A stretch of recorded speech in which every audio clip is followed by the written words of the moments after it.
make sure the titles are right.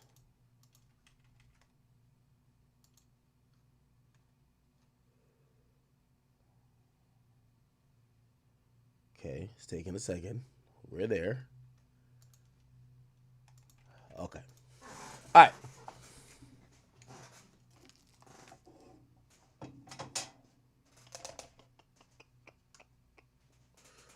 Y'all need to get hyped too? Yeah, nah, my bad. I was already an hour late, so it's so good. All right.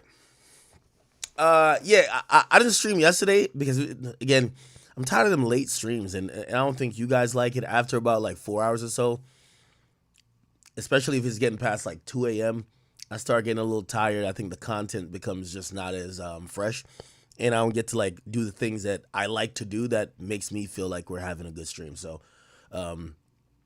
I did not stream last night. I'd rather come back today and midday, which is today's Saturday or Friday? Friday, right?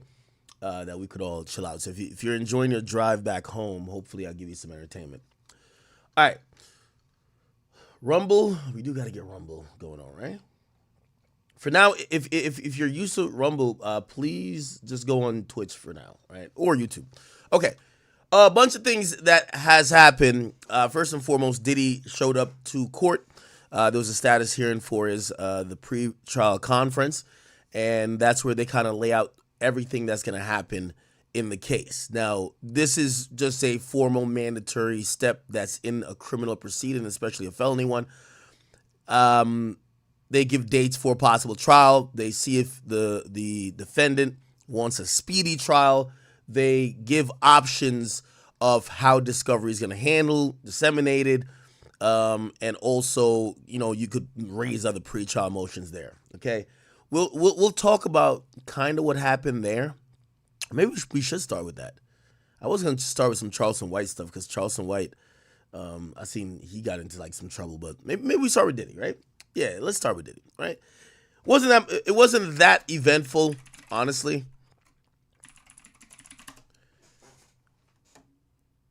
Diddy's mom showed up to court. She got trolled. You know, despite the letter she wrote, she walked into court, and while walking into court, people chanted at her, "Your son is a predator." This was the video here. He's a predator. He's a Janet. Janet. Son is a predator. His mom is in, she has like this orange type hair, or wig, or whatever. Janice, how are you feeling? Do an interview with me and learn. Your son is a predator. Damn. This was a scene of her walking into court. The family walked out of court, showing solidarity. All kind of holding hands or something of the sort. Let me see if I can show that. This was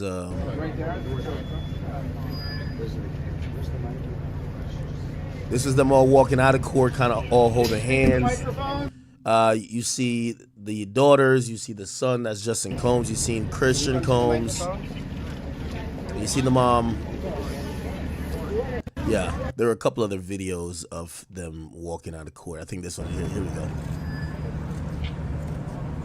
Okay, Christian, Justin, Delilah, guys, to the microphone.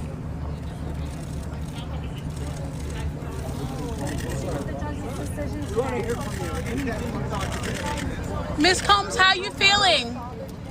Miss Combs. Miss Combs. All the did somebody just say you fine as hell? Like, what the hell?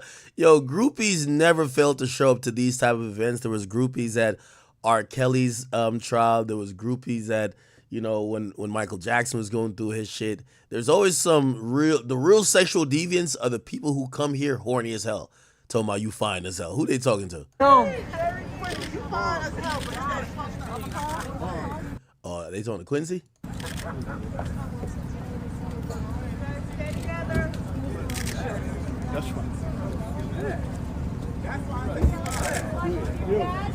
Okay. Apparently they dipped out. The mom came from Florida. Her house in Florida was part of the bail package, which still has not been agreed upon. Essentially, it was pretty uneventful in court. I'm not going to drag it out. I do have transcripts and all that type of stuff. Pretty simple, if you're wondering what the hell happened in court yesterday. There wasn't because I've seen people report on it inaccurately. There wasn't a bail application made. There was talks of the actually, let me just bring up. I'll even just bring up Megan Cunniff's tweet, but I spelled it wrong. Because people keep saying that he was denied bail again. From what I understand, there wasn't a official bail application made. What it was let's see. The request for ooh, okay, never mind. Maybe it is. The request for immediate release pending a decision on a bail motion by a 3-panel judge. Okay, yeah. So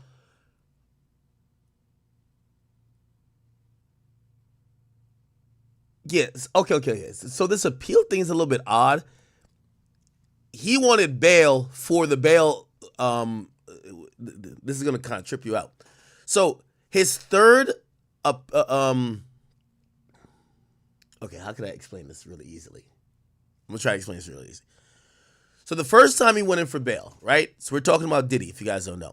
First time Diddy went in for bail, he went before a magistrate judge. The magistrate judge is the person who is, it's almost like an intake judge. You have your first appearance with them. That's usually not the judge that's going to sit and essentially sit through your whole trial. They're basically there to do your arraignment, your first appearance, and they might grant you bond, but they'll listen to a first attempt at you getting bond.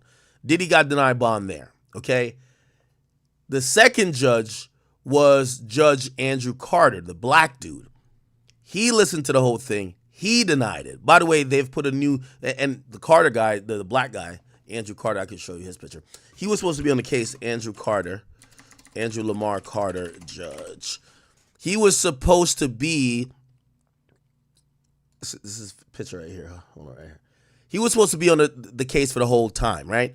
However, they haven't announced why he was taken off, but he's taken off, and there is another person now on the case.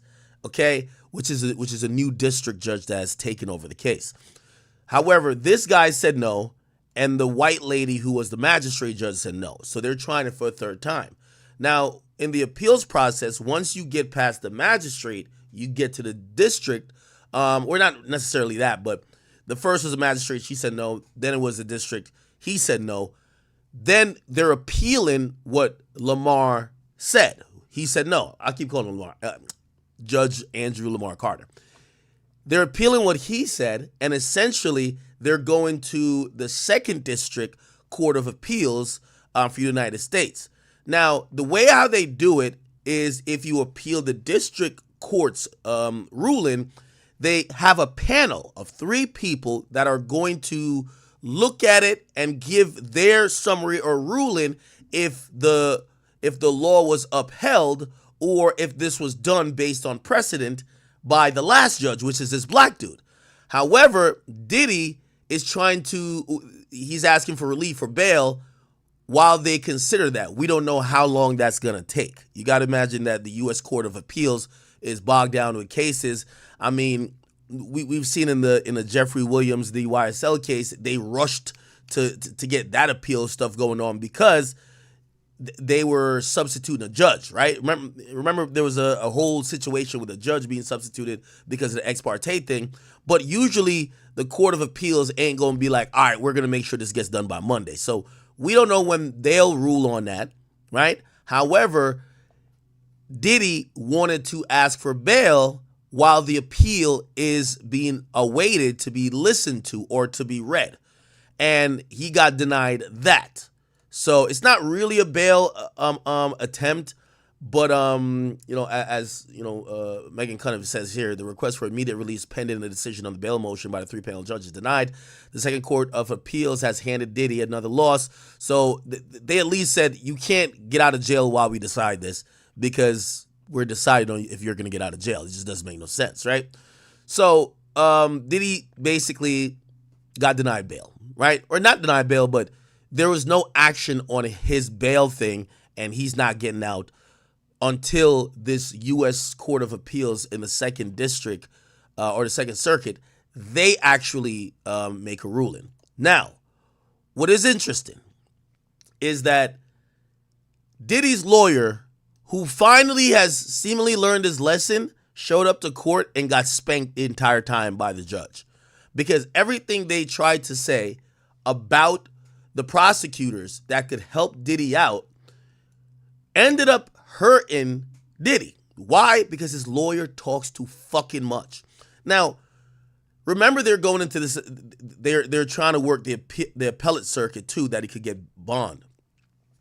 And that's where the bond application is at now, the bail application. So Diddy hired two other lawyers. They specialize in appellate in U.S. Court. So we're talking about federal court, the appellate circuit, right? Unfortunately, the legal stuff is convoluted.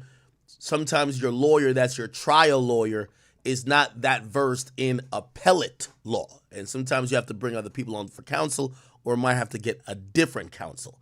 He hired two other people to get on board. He already had Tenny Garagoros, which is the daughter of, so he already has, so Mark Agnifilio is the person you keep seeing. Mark Agnifilio is this guy. We keep seeing this guy, loves doing interviews, or did. I think he stopped now. Mark Agnifilio is his main lawyer. His second lawyer is Tenny Garagoros, which, again, you're fighting some sex-based crimes. You want at least a woman in your corner that she could, it sounds a little bit different if she's saying, yo, he's not a predator, from the dude saying, yo, bro, he's not a predator. You know what I mean? Just hits different, especially when you're going against office of 7 U.S. or AUSAs that are white women, right? So that's the main counsel for Diddy, but he picked up two other people for the appeal, Diddy appeal. And the lawyers, let me see it. Lawyers, here we go. He hired two lawyers. Let me see. Hire. Yeah. He hired Sam Bankman-Fried's lawyer for the appeal. Okay, I can't even see it. But anyway, he hired two other lawyers to handle his appeal. And essentially, he's just waiting. The appeal is only for him. Oh, Alexandra Spiro. That's for him to try to get out of jail, right, on bail. Now, in court, and I know I said I was trying to make this very, not too drawn out. We don't want to be talking about Diddy for hours here, but in court, what essentially happened was this. Diddy's lawyer tried his first offensive tactic in this entire case. This is going to be chess. We don't know if Diddy's going to take this to trial or subsequently he's just going to take a plea, and whatever that plea is, that's what's going to be. Now, first and foremost, while laying out some facts, and they were talking about discovery, right? So again, remember the conference, the pre-conference trial is, or it's like a status conference type of thing where they basically say, when are you guys good for trial? The state or the U.S. at this point, because it's feds. The prosecutor is going to say, we could do it next March. The state is going to be like, oh, we got a trial for another client. We can't do it March. We could actually do it. We think that's going to go till like March, April. We could do it in May, right? They kind of come up with a date of May 2025. That's like a reasonable time that they think they could go to trial. I don't think Diddy opted for a speedy trial, but they did put a trial date on the table. Now, with that being said, the first offensive maneuver by Diddy's lawyer was trying to make the judge sanction the prosecutor for how they have held and kept up certain details in the media. One being the obvious, okay? The obvious. The video of Cassie getting beat up, right? Cassie, Diddy, hotel.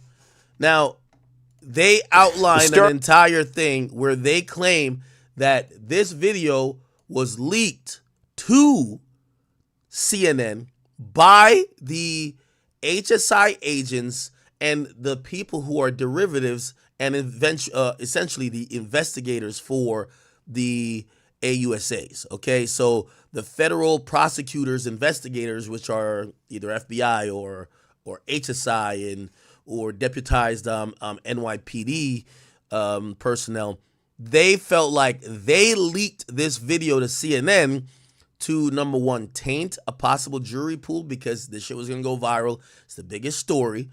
Number two, also cement in the minds of everybody that, hey, you could come and you're now easier to be believed in allegations, whether true or not, because you're seeing this video and now everyone has reduced the level or the bar of, do we believe you or do you just want some money?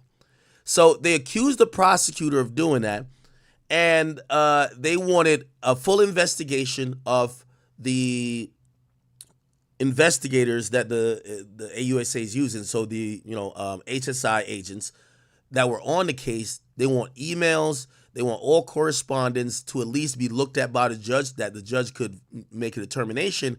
Did the feds leak this? Now, if the feds did leak it, right, and if the feds grant this motion to do some type of investigatory inquiry into what happened with this video being leaked and did the feds leak it, Diddy's lawyers suggest one thing. They're suggesting, hey, judge, this video should be inadmissible. Why? It tainted the process of the criminal trial. It also probably happened at a critical part during the grand jury hearing. And they're not asking for the case to be thrown out, but what they do want the punitive action to be done to the prosecutors is that this video gets suppressed. They're saying that it's not fair that the government gets to leak something that should have only been revealed in discovery, and it should have been seen by the defendant first and should have never been put out just without context, without rhyme or reason, that could just prejudice the whole situation, right? Now, granted, here's the thing too. Diddy's lawyers, they're pretty much, I think this is going to go nowhere, because I think unless these agents who leaked the videos and the feds, from what I've heard, if the feds want to leak some shit, they could leak some shit. So this is not their first rodeo. The only person who could probably validate or probably give a little bit more context to see if it's a leak is CNN. And if you think CNN, who basically got millions of dollars in footage dropped in their lap, if you think that they're going to go back and betray their source when they're a news outlet, they would fight Diddy to death in court before they give up their source. So unlike Piers Morgan, who said, even though that wasn't a situation about a anonymous source, that was about, you have somebody on your platform lying, Piers Morgan was like, and we'll talk about Piers Morgan in a second, he was like, all right, you got it. We're editing that shit out. Get what I'm saying? Diddy, if they want a CNN to try to corroborate that the feds leaked it, I'm pretty sure CNN would say, fuck out of here. Why? CNN probably gets shit leaked to them all the time from the feds. You don't want to fuck that up, right? So that's brought up in court. Diddy's lawyers want an investigatory inquiry into how this video got leaked, and at the very minimum, but what they're really asking for is for the video to be suppressed. Now, we hear through that status conference that the feds say they have 84 devices of Diddy, electronic. I'm guessing a lot of them cell phones. Some could be computer, tablets, and other things. They say it's 8 terabytes worth of data. It says they also say it's taking them a while to get through it. It says they have other things to get to, for example, some subpoenaed items that, might not be footage, but it's going to be relevant to the case. And then they also pretty much, again, for all the legal minds and attorneys out there who have speculated on this case, they kind of validated their thought when they said, hey, our investigation, and by the way, this is basically saying that next year, May, they're not going to trial next year, May, because what's going to happen is they're going to do a lot of motions to extend, and this shit is going to be for whatever, right? And even Diddy's lawyers said, hey, listen, we haven't seen the information yet. We're agreeing right now to May 2025, but if it's that much data and they still haven't even processed it yet, they might ask for a deadline to process it themselves. Then we're going to probably need a deadline to analyze it that we could come up with a defense. So that May 2025 thing is bullshit. It's definitely not happening. But what the feds did say is that not only is their investigation ongoing, they say there's a possibility of what could be more charges, which is what people call a superseding indictment. Now, in that situation, it could be other people and other names and obviously new charges. So you find out new charges might be on the horizon. The Fed's still investigating. There's a lot of details they got to get through, and we're going to have to see how the hell this is going to go down. Now, interestingly in court, and this is so funny. If you hear that, that's my landscapers. I never like streaming when they're going on. Anyway, so interestingly enough, what happens in court. So Diddy's lawyer, their whole case is saying, yo, the feds are playing dirty and they need to be punished. And the judge is actually listening. Okay, tell me more. Well, look, the video that is referenced like 15 or 20 times in the 13-page original indictment, it got leaked. They leaked it. We don't have the proof, but we could show some circumstantial stuff that say, hey, if this wasn't released by the feds, and they actually make a fabulous point. They said, if this wasn't released by the feds, any person that had this video would have most likely had a financial gain to releasing this. Here's the thing. CNN isn't in the business of paying hundreds of thousands or millions or even tens of thousands for a video of such nature. Who would? TMZ. So they say by the method or to the outlet that it was released to, it basically tells and confirms that essentially it was released by somebody who didn't have financial motive. Only two people, well, actually only one party would have no financial motive. It would be the government. You can't even say Cassie, because Cassie had financial motive when she sued Diddy, right? She sued Diddy. She had financial motive, right? And I know you might be like, well, she has these NDAs and everything. Cassie at this point knows every NDA she signed, even for the one in November last year, is basically ripped up.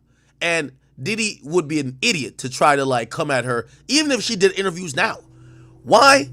Because she's pretty much going to be a witness or the lead witness in this goddamn criminal case. Okay? So if Cassie wanted to make an extra million, I don't know how much this video would go for. Like, how much I think this video would go for?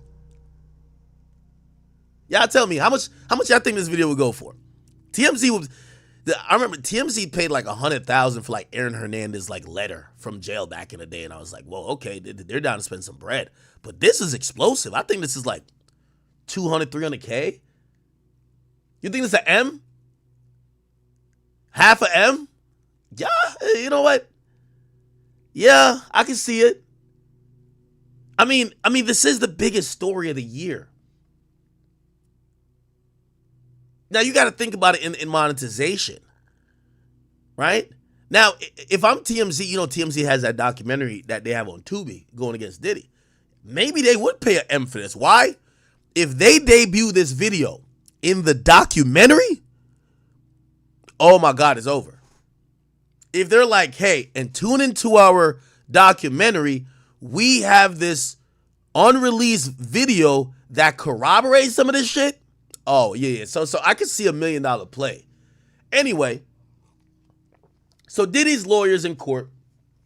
He's telling the judge, yo, the feds ain't playing fair. Look what they did.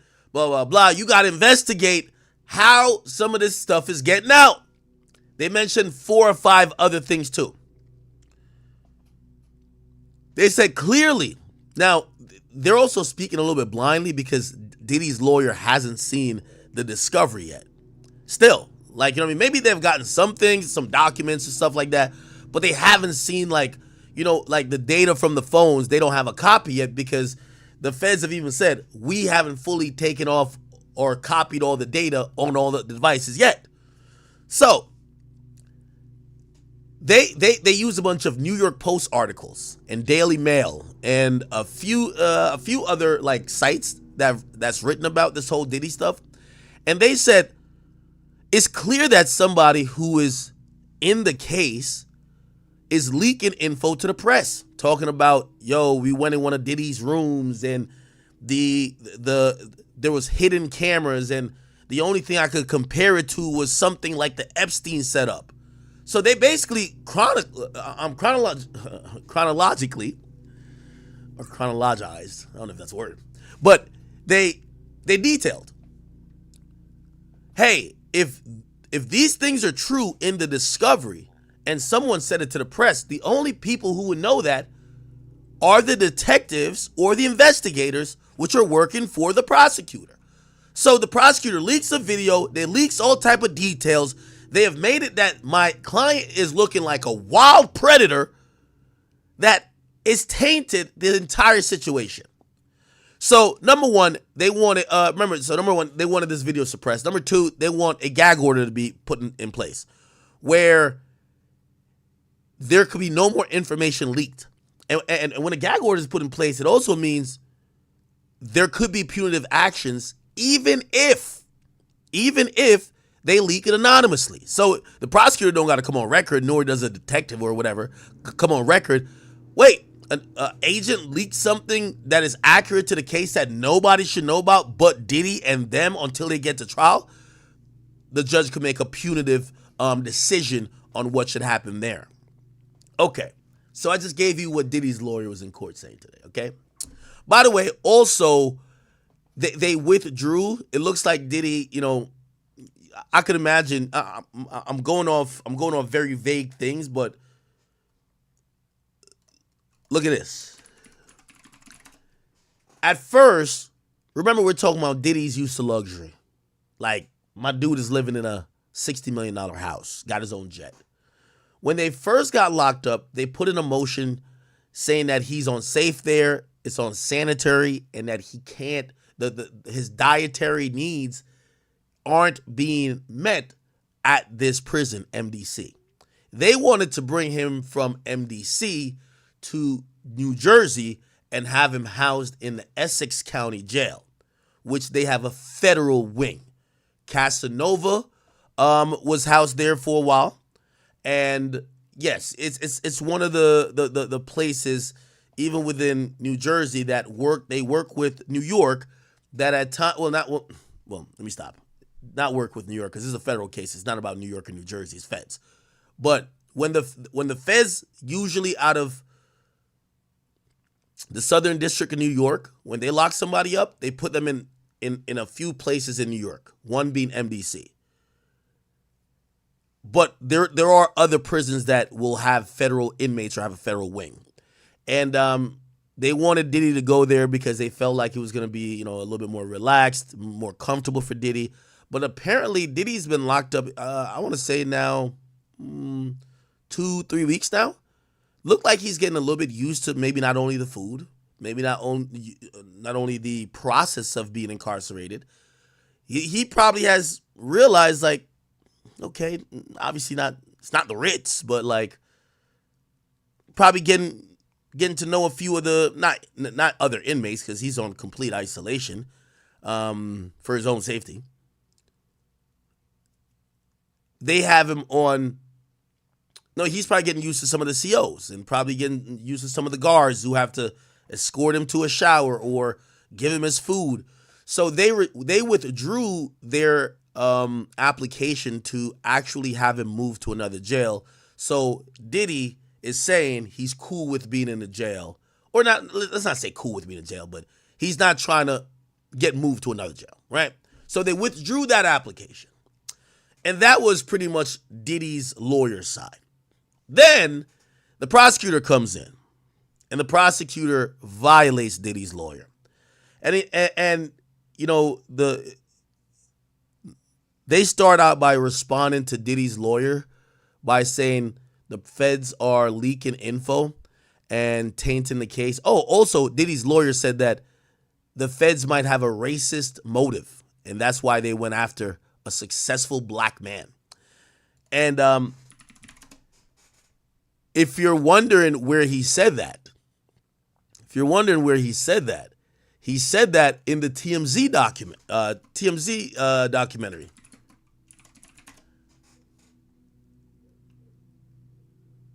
Yeah, hold on. Yeah. So his lawyer, who said in the TMZ documentary, yo, I think they're only getting at my client because he's a black man.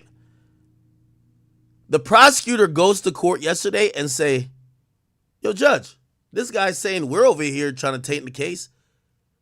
He's trying to twist public opinion to say that we only locked this guy up and we only went after an indictment because he's a black man.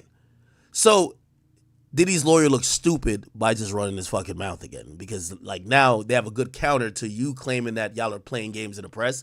They're like, nigga, you're playing games in the press too. You're calling the prosecutors racist. This is the type of indictment. That video. His reputation. Takedown of a successful black man. TMZ presents the downfall of Diddy. Let's switch our focus to the government. In my opinion, I'm just going to say it the way it is. No friend historically of the successful black man.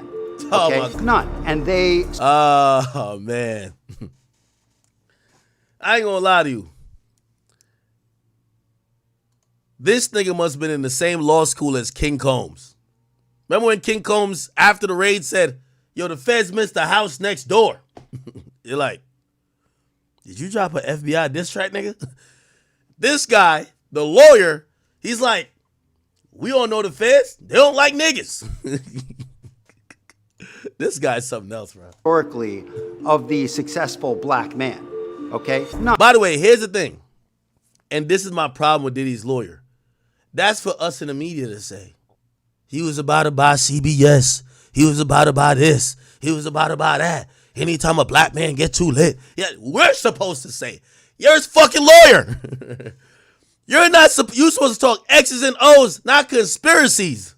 And they start making this. Somebody said the lawyer's right. Yo, y'all not, oh my God, bro. It's not about if you could even believe what he's saying.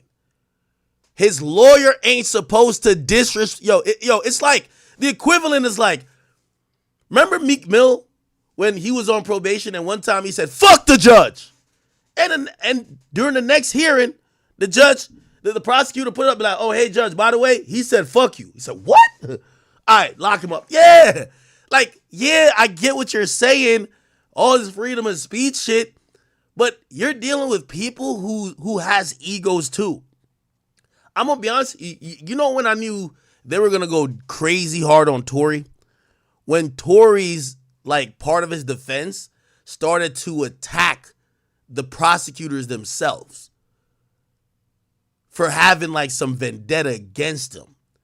And you could, like, these people, that's their whole career, just like how music is your whole career or, like, whatever. Like, they're going to take that a little bit personal. You never diss the prosecutor, and you never diss the judge. Let's be honest. You just don't do it. Other people could do it, right? Like right now, if Young Thug dropped a song, it could be old as hell saying, fuck the judge and the DA can suck my dick. You think that he gonna have a great old time in the rest of this trial? Hell no. You get what I'm saying? So when you're like, remember, you haven't even seen the discovery yet. When they say the government, you're basically talking about the prosecutors because we're talking about federal government, right? The federal prosecutors. So when you're saying, oh, they don't like black people. A successful black man. Okay? None. And they start making this case, in my opinion, as a takedown of a successful black man. This is the government scrutinizing his businesses are fine. Scrutinizing the taxes, he pays his taxes. He does everything right. What's the last vestige? We're gonna go into his bedroom. We're gonna go into his bedroom because maybe we don't like the way he's having sex. Here's a man who has made some of the most important businesses owned by a black man. Run, owned, created, founded. The vision was that of a black man. What have we done? We have reduced him, not everyone, but a large amount of... Yo, Yo, look at Harvey's face during this whole thing. black man. Yo, if your lawyer got to go talk to Harvey Levin, who looks like mad uninterested, you know you fucked up. This is the government scrutinizing his businesses are fine. Scrutinizing the taxes, he pays his taxes. He does everything right. What's the last vestige? We're gonna go into his bedroom. We're gonna go into his bedroom because maybe we don't like the way he's having sex. Here's a man who has made some of the most important businesses owned by Look at Harvey's face. a black man. Run, owned, created, founded. The vision was that of a black man. What have we done? We have reduced him, not everyone, but a large amount of our society, to being a monster. Now, again, this is above my pay grade. And when I mean above my pay grade, when you're batting in the millions, or, well, not millions, but billions of dollars, you have your own private jet, you have allegedly a staff of people who work at your house, you have bodyguards who live in guest houses on your property. That's how huge your operation is. You live on a private island. Like, this is one of the reasons we're so shocked we see Diddy even get locked up. We think at a certain point of wealth and power, you don't get treated, or you don't even move and operate like the regular Joe. So my advice here is probably, I don't know, somebody smart around Diddy's probably even said this already. And I'm shocked that this is just not how it's happening. This lawyer should only be worried about talking in court. I'm surprised Diddy doesn't have a PR firm with someone who maybe is a legal PR liaison that if they were gonna try to help reverse a narrative or talk to whoever, whether it's Harvey Levin or do a panel on CNN, they wouldn't be the guy who has to talk in court. That, you know what that means? It means that the prosecutors can't say the guy I'm standing across from who's defending Diddy, bro, he's made mad statements out of court and he's doing mad interviews that we could use to say he's running his mouth. Like, I agree with the PR thing because, again, the bigger game being played here is that, let's say Diddy takes this to trial. Diddy is one of the most popular people in the United States, and so many people have seen this video, have heard about this allegation. I mean, for God's sakes, the term no Diddy is a thing. Could they find 12 people who have never heard about this saga at this point, that ain't old and senile, who speak English, who has a brain, who probably, you know, which I think we all do now, reasonably uses social media or the internet? So jury tainting is a thing, and having a spokesperson on your behalf to try to reverse that or to call out the lies that maybe would allow for the people who could potentially be on a jury down the line to be like, oh, now some of this stuff is bullshit. You just don't want your lawyer to do it, right? Don't he got to be like, when you go to some of these, trust me, I've talked to a few of these guys. They give you the package, and they tell you, hey, listen. First of all, they hit you with some wild ass money. You're like, nigga, what? You hear the money and be like, I should, for this money, might as well get that person. Yo. But then they're telling you what it comes with. Well, we have the best PR people that man could find. We have the best investigators man could find. We have the best this and third that man could find. And they come with a package.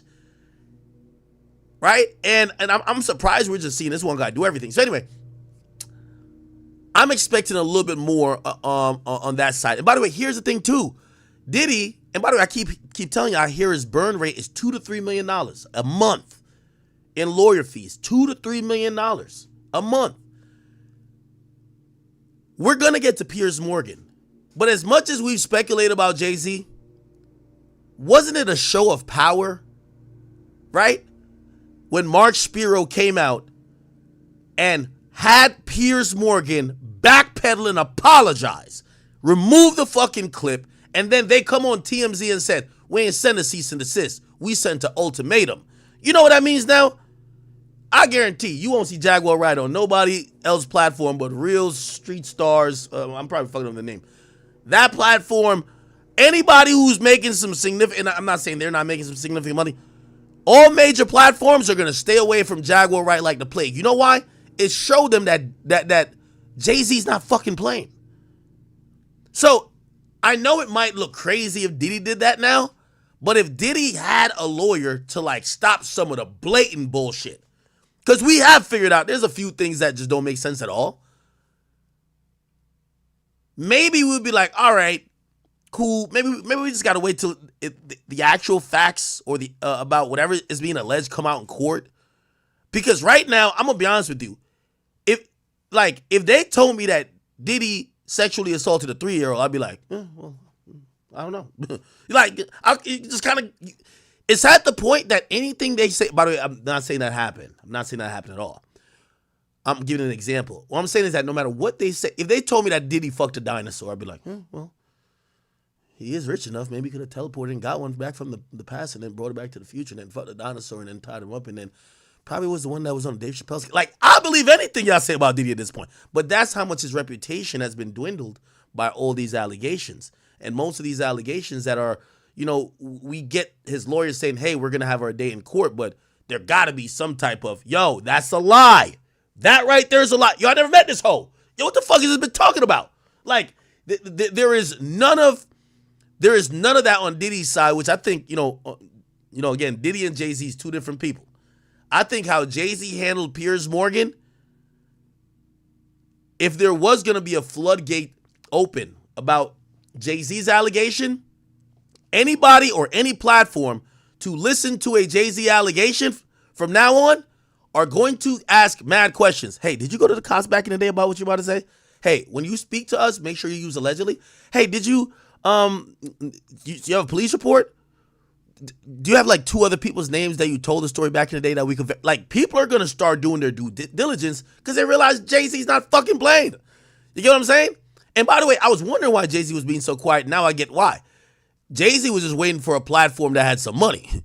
Like, them niggas over there at Piers Morgan, they're getting the bag. You feel what I'm saying? Everything they're doing is touching milli, 2 milli, 3 milli. They're getting the bag.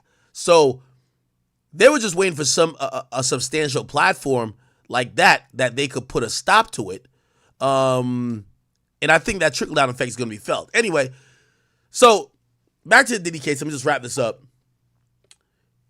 The prosecutors counter homies saying that they leaked the video of Cassie by saying, bro, you're talking shit about us on the thing. Why are you talking about a gag order when you're running your mouth too? You don't even have proof that we leaked nothing or that any of our agents gave any statements to any outlets.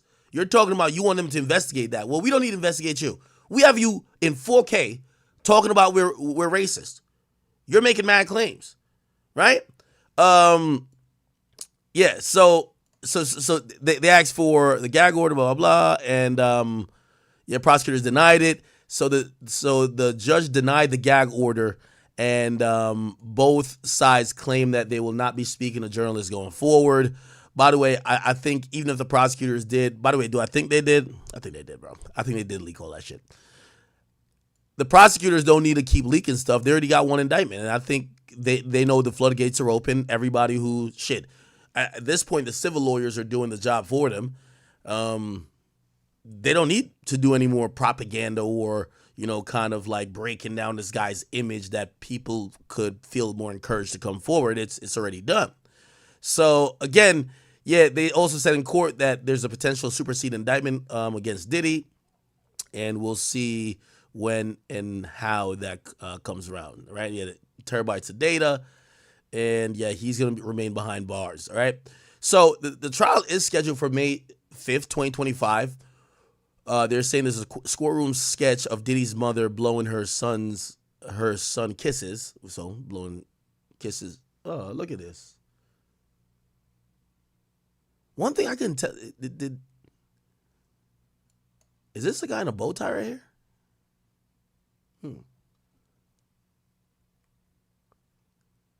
Does Diddy have on cuffs? I don't know, for whatever reason, I still can't see Diddy in like just sitting in court in cuffs. I be thinking like they probably just let Diddy just be hands free up in that bitch. You know, sometimes he'll have you in cuffs, but at least until your trial. Your trial. Oh, he's shackled. He's shackled. Oh wow.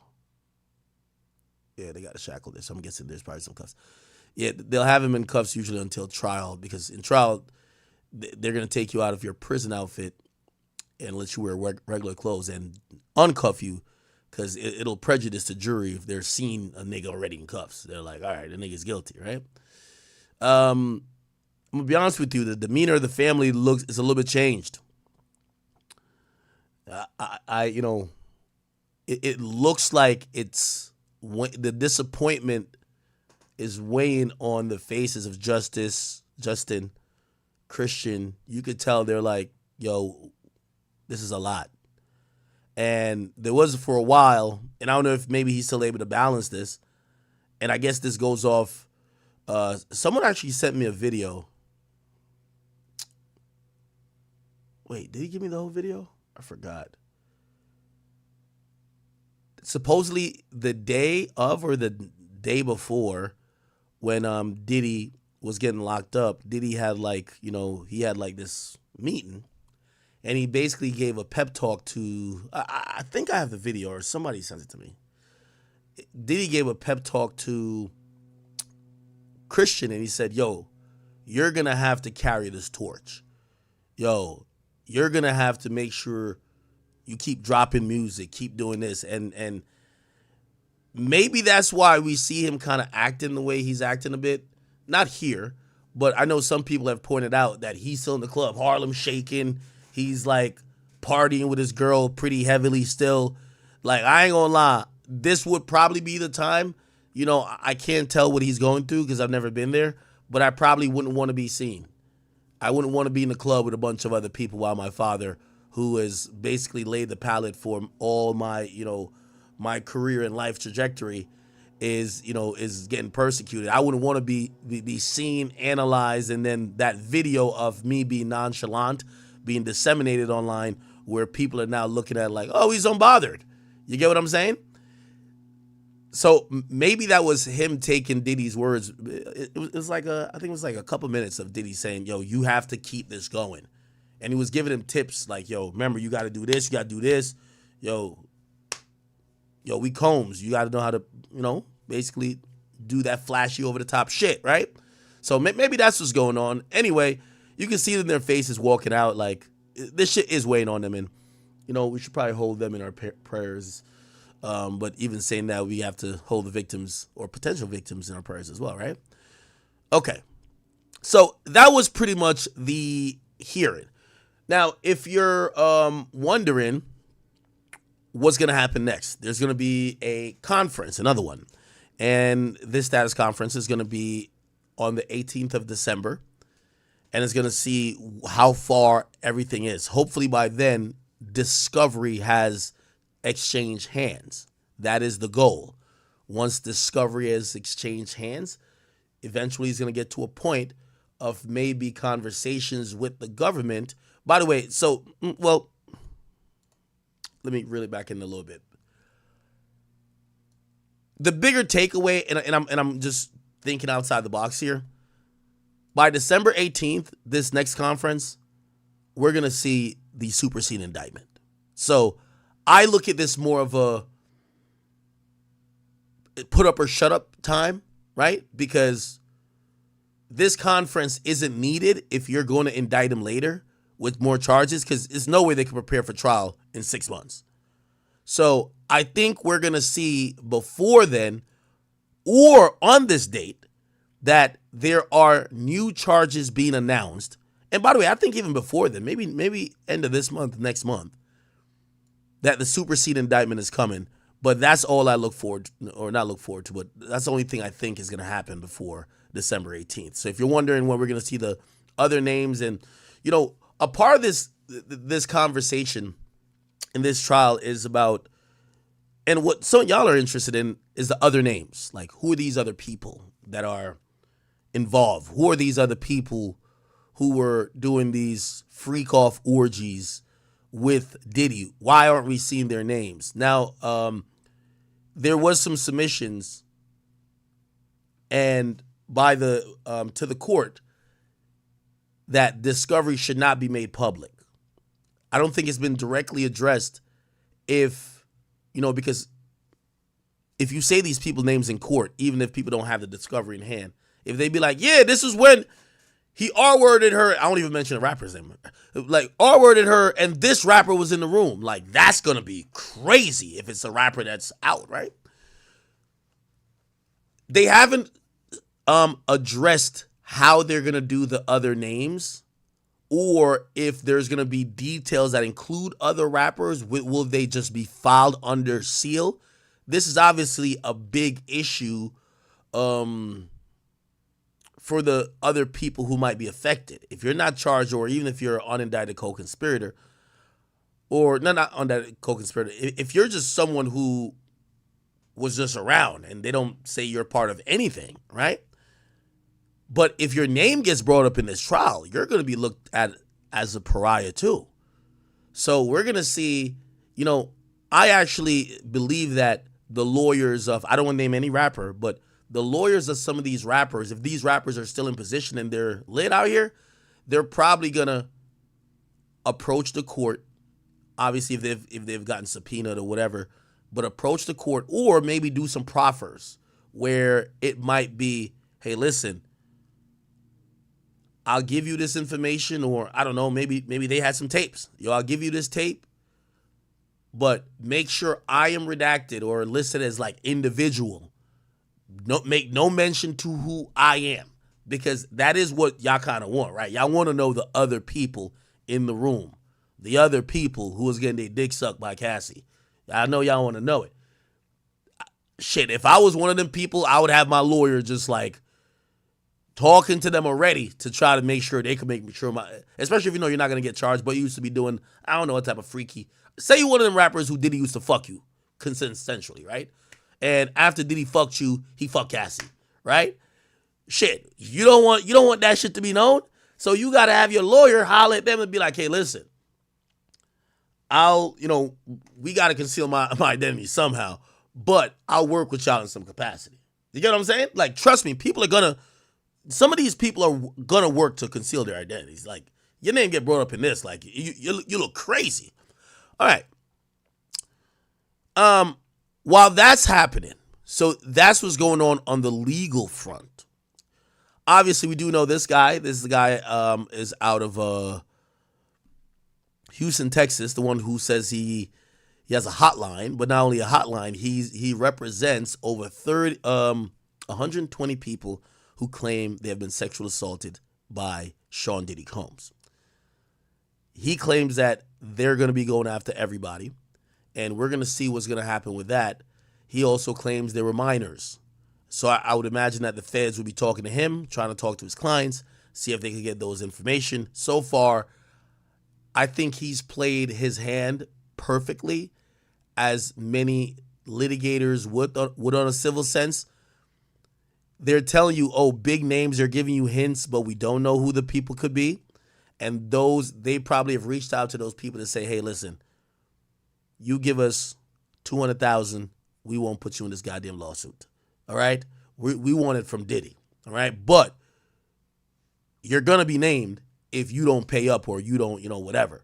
So I think this, they said they were going to file in the next 30 days. I think there's a waiting period of, we're hitting up all these people. Let's see the people who don't want to get embarrassed, how much they're willing to pay, which that kind of feels almost like extortion, right? Don't it?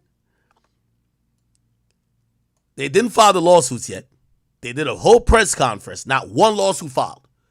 They have 120 people. Not one lawsuit filed. They're warning, we're going after everybody, but we're going to take a couple. We're taking them on. Sounds like they're trying to get the other niggas to pay up. Pay up, or I keep telling you, a civil suit is a new way how to slander someone legally.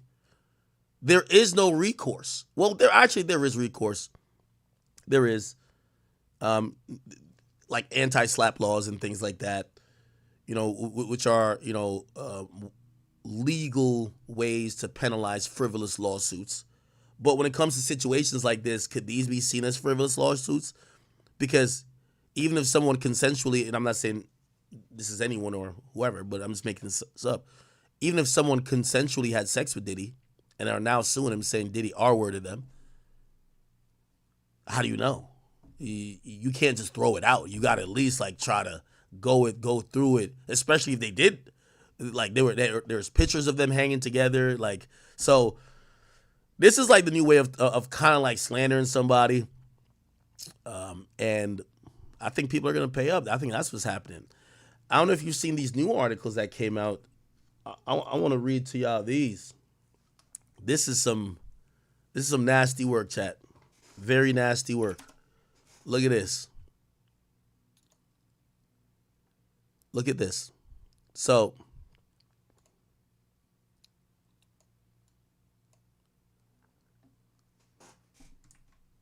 look.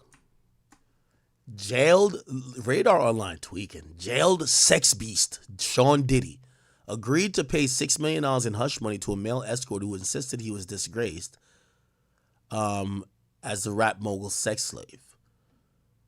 Diddy agreed to pay $6 million to a sex worker who claimed he was used as a sex slave, an amount and cover-up never previously disclosed. Radar.com can reveal the hush money deal went to a man who claimed he was hired to have sex with Diddy and ex-rappers Cassie Ventura, according to the deal. The non-disclosure agreement was designed to bar the sex worker from discussing the drug-induced tryst with Diddy or disparaging him or Ventura, the sources said. The escort and his Florida-based attorney approached the rapper, who has been accused of racketeering and sex trafficking and transportation to engage in prostitution several years ago and negotiated the payment in return for his silence. It settled the individual's legal claims against Diddy, including misconduct and trafficking. Radar Online has chosen not to name the man, who said he's an alleged victim of the sex crimes. But sources can confirm the man ultimately telling the story to federal prosecutors and recently testified before the grand jury, which is considering filing more charges against the beleaguered Diddy. The previous unreported settlement was negotiated on behalf of Diddy by Mark Garagos. That's also interesting. Remember, his daughter is now representing him. The famed LA attorney who had previously represented Michael Jackson. This sounds like the guy, right? Is this the guy? Like, it doesn't name the person, but it does sound like this guy that was talking about. I don't know if he ever said it was $6 million. Sex worker Diddy. Yeah, this guy right here, right? Puff Daddy. Yeah. P. Diddy, whatever you call himself these days. Yeah, go ahead. It is one of the strangest. Oh, here we go. Came back and I seen him for the Olympics and won. But they did Mark Garagos and Ben Mercedes were his attorneys, okay? And Christopher Leon's here was my attorney. They asked me to turn in that, which was the video recording, and I did. Now, supposedly this was for the Diddy thing, right? This guy had admitted he was a sex worker. I also want to mention here, and we're going to get to a little bit of Jaguar Wright, Piers Morgan, as I promised. Mental health also has to be acknowledged and addressed while we talk about these claims. For example, I don't think Cassie's mentally unwell. Some of these people are mentally unwell. This guy, he's sitting here in this outfit speaking to the Miami-Dade police because he went in one of Trump's like golf resorts and shot the place up. So we can't act like these are just people who are just like strolling into the police station like as a regular law-abiding citizen, like, hey, let me just tell you something about how Diddy had me sex working. Like this guy's batshit crazy. You know what I mean? Like if we're analyzing this action of, interview with man who shot up Trump. I think it was Trump Doral. Jonathan Odie. Yeah, that's fine. Jonathan Odie. Let's see. Look. Here at noon, man accused of opening fire inside of Trump National Doral appearing. Again, we have to, and even with some of the Jaguar rights stuff, we have to keep in mind, what is the mental wellness of these people making these claims? And I'm not saying it invalidates anything they're saying, even if they might not be the most mentally fit person, but we got to push it in perspective. In court today, Jonathan Odie facing several charges. Police say he started yelling about the president, then fired shots in the hotel lobby. Local 10 News reporter Madeline Wright has been there. She was there when Odie faced the judge. What bond are you seeking? Because I don't think $20,000 is high enough. The judge raised Jonathan Odie's bond to $1 million for each count of attempted murder on a police officer. Police say on Friday he opened fire inside President Donald Trump's luxury hotel. Sir, I'm ordering that you stay away from the Trump National Doral Hotel. Police say that's where Odie stole an American flag from, and that he went into the lobby yelling anti-Trump remarks before shooting the ceiling and chandeliers. Police say he then got into a gun battle with responding officers who shot him in the legs, sending him to the hospital. There were more than, I believe, two uniformed officers, in addition to the unarmed security guard who threatened to kill as well. The 42-year-old is also charged with aggravated assault, burglary, criminal mischief, grand theft, and creating a false fire alarm. The last one he actually admitted to when his public defender tried to get the charge dismissed. I didn't see necessarily the alarm pushing, but that might. I did push alarm. The nigga said, I did that. I did that. I did that shit. I did that shit. I don't know what y'all niggas talking about. I did that. Didn't see necessarily the alarm pushing, but that might. I did push alarm. You know, sir, everything's being recorded. If you want to speak, it's fine. I'm happy to listen. Your attorney turned the microphone off, though. Probably a wise move. You looking at his attorney like, nigga, I might kill you next, nigga. The fuck you got going on? Because it's going to be long. Okay. By the way, here was the full video. This was the video of the shootout. Yeah, I'm not trying to get copywritten. This is him shooting, running out. Yeah, this nigga was slipping and sliding. This nigga was scrambling and scraping. Yeah, he was slipping and sliding. He was scrambling and scraping. What the hell? Look at this shit. Look at this. Look at this. Boy, slipping and sliding, scrambling and scraping. Slipping on that baby oil. Okay, all right, anyway. And then here we go. Remember, this is 3 years ago. All right, so let me place. I think they're talking about Jonathan Odie in this thing. They have to be. Did he say 6 million, though? Let's see. On the phone and on the TV with speakers and stuff, and I was like a sex slave, okay? For them, that's what I was. That's all right? I caught herpes, and I came back and I sued him for the herpes and won. But they did Mark Garagos and Ben Mercedes were he. So he said he was a sex slave. So you know, he said he was a sex slave for Diddy, and he caught herpes during a freak off. So remember I told you, the police went up in Diddy's house, found 1,000 bottles of baby oil, but not one condom. Yeah, STDs must have been lit up in that bitch. You feel what I'm saying? So, you know what I mean? Listen, which, by the way, come on. If you're going to participate in something that a nigga's calling the freak off, you don't think you might need to get some protection, bruh? These attorneys, okay? And Christopher Leon's here was my attorney. They asked me to turn in that, which was the video recording, and I did so. They gave it back to me accidentally, and it's possible, I threw everything out, it's possible I can produce a copy. Gotcha. It's possible, I'm not sure. Now, how does this lead towards Donald Trump? Okay. The Mercedes family, Ben Mercedes, that works with Mark Garagos. Mark Garagos used to be Michael Jackson's attorney. Yeah, out in Los Angeles. Yeah. He had he drugged Michael and they OD'd him, okay? He didn't overdose. They OD'd him because they keep the royalties of the music.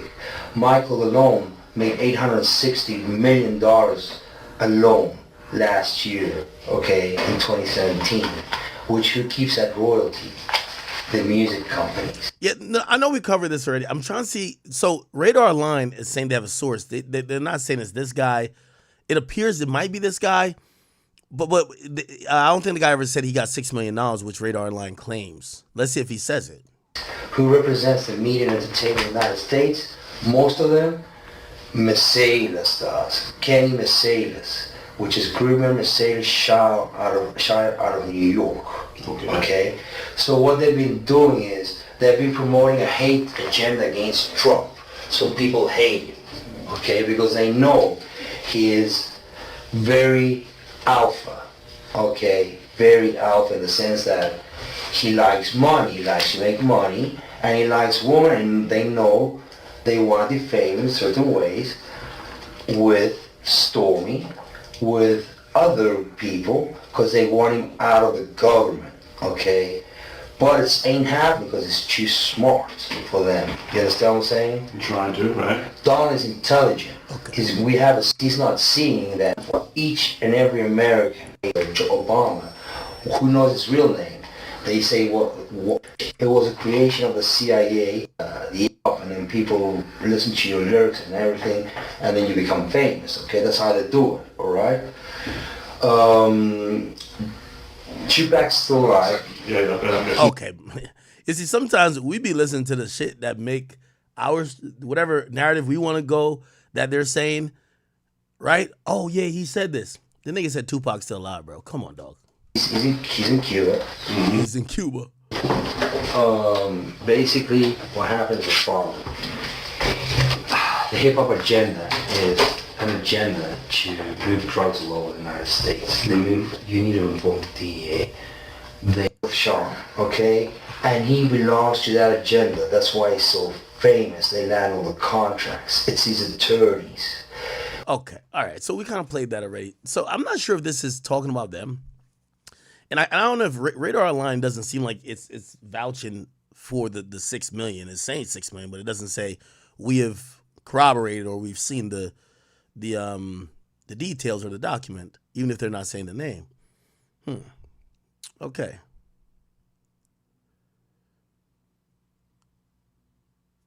Okay. All right. So we hear about that $6 million thing. And then we hear about another thing. And this is from Radar Online. Right? Actually, I guess both are from Radar Online. Yeah, both are from Radar Online. It says 2 shameless A-list Diddy pals who once lived and partied with the disgraced mogul infected innocent women with herpes. Now, they don't name the people, but it said 2 of Diddy's pals had rigorous and unprotected sex with at least 3 women without disclosing they were stricken with the sexually transmitted disease herpes, leaving one so sick she was hospitalized. That was the bombshell finding of an exclusive Radar Online probe dismantling a tangled web of A-list sleazeballs connected to Combs, including one high-profile friend who even settled a $1 million lawsuit after infecting a sex partner with the incurable virus. The hitmaker, who is one of the jailed rapper's closest allies, at one point even lived with him, exposed an innocent victim to herpes around 2009, documents obtained by this website reveal. Both award-winning megastars have boasted about attending the Bad Boy Records founders' parties, which federal prosecutors and witnesses have said devolved into sex orgies or freak-offs at mansions or in hotel rooms guarded with heavy security. They also involved heavy drug use, gallons of alcohol, and large quantities of baby oil and lubricant, it has been alleged. As part of this investigation, Radar Online obtained 2 previously filed lawsuits, one between a British-born star who got his start in the music as a teenager, and the other, a musician turned television famous face and his stylist. What? The celebrity was first exposed to herpes in 2009, legal papers showed. In a disgusting revelation contained documents of a greenish discharge once oozed from the performer's penis. What the fuck? Who at one point tried to calm his victim by telling doctors had labeled him an asymptomatic carrier. The male star later convinces his illicit lover an STD examination result was negative, and the pair continued to engage in unprotected sex. Believing the celebrity statements that it had been nothing and cleared up, she continued the relationship. Their romps went without a hitch until 3 weeks after a passionate hookup when the victim, whose identity is being withheld, woke up feeling very sick with a fever of 100 degrees, chills, headaches, and aches and pains. She also developed lesions and blisters in her vagina and was so terrified she sought treatment at an urgent care hospital where a doctor promptly diagnosed her with herpes. According to the singer, the singer, whose pseudonym, Papa Bear, in their messages, posted a check covering the medical bills totaling $2,754.40. The legal complaint was filed at the Superior Court in LA, where the law requires a person who knows or should know that they are infected with genital herpes to avoid sexual contact with an uninfected person or to warn potential partners before sexual contact. In court, the hitmaker was accused of consciously and purposely withholding his diagnosis from the woman and continued to have unprotected sex. Let me see this. It says someone was called Papa Bear. Fuck is Papa Bear?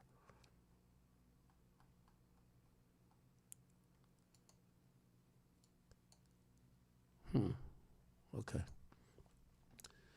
It was also revealed after his partner confronted him for infecting her, the sex fiend called her 2 days later with his doctor, who grimly confirmed he carries the herpes virus. Her test result confirmed a first-time infection. A file in their settlement obtained by Radar read, in a series of telephone conversations and online chat sessions, the singer has apologized for infecting her and told her he would take care of things. In the declaration, the victim said that her health and her body had been ruined, and she has suffered severe emotional distress and been extremely depressed, knowing there's no cure. The Diddy pal eventually settled with his paramour in December 2012, paying $1.1 million in damages. But his conduct didn't end there. In the second case, the same friend of the jail musician had a extramarital romp with a woman who was remarkably, at the time, a friend of his current wife. The fuck? She alleged the pair hooked up in 2017 in Atlanta behind the wife's back, where she performed oral sex before having intercourse without protection. The court filing, they had sex 12 days later in the New Orleans hotel room, didn't use a condom. Like this sleaze merchant, damn. The British-born friend of Diddy, who attended one of the first infamous party as a fresh-faced teenager, avoided public embarrassment with a secret payoff to silence his accuser.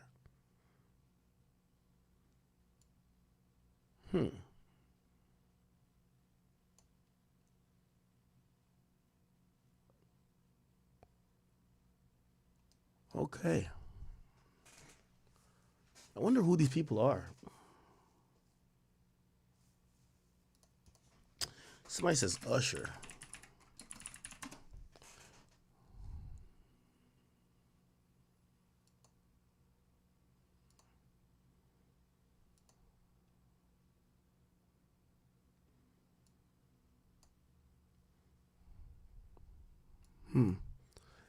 His was dismissed in 2019. Did this say 2019? Guess we're playing a guessing game at this point, right?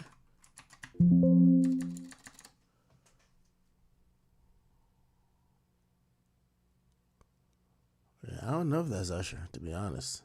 Nah, see, this gotta be somebody else, but somebody with enough money to pay $1.1 million. What the fuck? Huh. They also mentioned somebody British.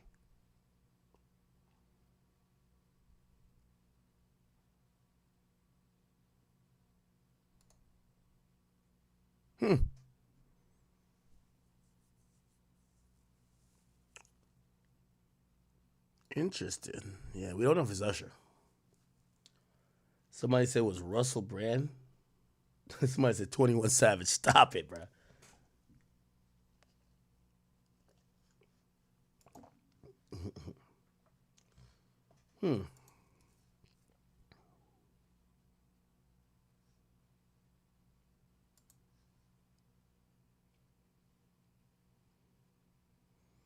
Someone told me who it was. Let me see if I can find it. Let me find it real quick.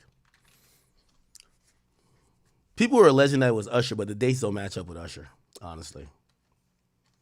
It doesn't match up with Usher. And then, hold on. And then the male that a lot of people were saying it was, which, let me see.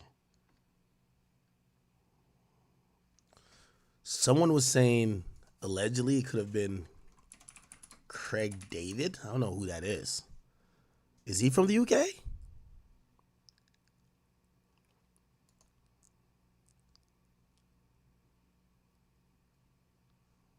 Nah, this don't make sense. Does he know Diddy?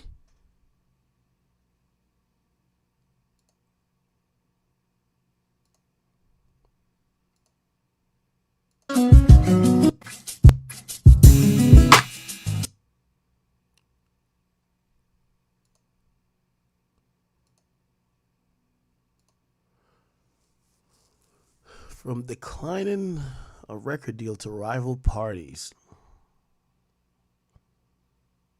I don't know if it's him. I mean, who gives a fuck, right? Like, who cares? But at least we get to realize you go to a Diddy party, you probably caught some shit, bro.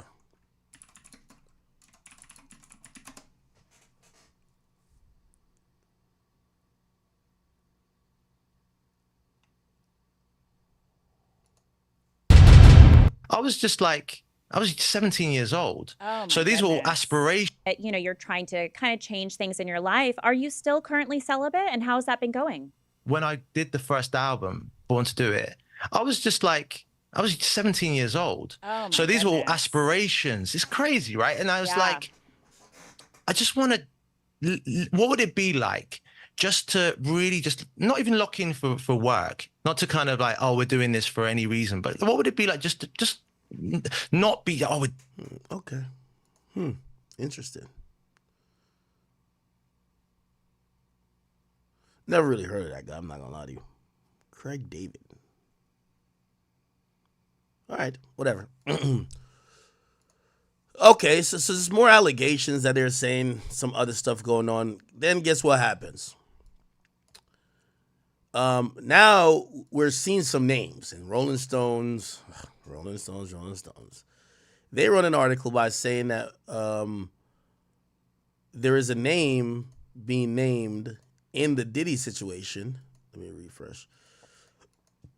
Yo, this ad blocker is getting my computer frozen up. Like, Jesus Christ.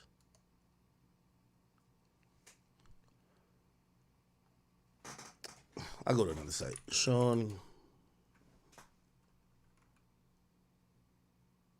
Combs Jodeci. Apparently there is a they basically named someone from Jodeci. Okay. In November, Sean was sued for allegedly R-wording Liza Gardner with singer-songwriter Aaron Hall when she was 16 in 1990. The lawsuit has now added Jodeci member Devontae Swing as a co-defendant. Now, here's the thing. So, basically, I think they were saying it was Aaron Hall and Diddy. But I think even this guy who's now being named Devontae Swing, I don't even think they claim she's done anything. I think they said that he allowed it to happen, or he watched, or some shit like that. An amended complaint filed by Gardner, and by the way, you could tell, amended complaint means they probably went to Devontae Swing and said, yo, give us $100,000, we won't put your name in it. He probably said no, and they amended the original lawsuit to just include the nigga's name, right? Like, Jesus Christ. In the amended complaint filed by Liza Garner's attorneys and obtained by Rolling Stone, it says that Swing, born Donald DeGroat, was present during the assault. According to the magazine, the complaint reads, unbeknownst to Ms. Gardner at the time, defendant Swing was in the room when this assault took place and did not take any steps to prevent the abuse from occurring. What?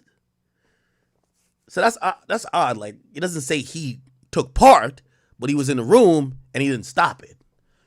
In May, a woman submitted a sworn statement in the case claiming she was a fellow minor with Garner that night and saw Swing leaning against the wall or furniture or something, watching whatever Puff was doing.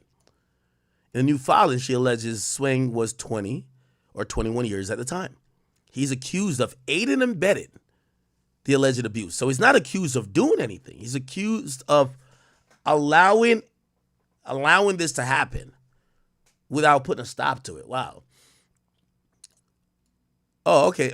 Oh, never mind. So this is more detail here. He served as Gardner's co-guardian at the time because he invited her on the trip to the New York area with a group of her friends.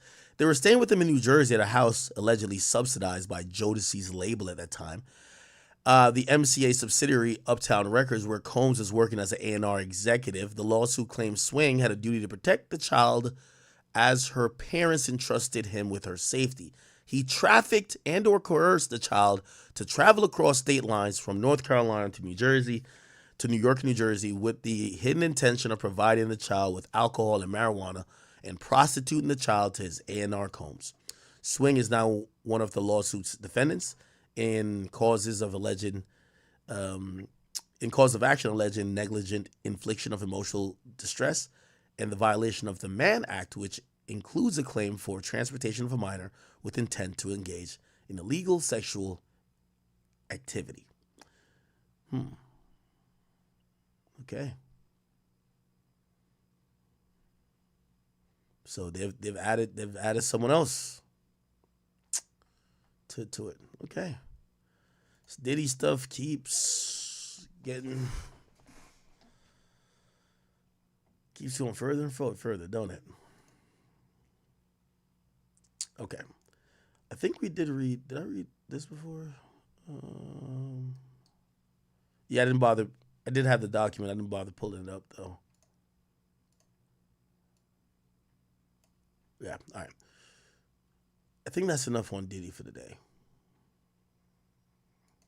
Oh, the last thing is his health. So apparently Diddy showed up and he was looking emaciated. He was looking very skinny. He was looking meager. He was looking like he lost a few pounds. And that prompted people to speculate, is the boy eating in jail or is he starving himself? And some people have came to the conclusion to say, well, actually his team has denied that it's because of him being locked up. They're claiming he lost weight before his arrest, okay? So it's a Sean Diddy Combs isn't as puffy these days. And it's not because he changed his name from Puffy to Diddy. He shed a few pounds, and it's not a result of his time behind bars. I actually disagree with that. It definitely is.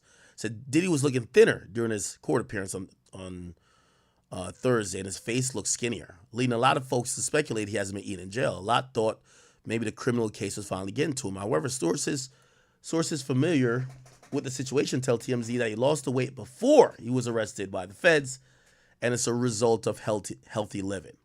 Now, that could be true, too. Even though I don't believe that, it could be true. He's probably having to be off drugs. Like, I mean, I could imagine if I was in a place that I didn't drink alcohol every fucking day for, like, maybe, like, a month, you guys would probably see, like, another, like, extra 20 pounds of weight get off of me. I think when I drink, my face just, like, I have a chipmunk effect naturally. So when I drink, like, my face gets puffy. You get what I'm saying? So, yeah. Maybe he's not on whatever drugs he was taking. Apparently he was on a lot of drugs. And it's kind of interesting because I never looked at Diddy as like a drug addict, but apparently he was. He was a functioning drug addict, which, by the way, there are a lot of them in the music industry. So it appears that he was, he probably looks skinnier, but maybe it's because he's not taking all them drugs. Either that or maybe he's just not feeling the food up in there too. He's probably not asking for seconds and thirds, right? So our sources say that Diddy was exercising to remain in good physical shape. See, I believe that's cap. I think it's either two things: the drugs, the stress, but it's definitely not just, Frankly, photos from just before Diddy's arrest in New York do appear to show signs of weight loss. Did it? I mean, I've never seen Diddy like fat. But even if we look at this, it looks like they're even trying to paint a picture, literally, of him being quite skinny.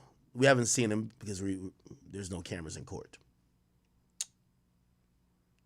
Lastly, before we kind of wrap that up, Law and Crimes was on the scene. And hold on. It's been nearly long time golf and much of job.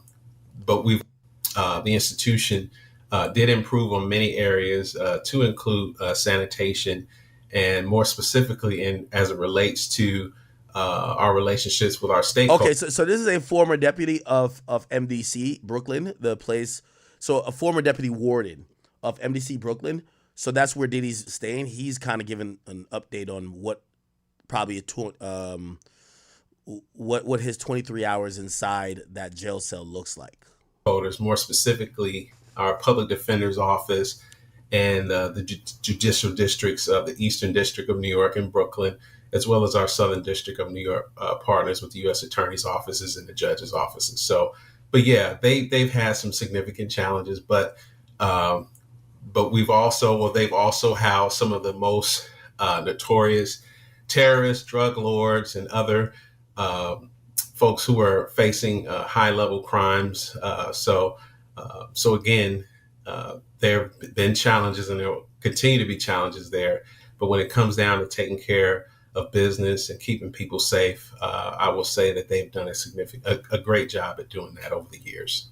Besides the conditions, talking about the safety of people, that's something that P. Diddy's lawyers have highlighted, saying that in the past there have been suicides there, some murders, apparently some corrections officers have been charged criminally. What would you say? Is it a safe place to be for these inmates? Overall, I would say yes.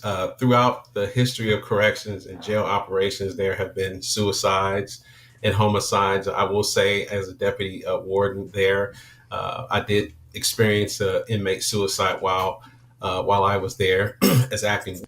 Probably, I'm not sure if he has any prior criminal history or any other periods of time incarcerated, which means his movements is restricted, and you go from very large mansions where you have staff and personal chefs and people who work for you are there available to you to get you all the things that you want and desire and need on a day-to-day basis, and then all of a sudden now your movements are restricted, and you're placed in a 6'8" by 8 feet cell, and you're probably going to be secure in that cell 23 hours a day. And then when you do move out, whether it's for medical treatment or recreation time, he's probably going to have 3 staff members with him, and he'll be in handcuffs. So the sheer shock of being in that predicament, and then the charges that he's facing, that could have taken a quick mental toll on him.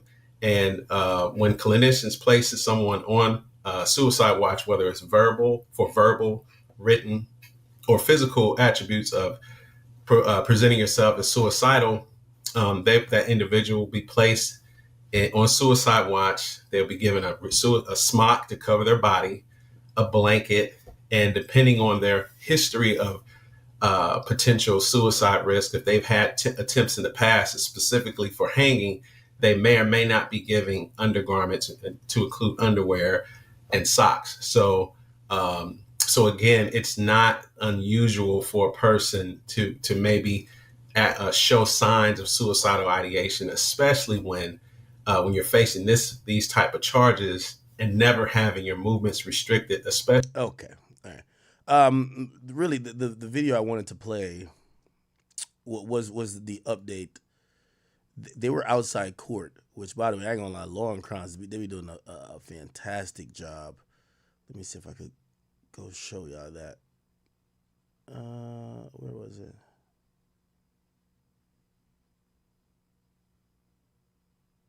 Not 6 days ago. It would be.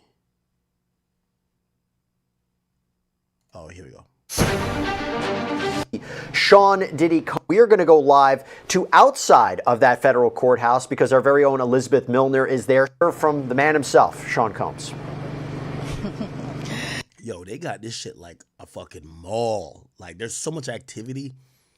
You know, obviously this is the Southern District U.S. Courthouse, so like they have a lot of big cases currently, but wow.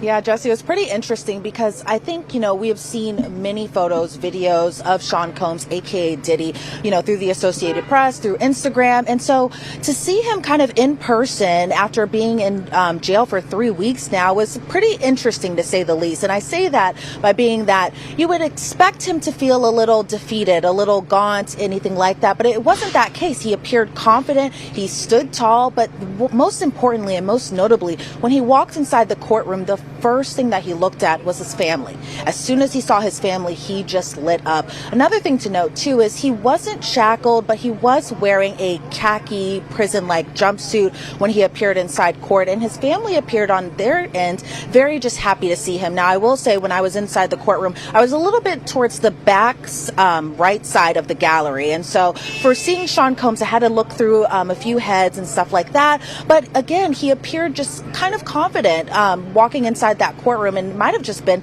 the look that his family was there. So let me kind of paint a picture for you as well, too. His mother arrived a little bit before 1 p.m. Eastern time today, and then whenever his children actually came into the courtroom or the courthouse actually kind of got silent. It was pretty interesting to see that as well, too. So as far as who was sitting by who, you had Janice Combs, who sat by Justin, then it was followed by Chance, the twins, Jesse and Delilah, Quincy, and then Christian Combs, aka King. And so again, once they all saw their father, they all smiled at him, waved at him. And even when we were all leaving the courthouse today, Diddy just blew kisses at his mother and his family members. They didn't say much of anything. I wasn't outside when they had first entered the courthouse, so I'm not sure if they said anything to the press. Previously, they had been very quiet whenever they had entered the courtroom, so I assume it'll be kind of like that as well, too. But it was interesting as well that a lot of the arguments kind of based around the data that was recovered and seized from the homes. So while a lot of us were kind of expecting there to be arguments about the bail or the bond, that really didn't happen, and the judge ordered that the defendant, Sean Combs, stay inside the MDNC, which we know the Metropolitan Detention Center in Brooklyn, New York. And so as far as what we know now is that we know May 5th is going to be the date, tentatively, that the trial does begin. So we have a lot of stuff that we're expecting to see. But kind of going back to a little bit of the evidence there. Now, I'm looking through this notebook right here, mainly because we're not allowed to have electronic equipment when we're inside that courtroom. So all of this was handwritten notes. So just kind of going over just some of the things that were happening inside that courtroom.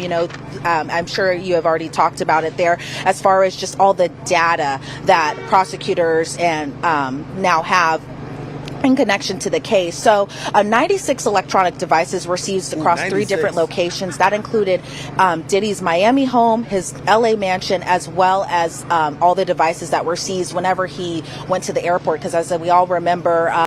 By the way, I see some people were like, there were VHS tapes. And I'm like, bro, if a nigga got a whack off, have y'all ever y'all used to have a VHS player back in the day, man. Rewinding that bitch take a while, nigga. Sometimes it's not chaptered out. You can't go to chapters. You can't just move the mouse and go from 48 minutes to 3 minutes. So if Diddy was that committed to keeping all this type of data or these videos from the 90s or whatever he was having them freak offs, he would just put it fuck, even if we put it on a DVD, or nigga just get it into digital video format. Turn it into a .mov or a .mp4. What the fuck? You're not going to just be walking around oh shit. Remember that one time I had that motherfucking freak off with, I don't know who he was dating back then. Nah, nigga, I would think he would at least have them transcribed or something. When the search warrants were happening, he was actually boarding a flight with his twin daughter. Somebody said a VHS tape unhackable. But bruh, I don't know how y'all niggas watch porn now. Nigga, I be having 96 tabs open, nigga. You can't have 96 VHS tapes going, nigga. That's what I'm saying. Like, yo, we modern now. So that's why I would be thinking he would get the old footage just put into new formats that, yeah, you know? Daughters, and you don't want to have like a bunch of like VHS tapes. Like, come on, bro.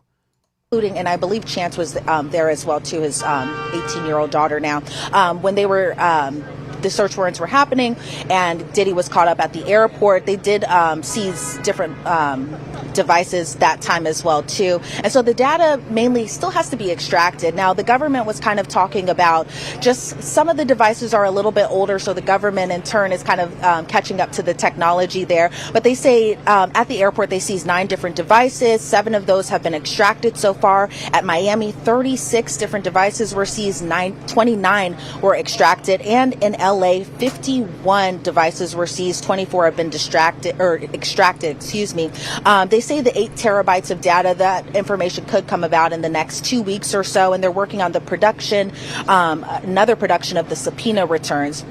And so the defense pretty much didn't object to too much inside the courtroom today. Agnifilo also appeared kind of confident during his arguments. I know a lot of people were kind of expecting for the bail or bond argument to be happening, but that didn't happen, and it appeared that the defense kind of, I'm trying to find the right word here, but they were pretty much complying with all the prosecution's arguments and plan to kind of have everything all good and set to go by May. Now, by the time the end of the year is to happen, I forgot like one big turn right here. They did mention that a potential superseding indictment could come. Now, obviously that hasn't happened yet, but the investigation is still ongoing. And so, we don't know a lot of information as far as what that could look like, but it appears that we could expect more charges to come later on, potentially by the end of the year. That is what we've been echoing a lot, that we wouldn't be surprised if there's a superseding indictment, and I don't know. I don't think that May date is going to stick if he's hit with additional charges. That's just my guess. Elizabeth Milner, thank you so much. Great reporting, and happy you got a chance to be in that courtroom and also lay out the scene for us as well. Really appreciate it. Thanks. Good seeing you. Thanks, Jesse. All right, so now we're going to break it down. Okay. All right, good. We're kind of off of that, but we're kind of sidestepping slightly.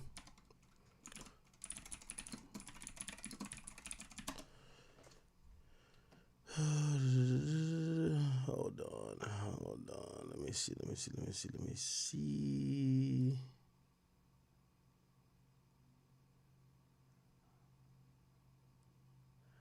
All right. Wait, give me 1 second. Wait, where the fuck is this thing at? I think this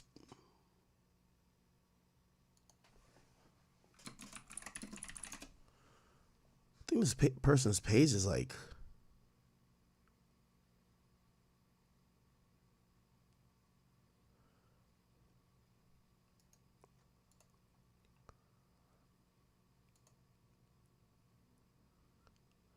Anyway. Wait, why can't I find this fucking tweet?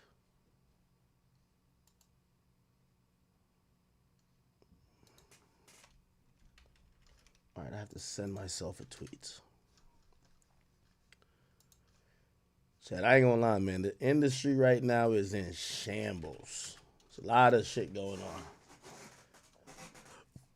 It's gonna be up to us. Well, not really up to us, but a lot of these things aren't. There might be frivolous cases that come out of it, but we're not gonna see everybody get indicted this and third. So it's kind of up to you. It's like, do you believe some of this shit, or do you think some of this shit is just clout chasing or money chasing? While we get into some of the Jay-Z stuff, we're not gonna do too much. We're gonna kind of talk about the Jaguar Wright stuff, or the Jaguar Wright Piers Morgan situation that kind of mentioned Jay-Z. Liz Crokin, okay, this Caucasian woman right here, she says in 2011, I was the reporter. Jay-Z's alleged mistress, Kathy White, was going to do an interview with and go public with her story. A few days later, she was found dead. I've said for years I believe she was murdered and Jay-Z was involved. Watch my episode here. Let's see this. To me on the record, which implied to me, obviously, that if she was willing to tell her story about Jay-Z, that it was indeed true that she was having an affair with him. So that was pretty much it. That was the last time that I talked to her, and I was, under the impression that she was very strongly considering talking to me and telling me her story. That's how it started, about y'all. her affair with Jay-Z. So a few days go by and I'm following up with her. I'm calling her and I can't get a hold of her. And I believe that this went on for a few days. And it was just really weird because she always answered her work phone. I thought it was really strange that she wasn't answering her phone. She was MIA. I didn't know what the deal was. So I ended up reaching out to one of her colleagues. And when I finally got hold of one of her colleagues, they told me that she's dead. And I said, what? And she said, yes, she's dead. And I said, well, what do you mean she's dead? What happened to her? This was just a beautiful, young, seemingly healthy 28-year-old woman. I was told that she didn't have any health issues, and it was very shocking to hear. And her She finna be the white Jaguar, right, for Jay-Z.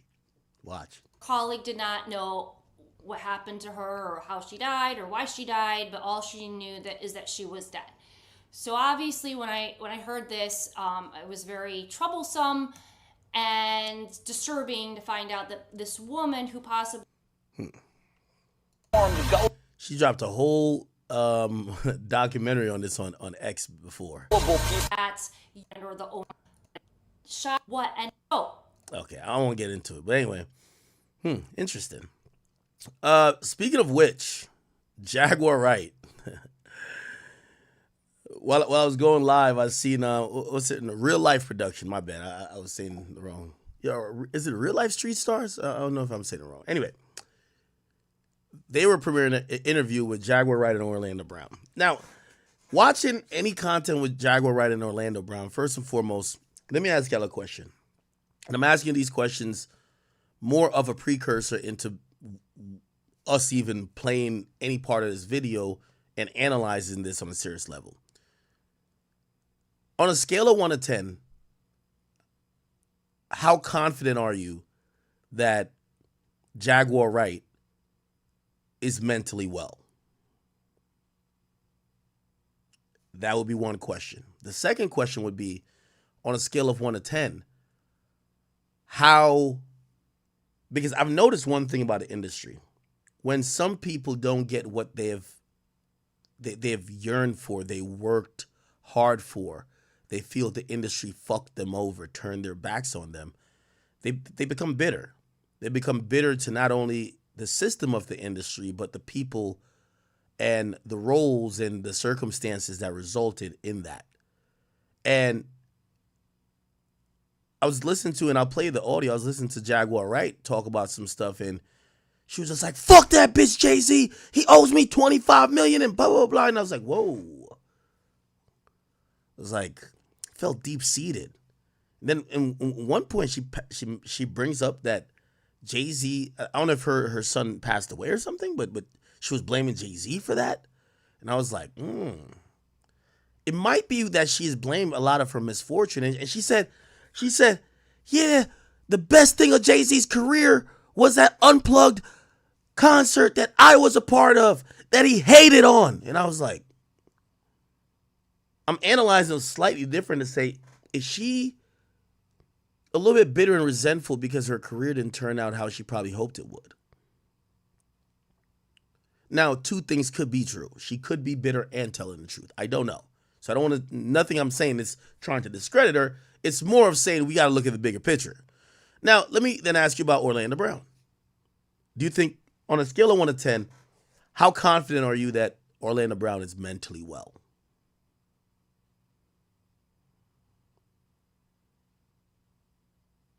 Now, while you answer that, I've spoke to people about Orlando Brown. And you know what they've said about Orlando Brown? Now, Orlando Brown is actually not mentally ill at all. they actually feel that drug use, they feel he's a drug addict, but they don't feel that he's mentally ill. They feel that the drugs will have him appearing to be so, but they actually feel that he is a smart individual who at sometimes know how to play the character to evoke certain reactions. And yes, is he maybe a little bit disgruntled about how his career turned out? Yes. But he understands in the realm of entertainment, I think even Jaguar Wright said it, he's playing a character. Like he gets booked for several thousands for interviews, and they want the Orlando Brown that says whatever. I don't know. You have to be the judge. I think this video is finished. I want to make premiering. love to you. Love to you. Say, hold on. Baby, there ain't really much to say. Baby, there ain't really I want to make nothing love else to to say. Love to you. Oh, think about you every single day. I'll give Jaguar Wright this though. That voice still do be sounding good. I'll give you that. Make love to you, body. I ain't gonna lie. If I pulled up to a stoplight and I saw Jaguar Wright and Orlando Brown right there, and they're singing this beautiful medley, this beautiful duet, shit, I don't even think I would give him spare change out of my car. I'd probably be like, yo, tell me y'all got like Square. Y'all got something I can swipe? Just take 100. It sounds good. It sounds good. Baby, won't you do me naughty? 'Cause I love it when you do me that way. Yeah. And when I come say, ooh, got my head all screwed. Look at these. She's pretty good at doing background vocals too. Yeah, this is like impromptu. She's fitting in.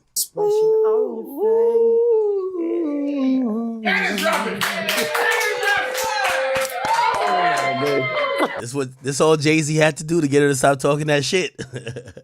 See, Jay, Orlando Brown gonna teach you a thing or two now. All you had to do was this. Acknowledge her, nigga. You know, real life. Doing the mileage with your feet. Okay, we're gonna skip to either about Diddy or Jay-Z. Let's see. Watching and you stay out of this room, you stay out of that room. That's me. There is no comparison. There's only Jesus and Mary Magdalene. Got it. So question, if I were to challenge you right now, artist to artist, and I sang something, because you ended. Ooh, look at the expression on your face. Okay. Okay. You know, what I find most interesting is that nobody is watching the evolution of a crab, a soft shell crab, jumping from one skeleton to the next. Yeah, but you know, Reby never wanted this for the Jackson family. You know, my mother, you know, Catherine never ever. I wanted, and I was like, oh my God. Bow Wow, they're not worried about your pussy. Wow.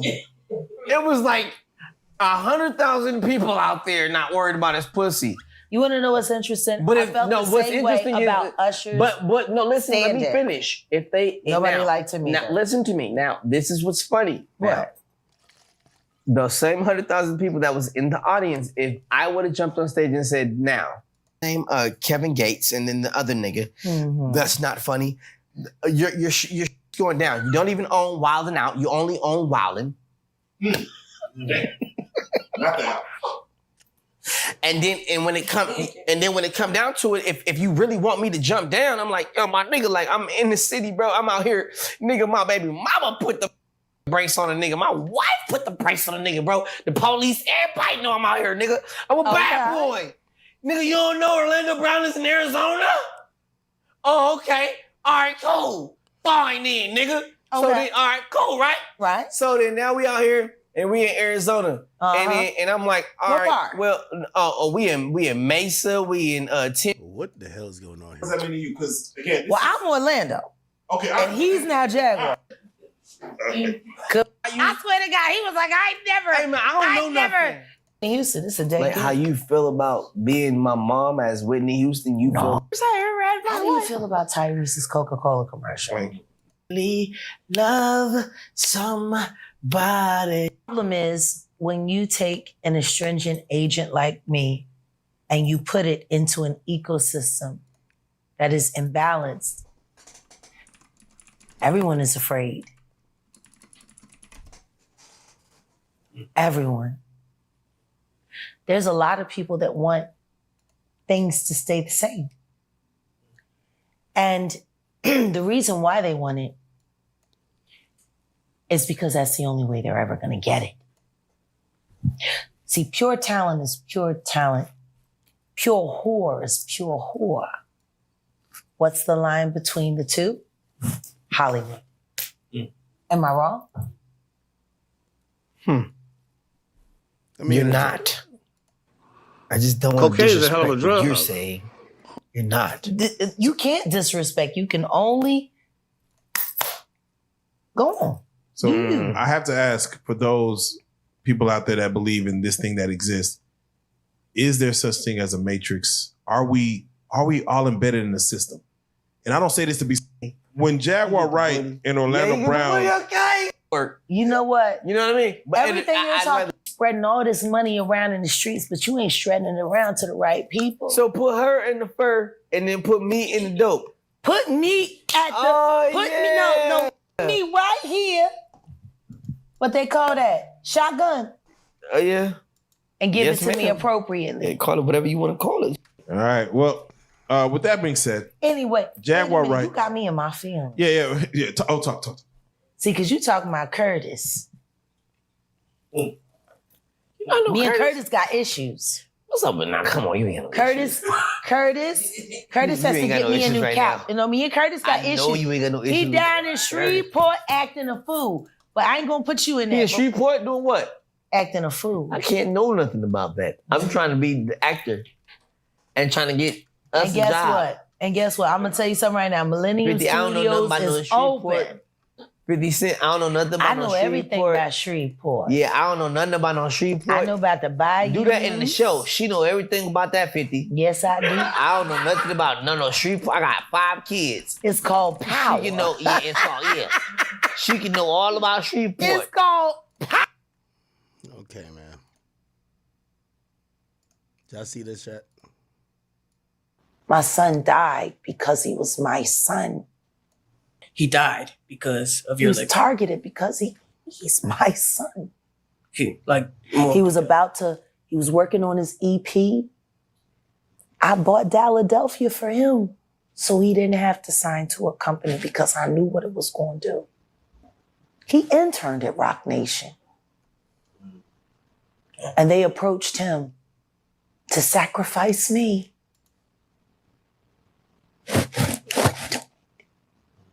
I saw his death when he was 19.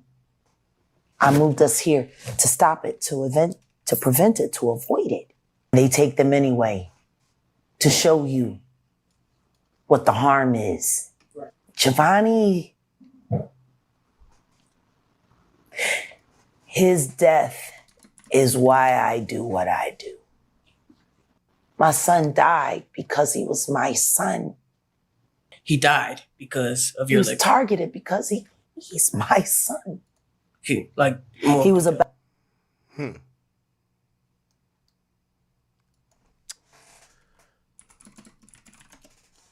Now, she wasn't done. She went on to claim that Jay-Z owed her $25 million.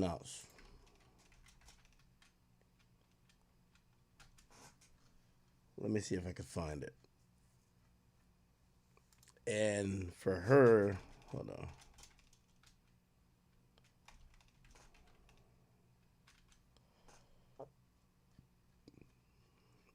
It's been so much on her recently. It's hard to keep up with.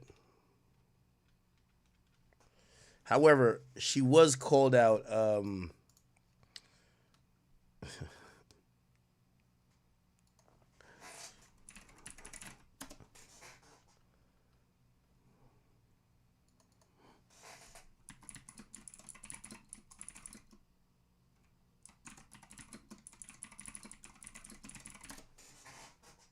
Listen to this shit.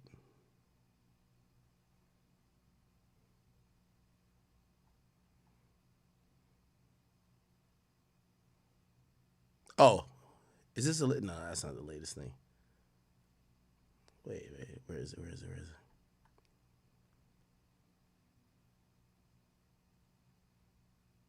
Long time. And the truth is, the reason why he can say all the things that he say and get away with it are because so many black people have co-signed him.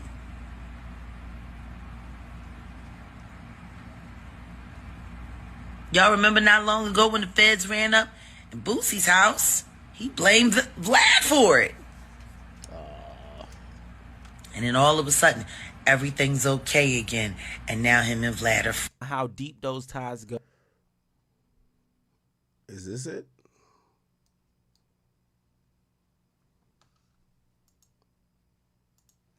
Give me a second. Damn, I don't got my links in order today.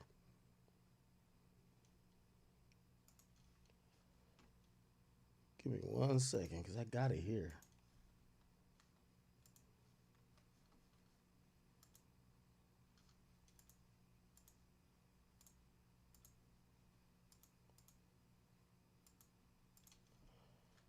Here we go.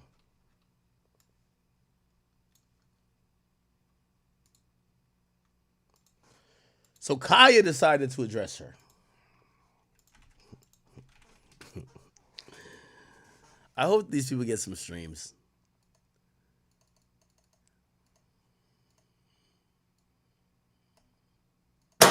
Jaguar can't get right. You know the people is roasting you. What the hell you doing on the Cracker Show? Child, this is a dumb bitch alert. Jaguar can't get right. Jaguar, you know what? You want to be so smart and act so dumb, Jaguar. You really should have went up there and beat DJ the last act. He is not for the people. I don't know why you niggas keep going on that motherfucking Cracker Show acting like he love y'all and like y'all and appreciate y'all coming. Any nigga that go on Valad's show is tired and through, and we, the people, don't fuck with you. Just like that Cracker don't fuck with us. He is not for the people. How you think you gonna know everything but didn't know that Jaguar can't get right? The person you should have been roasted was Valad and goddamn that other Cracker. Where he from? England, London? Cracker's platform, space the fuck not looking like you just hit that shit. You know you're not well enough to be speaking for the people. This is the case of mind blown and gone. Let's talk about it all. Nigga people versus Jaguar. I don't know how to get right or be right. Gag order. Getting spaced out, delayed ass is being charged with being a dummy bitch. Gag order. Doing the Tyler through interview with a saltine cracker who doesn't like black people talking about that same bullshit that's half truth, half false, half batshit crazy like your motherfucking ass. Actually really believing your own lies and stories after all these fucking years that only sounded good to you in your motherfucking head because we sick and we tired of it. Gag order. Keep regurgitating all this tired ass tea that's been told over and over again. Getting drugged and fucked at the parties and your mind ain't came back. Now you're here. Gaggo, you still talking about it. Being big mad because after you were used and abused, Gaggo, you were no longer invited to the motherfucking party. Doing anything to stay relevant and get a coin and you still broke it in the motherfucker stealing you all. Suing your son and with a woodpecker because you ain't got no fucking coin or a dollar either. He told the truth, the whole truth, and nothing but the truth. Gaggo, in that order. Not telling Piers Morgan, fuck you, Gaggo, from you and Meghan and Harry. Gaggo, that's what you should have motherfucking said. Thinking the lad gave 2 fucks about you when he don't, Gaggo, he can't stand niggas at all, for real. I don't know why y'all keep going and running to his platform like some slave ass niggas running a master, Gaggo. So you's a dummy bitch and you can go straight to motherfucking hell because we already know you was at the parties and got drugged and your mind ain't never came back. You here and you want to tell what happened, but you ain't been invited in a long time and we don't want to motherfucking hear. Jaguar can't get right. You slick, slow, crazy ass motherfucking bitch. You stay out of order. Let's talk about it. Word on the curve, Jaguar can't get right. We spotted out here in these streets looking and sounding the whole fucking food on some saltine crackers platform and the people not gagging. And we said, what the fuck you doing up there, Jaguar? You do not represent the people, speak for the people. And if you don't go take your medications and get in that padded room and locked in that chair, you better. Might as well interview Shamar or Orlando Brown. Child, you mean to tell me out of all the interviews you could have done, you decided to go on Piers Morgan? What the nigga name, a Cracker who doesn't like black folks, but your ass is talking to him like you know all the motherfucking tea and you want to respect master. Thank you for having me, girl. No, man. Child, boo, bye.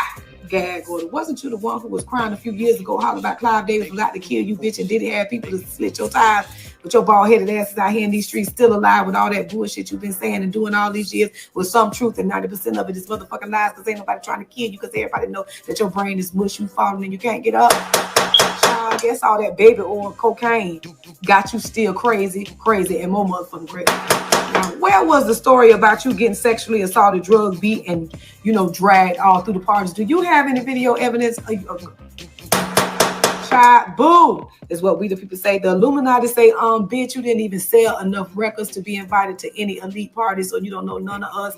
Gag order, and if we was there, you were only there serving drinks. Gag order, and it was out the front door. You went, and we motherfucking gag. They said you weren't never pretty enough to want to do no threesomes or foursomes with Gag order, and I'll holler. Oh, and behold, say if she's a monster, you're a gargoyle, bitch, and a fucking peasant, and she don't give a fuck about you. Who the fuck are you? Fuck you, bitch. Child, Jay said if you don't suck another thick dick, you better and leave him the fuck alone. He got the feds to worry about. Bitch, if Diddy didn't get the feds to knock on his door to ask questions, it would have been off with your motherfucking big ass head. Off with your head, let you tell it. Child, ain't nobody. All right. Hold on. This is what I was looking for. And this is what I asked you about. Where's the money going to, Jack, for title? What do you mean he's pocketing it? He's been pocketing. That pussy me $25 million over the course of the past 20 years. Sean Carter owes me $25 million. Wow. And the simple fact that he keeps slumping the greatest career performance that he's ever had, which is Jay-Z Unplugged, which would not have been what it is without me. What's up, everybody? It's your boy AT2. Earlier this month, I had the pleasure. So she'll stand by him as closely as she can, but she don't want to do that because she an accomplice, see? She an accomplice to all these niggas shits. Someone put that in my chat, and I was all like, I don't know. What? Well, one thing about the moving on from the tape, I do want to say this. So you're not thinking about like, oh, well, I need to make sure that they do. They starve you out. Mm-hmm. Which is why I stopped releasing my music that I've been making consistently now for the past decade and keeping it in my private catalog only to be released on my streaming site. Because see, the shit that I got to deal with, like that paperwork where my ex-husband forged my signature to give title, the rights to stream my music behind my back. Your music is on title? Yes, 2/3 of my catalog is on title. Whoa. See, I only have Spotify. I'd never looked at title before. But title is supposed to give you, and that's the thing about Jay-Z that I find hypocritical, because title is supposed to give like artists greatest career performance that he's ever had, which is Jay-Z Unplugged, which would not have been what it is without me. The simple fact that they made sure that once my ex-husband brought my wardrobe so that I could perform, that they went and had a stylist go and damn near get the exact same outfit as me to put on that fucking Sal, Mary J. Blige, so that they could pretend that she was the one singing it unless I bowed down to him. Yo, these motherfuckers is wild, yo. Wow. So how do you know that your ex-husband is not getting the royalties? No, he's not getting it. Because if he was getting it, trust me, he would be gloating. What he gets is his Illuminati payment. You know, Jay-Z paid for his heart surgery that he had 2 years ago when he threw my son out in the street and said he couldn't afford to take him because his doctor bills were so high. So you're saying that Sam is working with Rock Nation? I'm telling you, we both took the blood oath. And he was paid to be my husband so no one would know who I was really involved with. Oh, wow. So are you saying that you've been in the Illuminati ritual? I'm admitting it now for the first time. I took the blood oath. And so did my first husband. Whoa. And I left. That's why it ain't never been right since, because you left it. You don't leave anything like that. I did. After I found out what actually happened to Aaliyah, there was no way I could stay. Mm-mm. Oh my God. And then I started doing my research. And I started talking to other victims. I should have never signed that non-disclosure agreement, but I did. The problem here on YouTube, and I'm going to be honest with you, I'm going to give Vlad some credit for this. Vlad said it right. Conspiracy works. And if you're a smaller channel covering facts that other bigger channels have covered, will not get you anywhere. You need to cover an angle. Like, for example, again, when I came up in the game, everybody's covering Drake and Kanye. So I cover Chicago artists and I cover niggas with colored hair that were popping on SoundCloud. That was the lane to get me some relevance. When everyone's talking about these factual situations that we now know, or at least even allegations that are at least merited, well, let's not say merited, but they at least maybe deserve some type of conversation, potentially, because they're now in court, or maybe they went to the police, cool. The mainstream outlets are covering those. You know, every smaller channel just talk about some Illuminati blood oath, everybody sucking everybody's dicks. Reason why this guy made it to the top is because he got his asshole pounded by a 15-inch dildo. Like, you get to realize that conspiracy theories, and by the way, this is where I oftentimes, I look at Orlando Brown, but really more Jaguar, right, than anyone, and I'm like, even if we want to say maybe she's a little bit off the rocker, is she off the rocker or is she smart? We are fascinated, obviously, with this Diddy thing because the main reason we're fascinated by Diddy is because we didn't really know what the hell was going on in the industry, like at the top.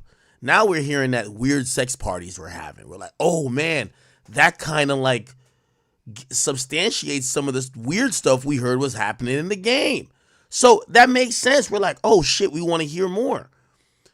Then you get Jaguar Wright, who's just gonna, every single day, I feel like she tells us more and more shit. We're like, what?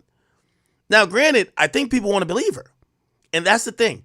And that's what I said about even Diddy. Diddy has given people, he's opened up the realms of possibility to what people are now able to believe.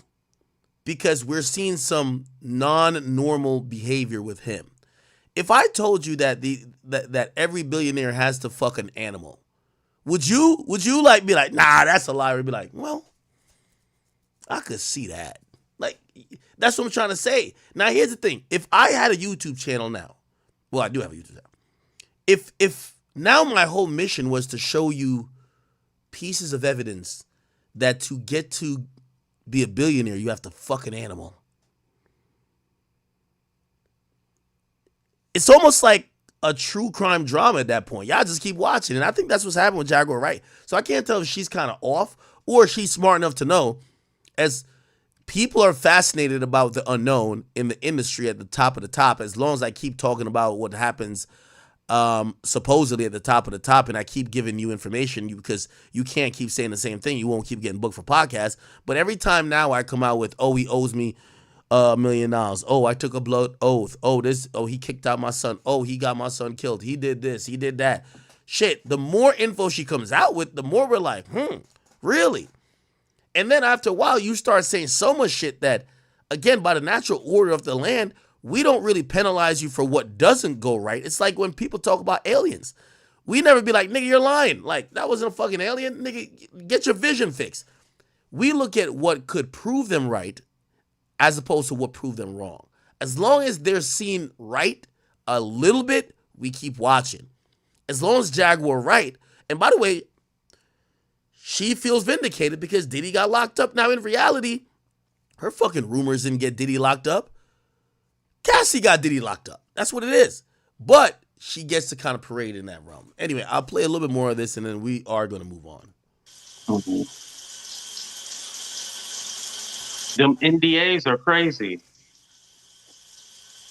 But you know, if anything is illegal, you can speak out. And look at what speaking out has done. It's caused a lot of chaos. It has. Now imagine if I told the full truth. Oh man.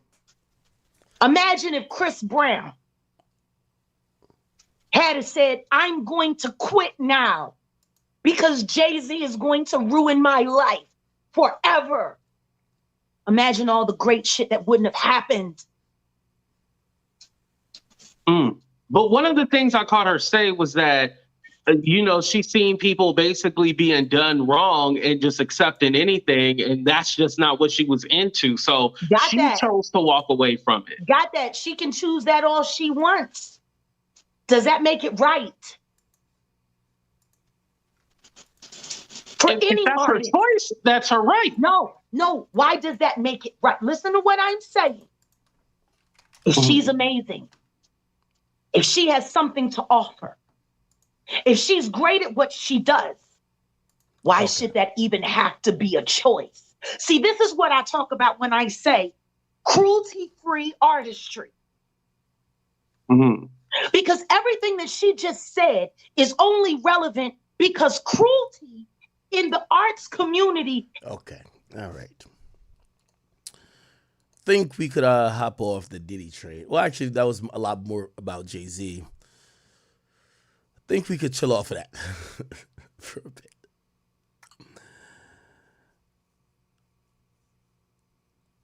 I do want to say salute to, as much as I've spoken, I don't know if it's necessarily in opposition to Jay-Z. I want to say shout out to Jay-Z, because you got to stop the people who are incentivized by money to play with your name.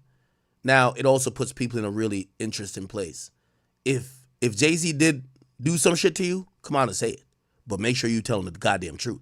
Don't come around and play don't come out and play with it, because what's happening, especially with the Diddy situation, there's a lot of people playing with it. Pause. No Diddy. They're saying stuff because other people are saying stuff, and other people's experience, most notably Cassie, makes us want to believe them, right? Because like Cassie shit seems real. So like shit, if we believe Cassie, why are these other people lying? You get what I'm saying? So I like what Jay-Z's doing, but it's put up or shut up time. If you are a victim of Jay-Z, if you think you are, well, why you ain't went to the authorities? Why you ain't filed a lawsuit? We don't want to hear no interviews from y'all. Get a lawsuit going on.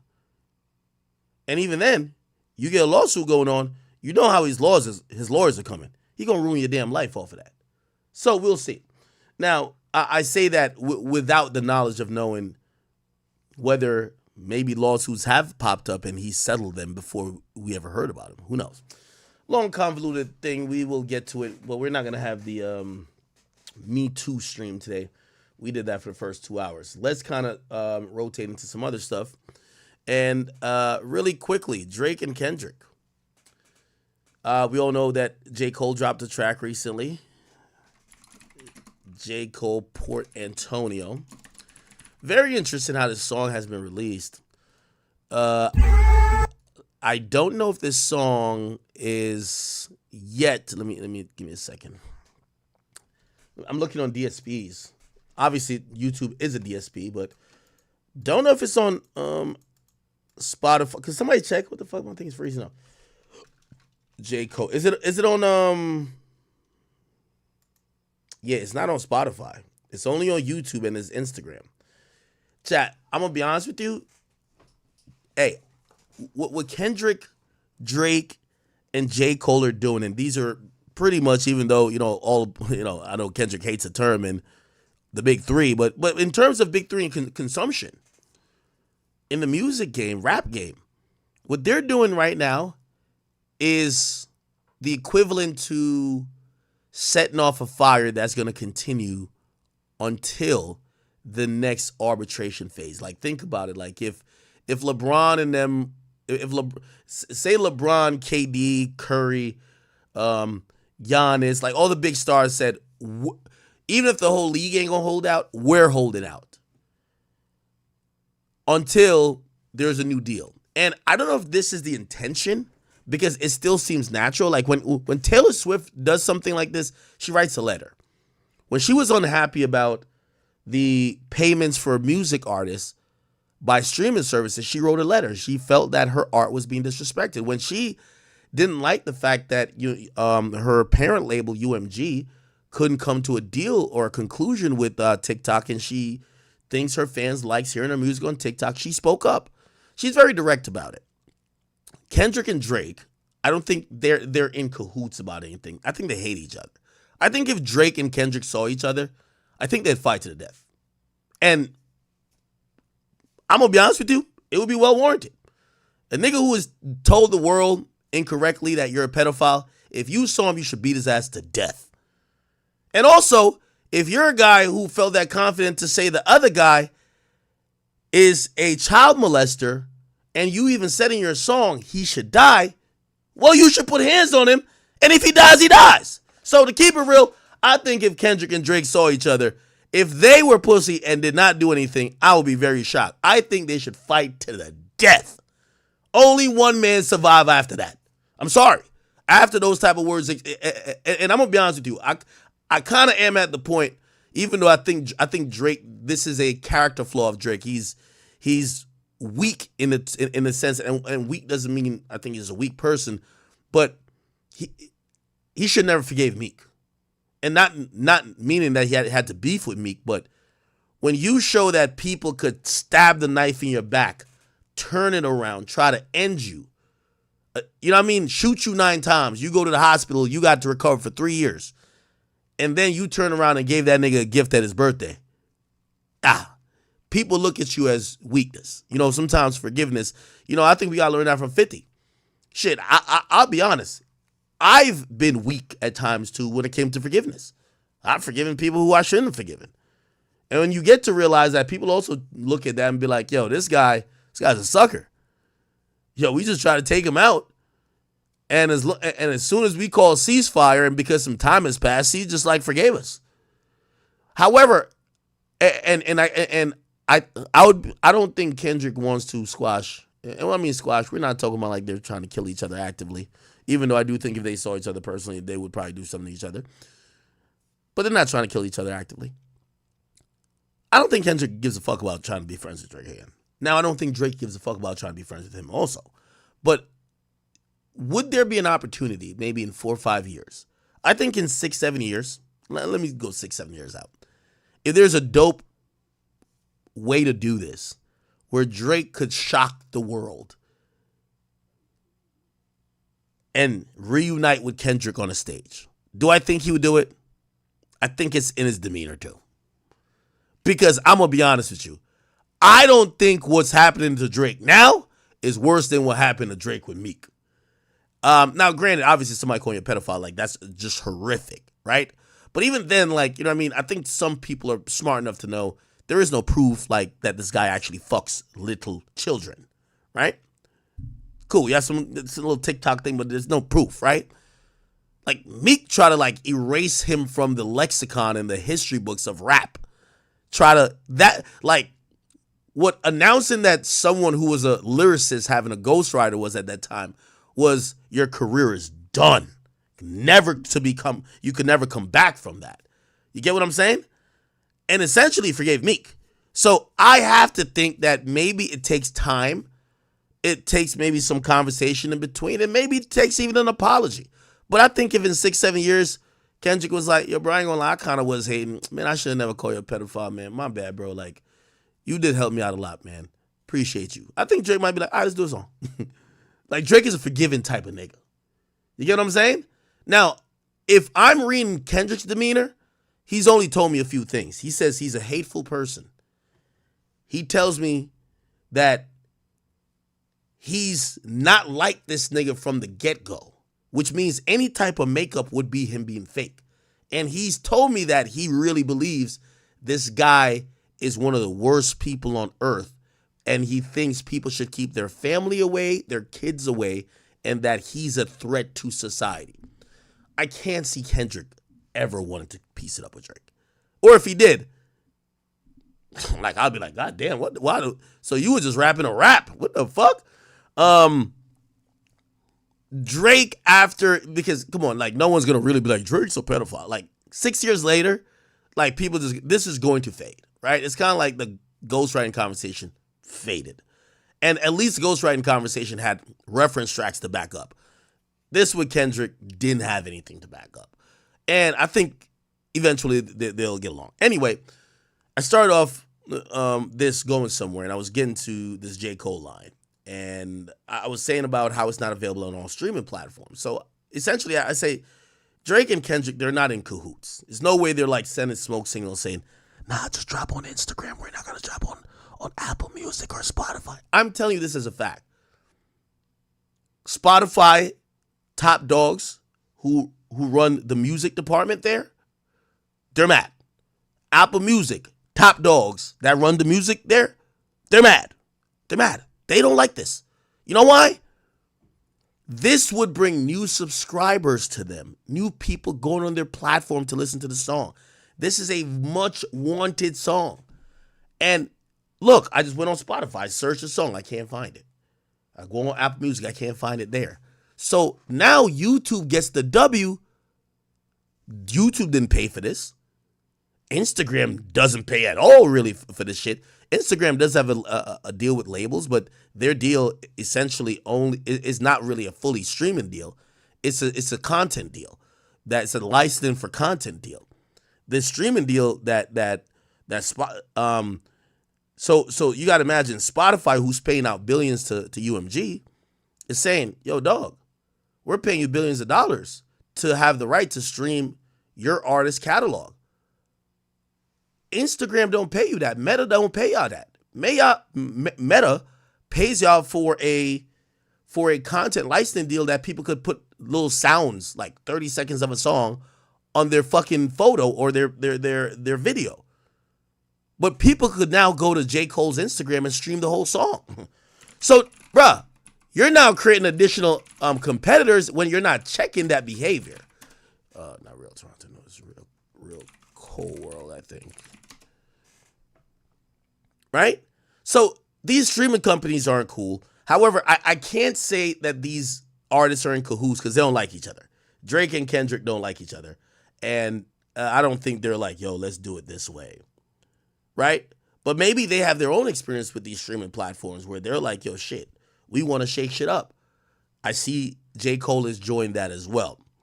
Anyway, the fallout from this is, yo, listen, I got to address the K-Barbs real quick. Yo, all the K-Barbs, come on. I mean, K-Bots. J. Cole has thrown y'all bitch-ass niggas for a loop. Y'all don't know where to go, up, down, left, right. Y'all are arguing if J. Cole has chosen Drake's side over Kendrick. Y'all, like, I can see y'all like, but if you thought he would have won the battle, why you ain't bail him? I can see y'all don't know what's going on. Y'all are in denial that he was speaking about Kendrick when he talked about bots. Like, come on. It's okay. It's okay. Y'all also speculating about the authenticity of J. Cole's relationship with Drake. It's okay. It's okay. Anyway, we saw Drake like the picture. Cole hasn't said anything. Kendrick obviously just absent. And I seen this dude hop up in here. And by the way, I ain't gonna lie to you. Mealy Mall, I'm gonna give you some credit because when Joe Budden dipped on you niggas, he left y'all niggas for dead. Trust me. Me and Joe was on the call, and I don't know, we ain't officially do, but we almost did a proverbial toast, like, rest in peace to these bum. Yo, you know when you show up to the funeral and be like, just to make sure they're fucking dead. Me and Joe, you know what I mean? Like me and Joe, we were having one of them laughs. You know when you laugh and the laugh come from it, like one of those type of joints. You know what I mean? I was like, yeah, Joe, they try to get you too. It's all good. You survived. You know, they was playing with me. I handled my handle. All right, man. And I got to give it to Mealy Mall, man. Mealy Mall did exactly what Joe Budden was begging him to do when he was on the Joe Budden podcast. Stop being so cool to use your connects, because you're Jay-Z's pre-cum, and get us some real sources. Use your sources to create content, compelling content that somebody could look at. And finally, right when they were about to decompose, because they were buried, trust and believe, Mealy Mall started twitching. and looked like he twitched and reached over to his phone, and somehow Drake told that nigga something, and looked like, I gotta give him some credit. He's doing some content now, even though we only care about him for what he says that Drake probably told him. But still, we'll give him some credit. Anyway, he's talking about J. Cole, and I have to assume this is probably a part of the conversation with Drake and Cole. I already tell y'all, I try to stay away from, like asking Drake those major things. Why? Because if I say it, they're going to act like it's fucking breaking news.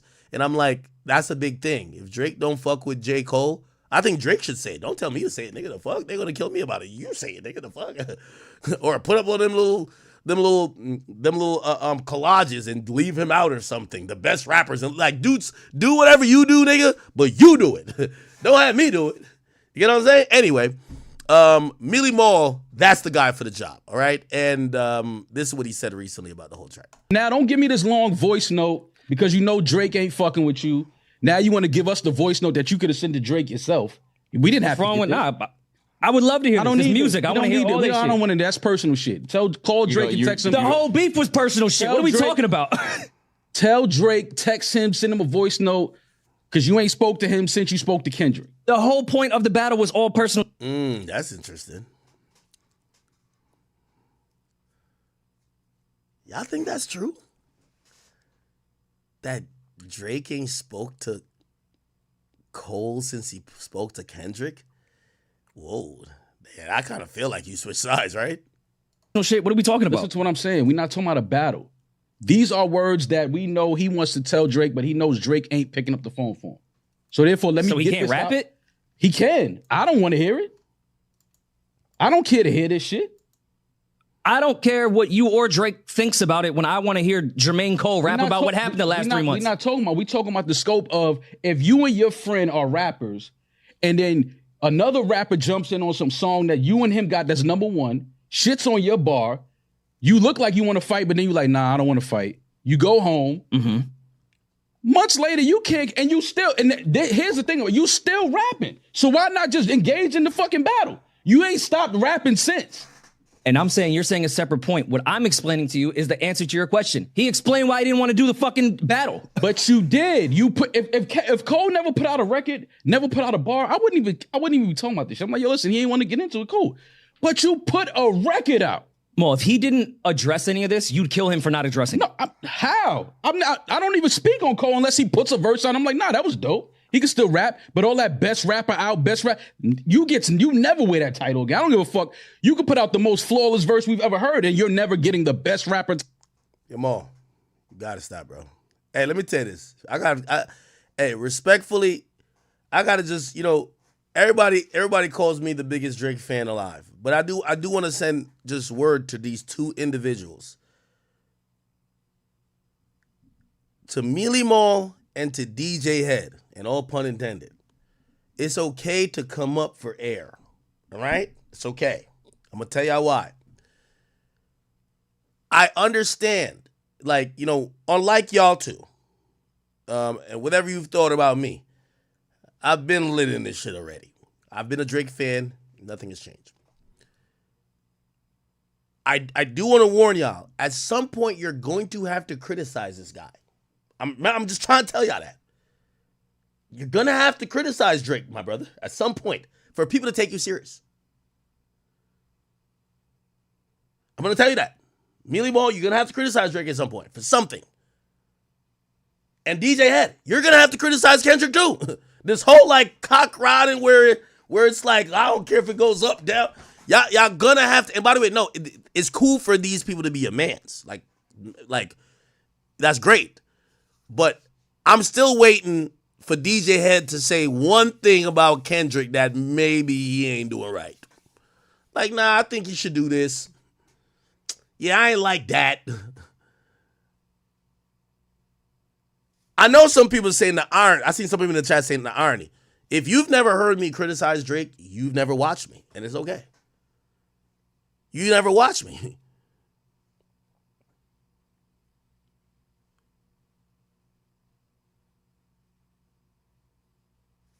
I'll just leave that there. title from me. What does that have to do with this? Because when it was time to show that you was the best rapper, you told us you couldn't. And the only reason why I'm saying this in conjunction to Mealy Ma, and by the way, I don't think there's anything to criticize Drake on this about, but I'm saying this to say like, yo, bro, I'm one of the niggas back in 2016. I called J. Cole Nap King Cole. I said the nigga was putting out audio NyQuil, nigga. He was putting us to sleep. I'm one of them people who have criticized J. Cole. I went ballistic when he backed out his battle. But we have to also chill out a bit. For you K-Barbs, and J. Cole is rapping better than Kendrick and Drake. I'm sorry. Like, just when I listen to he ain't saying much of shit. He don't got the heart for it, but he's rapping better than them. I'm sorry. He's rapping better than, to me. Nigga, when I hear him on First Person Shooter and the other verses he drop, I literally look at him like, yeah, I think he got Drake. I think he got Kendrick. I'm sorry. For him on First Person Shooter trumps like that to me crazy. Now, he don't got no heart. I agree. That nigga don't got no heart. That's why he couldn't be my favorite rapper. Cause I can't be a huge fan of a nigga that sound like he's the lion in the Wizard of Oz. He lacks the courage, but he looked the part. That's my thing. That's my thing. But I'm going to be damned if I don't admit when a nigga rapping. Now, maybe Drake has grinded his pen back to be at that level because Drake been doing his thing. But Cole been in this bag for a year and a half. And again, for y'all Cole fans, if y'all still exist, y'all got the nigga whose output been at the highest bar lyrically, but he has the least confidence and the least heart. I don't know I don't got them type of problems. If my favorite rapper, let me tell you this, even when I've talked to Drake, and you know what Drake said about the Pusha T joint and even this shit? He said, I ain't gonna never let nobody get a one-up on me that my fans could say I ducked a battle. Not none of these niggas. Obviously, it's within reason. I know somebody gonna be like, what about True Body? No, I get it. But when I hear niggas saying that, yo, listen, man, I'm not ducking no smoke. I like that. We like that fearlessness, competitiveness. J. Cole don't got that. By the way, I also thought this song, yo, if you said this song was trash, nigga, you mad at J. Cole. Like, if you say the song was trash. Now, if you don't like the message, cool. But the nigga was rapping, my nigga. I ain't gonna lie. J. Cole is rapping his ass off right now, bro. I'm being honest. He's still rapping his ass off. He's rapping his ass off. It's just that we want him to be Michael Jordan or Kobe Bryant. And he's like Keith Van Horn. You remember Keith Van Horn used to play for the Nets? This white dude, like, nigga, if they breathe on him, he would bruise and fall to the ground and start bleeding. His nose start bleeding or some shit. Like, what the fuck? This nigga soft as baby shit. What the hell going on? That's who J. Cole is. But is J. Cole, listen, now, granted, I'm not saying J. Cole has been nicer than these guys their whole career. I think there's like 3 years of Kendrick that Kendrick was like unfuckable with. I think there's about 5 years of Drake that Drake was unfuckable with. I think the last year and a half, and by the way, there's another run. He had a run. What's that other run? Was it around 2018? It could have been for Cole. Cole has had 2 separate runs unfuckable with. When I'm talking about that, I'm talking about every time we hear him with the bars, he's taking niggas' heads off. Pause. You know what I'm saying? I'm only speaking on the bars. Now, anyway, let's get back to it. And by the way, I think Mealy Moore, I hope he's not talking about the bars are whack. Maybe him not feeling the message because, you know, yeah, the bars is fire, but then when you ain't, like, when there's no action behind it, it's like, what the fuck? Like, nigga, what is this, nigga? Like, yo, nigga, you think we your personal diary, nigga? All that best rapper out, best rap, you never wear that title. That's what I was like, overall, all right, so then I would ask this question. So we got to ask this question, chat. Where does battling, it's so interesting that we're knocking J. Cole so much for not battling, but everybody dick rides motherfucking Andre 3000. Who the fuck he battled? There's some other niggas who have never really been in notorious battles, but we give them the pass and we say their lyrical potency and their ability just warrants them being in that conversation of best rapper out or best rapper ever. Maybe J. Cole's just not a battler. He's just like, I get it. He's not. He one of them niggas when it's time to fight, time to jump a nigga squabble. You don't call him. Me too. Don't call me. But yeah. but are we literally saying that? Do you think Kendrick is rapping better than J. Cole? Fuck no. And the last time Drake got on the track with him, he got outrapped by Cole. What the fuck? I get it. He dropped to this track. I get it. And I get it. He was talking like he was built like that. I get it. I'm agreeing with y'all.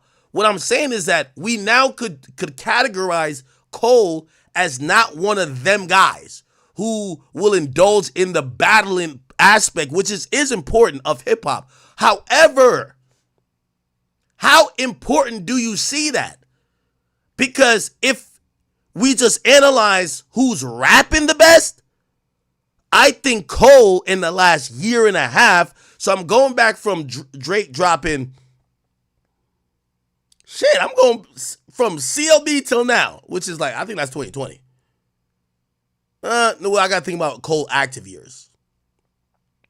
What's Cole's active years? And I'm talking about even the freestyle he did with Yachty. That shit was lit. I'm sorry. That boy was spitting.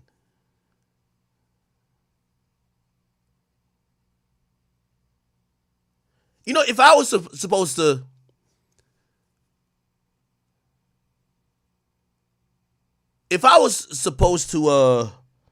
compare these rappers to basketball players, do we compare Drake to LeBron? Because I do think LeBron loves I think Drake loves the challenge. I think Drake wants to squabble. He respects the art. He's a student of the game. Maybe LeBron, I think Skip Bayless fucked us up on the concept of LeBron. Like, oh yeah, he's not clutch. He's not this. Come to find out when you realize how many game-winning shots he's hit compared to everybody in history, he's up there as the guy who's hit some of the most game-winning shots. But if you listen to Skip Bayless, it's like, he's not clutch. He's not that guy. He has no killer instinct. Remember that series versus Dallas? But LeBron is that guy. Now, Kendrick,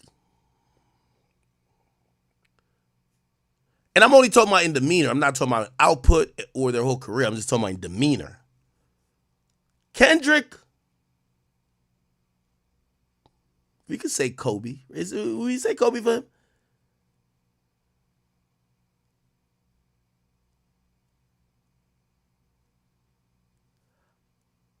The only reason I would say Kobe in demeanor is because Kendrick doesn't even like the nods when people say, the nigga got offended by somebody say, we the big three like we started a league. But right now, I feel like I'm Muhammad Ali.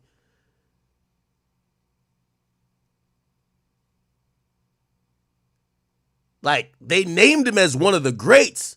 They just didn't name him as the greatest. Then he got offended by the niggas saying, the Spider-Man meme is me looking at Drake. The nigga got so mad, he said, fuck the big three. So Kendrick's a guy who wants to be number one. He don't give a fuck about being in the best conversation. He want to be the guy. That's a Kobe mentality. That is a Kobe mentality. That's Mamba mentality right there. That is Mamba mentality. That's Mamba mentality.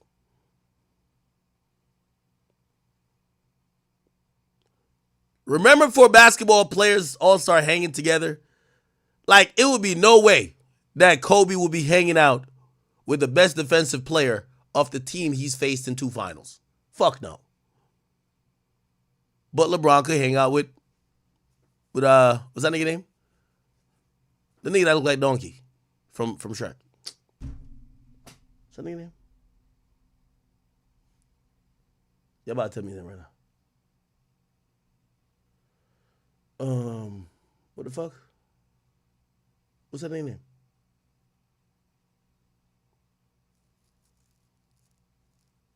Draymond, yeah. LeBron could hang out with Draymond.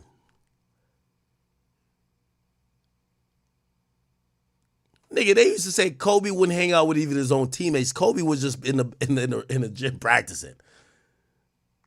Kind of sound like Kendrick. Kendrick bring out 55 niggas on the pop-out stage. He don't hang out with one of them. That nigga just doing burpees somewhere in some random park alone.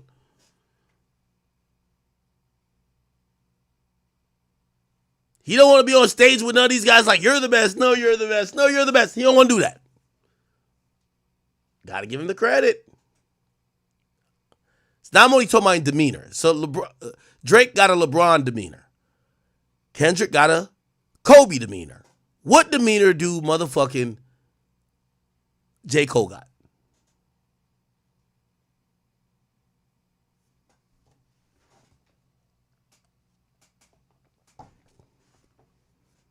Huh?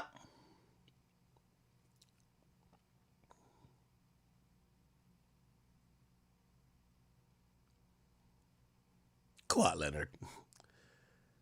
In production, Kendrick is Kawhi Leonard. But in demeanor, J. Cole is Kawhi Leonard. Y'all trying to say KD? Damn. God damn, KD. Look how they trying to kick it back in on my stream, KD. Y'all know KD be watching the stream, right? Y'all trying to play with KD.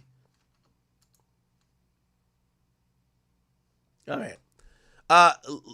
Let's finish this thing. Okay, I don't give a fuck. You could put out the most flawless verse we've ever heard, and you're never getting the best rapper title from me. What does that have to do with this? Because when it was time to show that you was the best rapper, you told us you couldn't sleep, and you went home.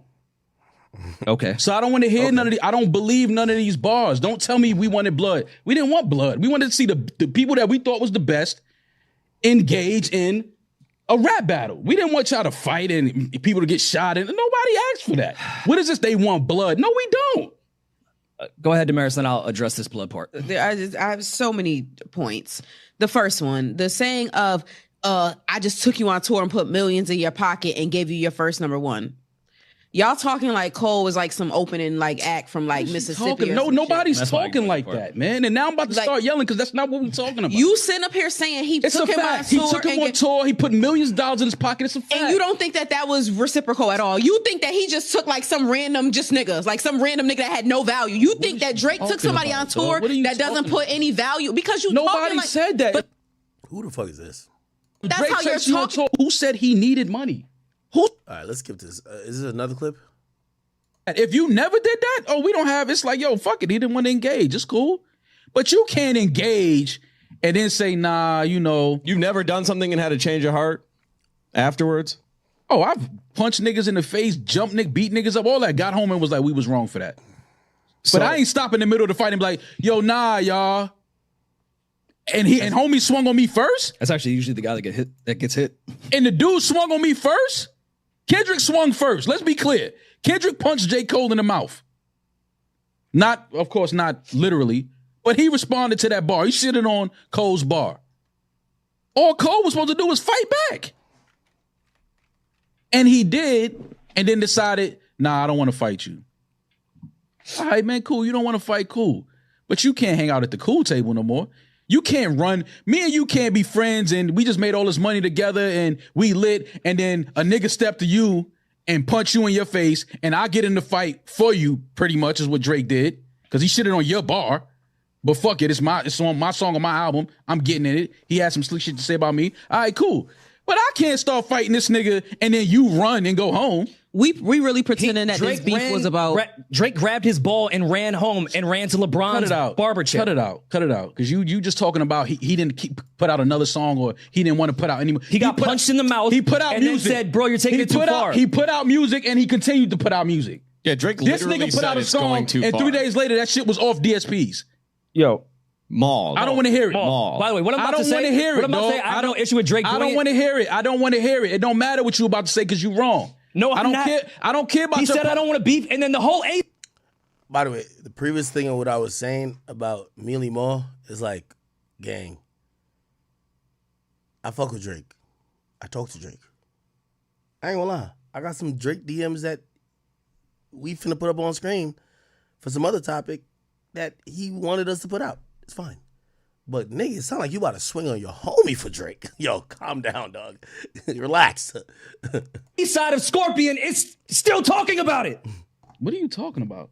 The A side of Scorpion. What are you talking about? Is the push The entire Scorpion A side is about Pusha T and Kanye West. What are we talking about? He said, yo, I don't want to do this anymore. You guys took it way too far. Like, I'm done with this. And then dedicated the That's whole not what he side of an said. That's album to discussing what happened. That's not what happened, though. That's not what happened. We talking about two different things here.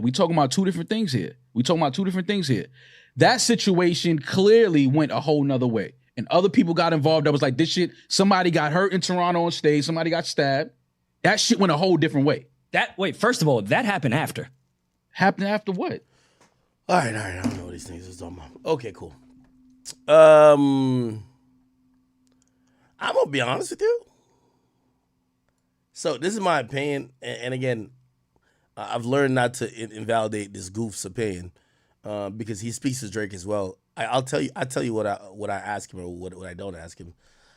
Be honest with you, bro. I'm not asking you, are you cool with J. Cole? The fuck, I don't care. I think that based on him liking that photo, maybe they haven't talked.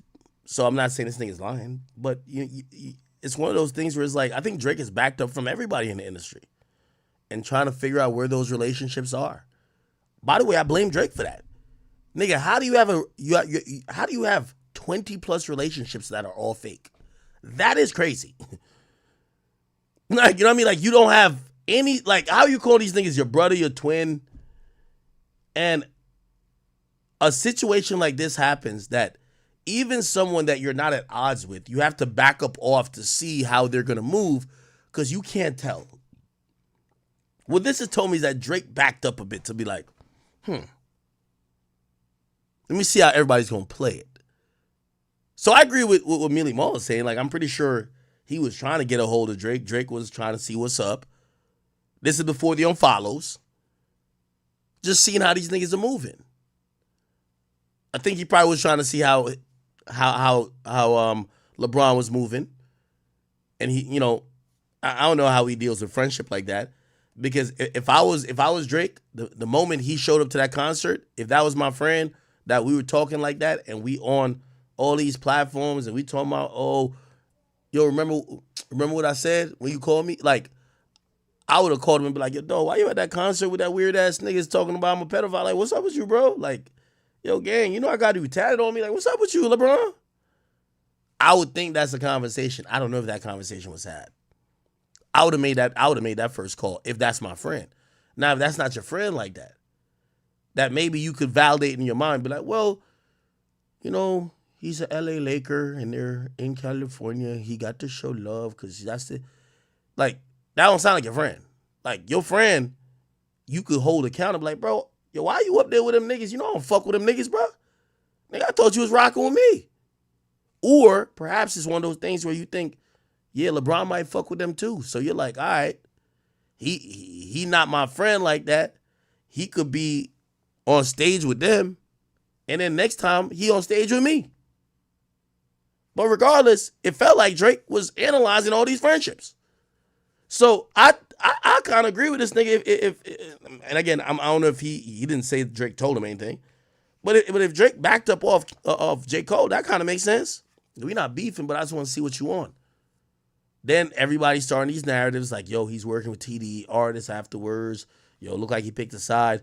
He can't. Remember I said the song sounded like, yo, he couldn't get a hold of Drake, so he said it in the song. Say, yo, y'all stop lying on me. Told him I'm picking a side. That's kind of addressing him doing these TDE, PG Lang, like, collabs afterwards. It's like, nah, I ain't pick a side. And then he compliments Drake. Drake did a lot for me. So I'm kind of believing that. Right? Who said that? Okay. I forgot my train of thought, low-key. Anyway, so I kind of believe that shit.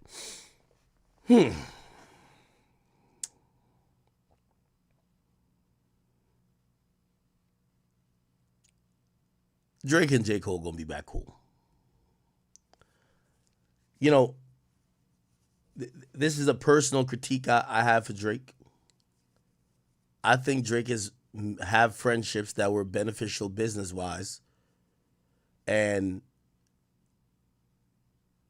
this is one of the rare times that I think he's probably not ended relationships, but not maybe cared to foster or grow those relationships after somebody else wasn't relevant to his situation. Because I've seen him with people, whether he did a collab with them, this and third, and it looks like they were going to be around. But after it was proven that those people fell off, he didn't look like he was like, oh, okay, I'm good. It felt like, fuck it, right? So, me particularly, I think this is the first time he's experienced it on the other side, except I don't think he thought he would ever experience this because he's not irrelevant. Like, you don't think nobody's going to cut you off or start devaluing you, especially when you're still super relevant, except they did. Because they saw maybe the culture and other type of shit and more people on the other side. So that's something to consider.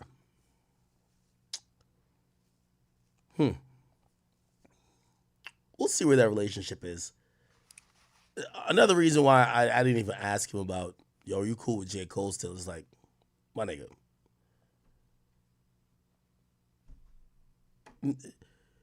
I think Drake got to speak publicly about these relationships. My nigga, Travis Scott is in the middle, my nigga. He's just on stage with all the niggas that you don't like, just jumping up and down like he's at the festival like, yo, play my favorite song. The one that disses your buddy? What the hell? Yo, like, meanwhile, you're at your whole concert playing a whole fucking song dedicated to you and him. What is it? What's the Astros? Sicko Mode. Like, are y'all really friends or are y'all like industry friends? So you don't know, like, Drake has a whole bunch of those. Him and Travis, they not really like, bro, they're not gang like that, bro. Him and LeBron, it was never gang like that. I think maybe Drake was caught up in a moment a few times. Like, if you tatted a nigga's face on you, you were caught up in a moment. But I don't think they friends with you like that. Like, I've heard behind the scenes that maybe Drake and Travis was, but then it's weird. Like, I don't know about y'all, chat. I don't have that much fluid friends where I'm like, I'm not locked in with you, or it just fluctuates up and down constantly. That's weird. That's not a friendship to me. Same with LeBron. Same with J. Cole. Are these friendships or they're not? It's kind of like him and Jay. Is it cooler or is it not? It's like him and Kanye. Is it cooler or is it not? We get to realize they weren't friends. None of them were friends. So if you try to convince me that Drake and Travis is friends, I'm going to say no. If you try to convince me, and this is why I don't ask him about that, because I'm pretty sure his answer would be what it is in the moment. And it might be like, in this moment, oh yeah, now we just ran into each other backstage, we chopped it up, we talked. Nah, that's my guy. A month later, you see some shady, sneaky, weird shit from the guy he's saying. So I don't even ask, bro. Like, you know, rappers have these relationships that come across like women. Like, are y'all friends or are y'all not friends? So anyway, that happens. We don't know what's what. We'll continue to watch how the evolution of Drake and Cole continues. But Cole made it very clear. He says, y'all trying to start another war. He wants no fucking smoke. Right? He wants no smoke with Drake. And shit. He shouldn't. You know what I mean? Okay. All right. Oh, we did get something from Drake. Let's see if we can find it.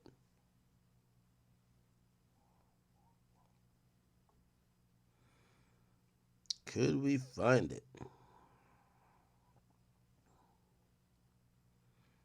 Oh, K-Bots. And just to be very clear, because I know anytime I say something from right, niggas gonna be like, oh my God, he's pressed. We inquired about, let me make sure. I'm posting it to my main page too. It was gonna be posted last night, but I ain't streamed, so I told the gang to hold up on posting it.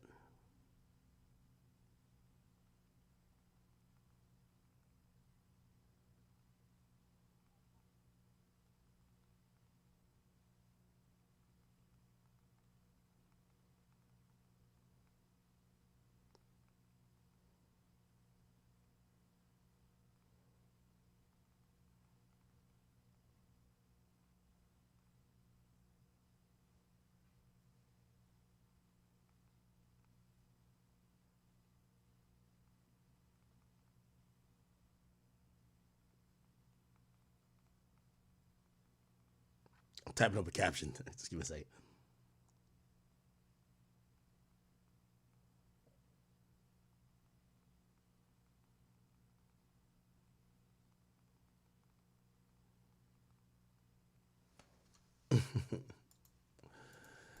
Don't worry. Yeah, I type my own captions up.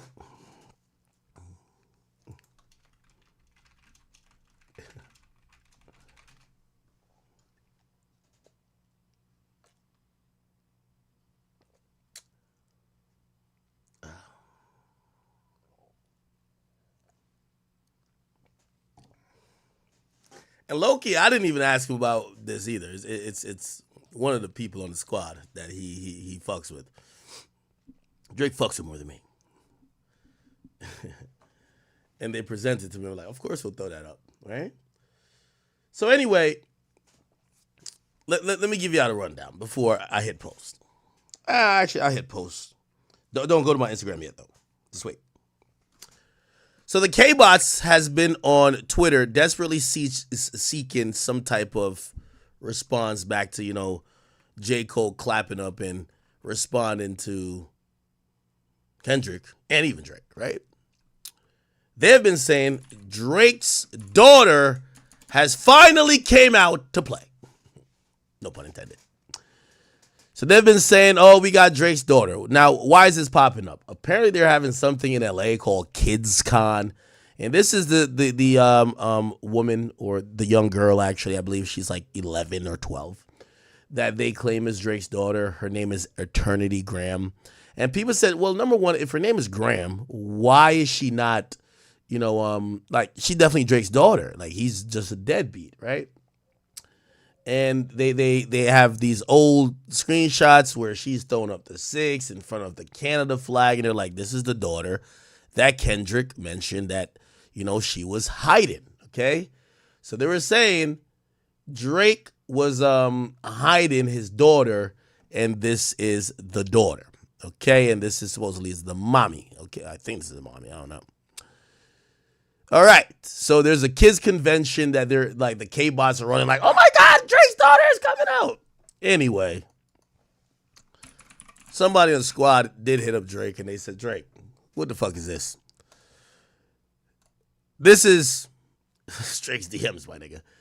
This is apparently the mama hitting up Drake in 2018, saying that, hey, I hope all is well on your tour. I know you must get a million requests, but this is my baby Eternity. She's 5 and really adores you. I have tickets to your show in LA, and she just wants to meet you. I'll pay anything to make this happen for my 5-year-old, please. So with much respect. Drake has never opened this message, never communicated with this woman, never fucked her, never seen her. She pretty much acknowledges this. There's more messages that won't even labor y'all to put all this in here. Essentially, he don't know this chick, respectfully. So you K-Bots, and apparently her name wasn't even Graham. I'm hearing that the mama changed the name to Graham to continue the clout train. You know why? The K-Bots are easily inspired. Now, I don't know if she really changed her name, but I heard she changed her name, the last name, to Graham. But Drake don't know this chick, okay? So, apparently this was Drake's... no, this was one of Kendrick's sources. Okay. That allegedly this was the daughter. Again, This is it. He never respond. You know, on Instagram, if you ever respond to somebody, you got to do accept. Like you hit accept, whatever. And let's go to the page. Miss Reza 77. Miss Reza 77. Okay, her shit is private.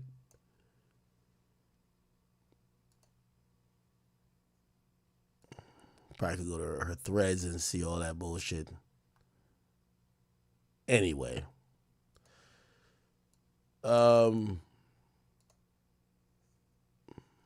If you ask me, this is probably either Kendrick Lamar himself who planted. I know the word is. Remember when we said that Drake had planted some of the lies that Kendrick came with. I don't know if this was the one. I don't know. I really don't know. We're just gonna blame this on Kendrick. I ain't gonna lie to you.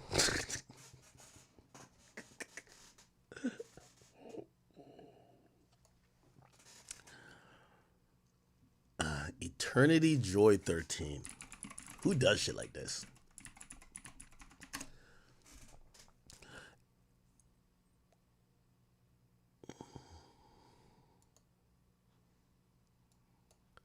Does this even look like Drake? Like, yo, who believes shit like this? Yo, you should see on Twitter these weird ass Kendrick fans. Like, these weird ass Kendrick fans be saying anything, nigga. This nigga Kendrick is way too calculated. No coincidences. Euphoria. Drake's daughter. Eternity Graham. Meet the Grahams. Eternity's birthday is April 30th. He dropped Euphoria April 30th. Kendrick's a genius. Bruv, I kid you not. Yo, Kendrick fans have got to be studied. We need every Kendrick fan to sign a waiver. When y'all die, we got to analyze your brain. We got to analyze your brain for some type of CTE. We got to analyze your brain. Like, what's going on? Look. Is this Drake's daughter? Like, look, they had it. Yo, you know what's so crazy? Yo, K-Bots, y'all know I'm on y'all side. Like, yeah, I got this info. Yeah, this came from Drake. Yes. But you know I'm on your side. I'm telling you why I'm on your side. You know if you're right, Drake works for me. Like, we have a standing bet. If he has an 11-year-old daughter, or 12, whatever she is now, if that's his daughter, that nigga works for me. Nigga, you think I don't want... Nigga, I would have Drake over here just harmonizing, nigga. He'd be sitting right there just fucking ad-libbing, nigga. I just probably look back at him, spit a freestyle, nigga. Like, what's up? Like, we be lit in this bitch. So I really want the K-Barbs to actually be, like, to be winning, but, like, it's like their research game is so weak. It's like they're so gullible. Like, I want y'all to win. Like, for this one, I want y'all to win. Look, wait, is Drake still feeding us? Look at this page. Word from K. Listen, look at this. Word from K. Dot. Wait, is Drake still feeding us false information?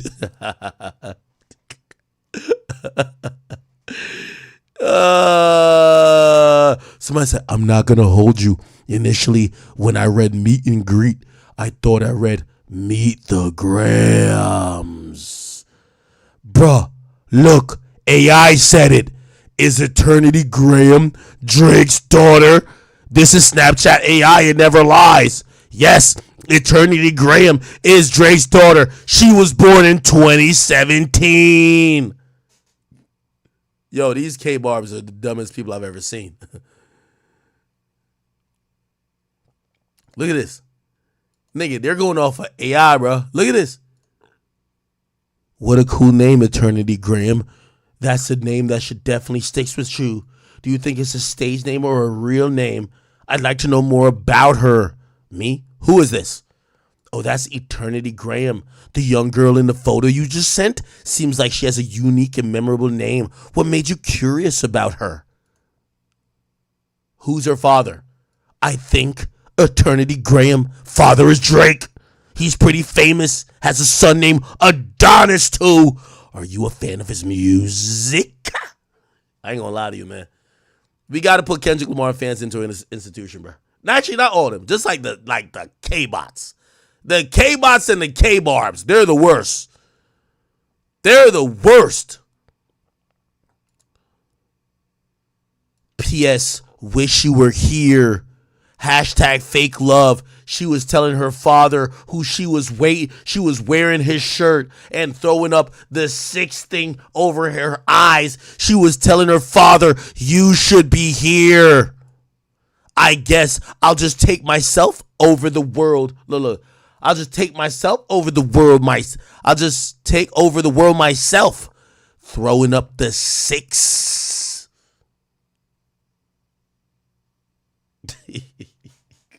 I ain't gonna lie to you. Maybe Drake did plan this shit. Yo, I don't even want to assume Kendrick fans are this dumb. Let's just say Drake planned it. Yeah, Drake planned this, bro. Drake planned it. Yeah, this is too crazy. Bro, they really think this is his daughter, gang.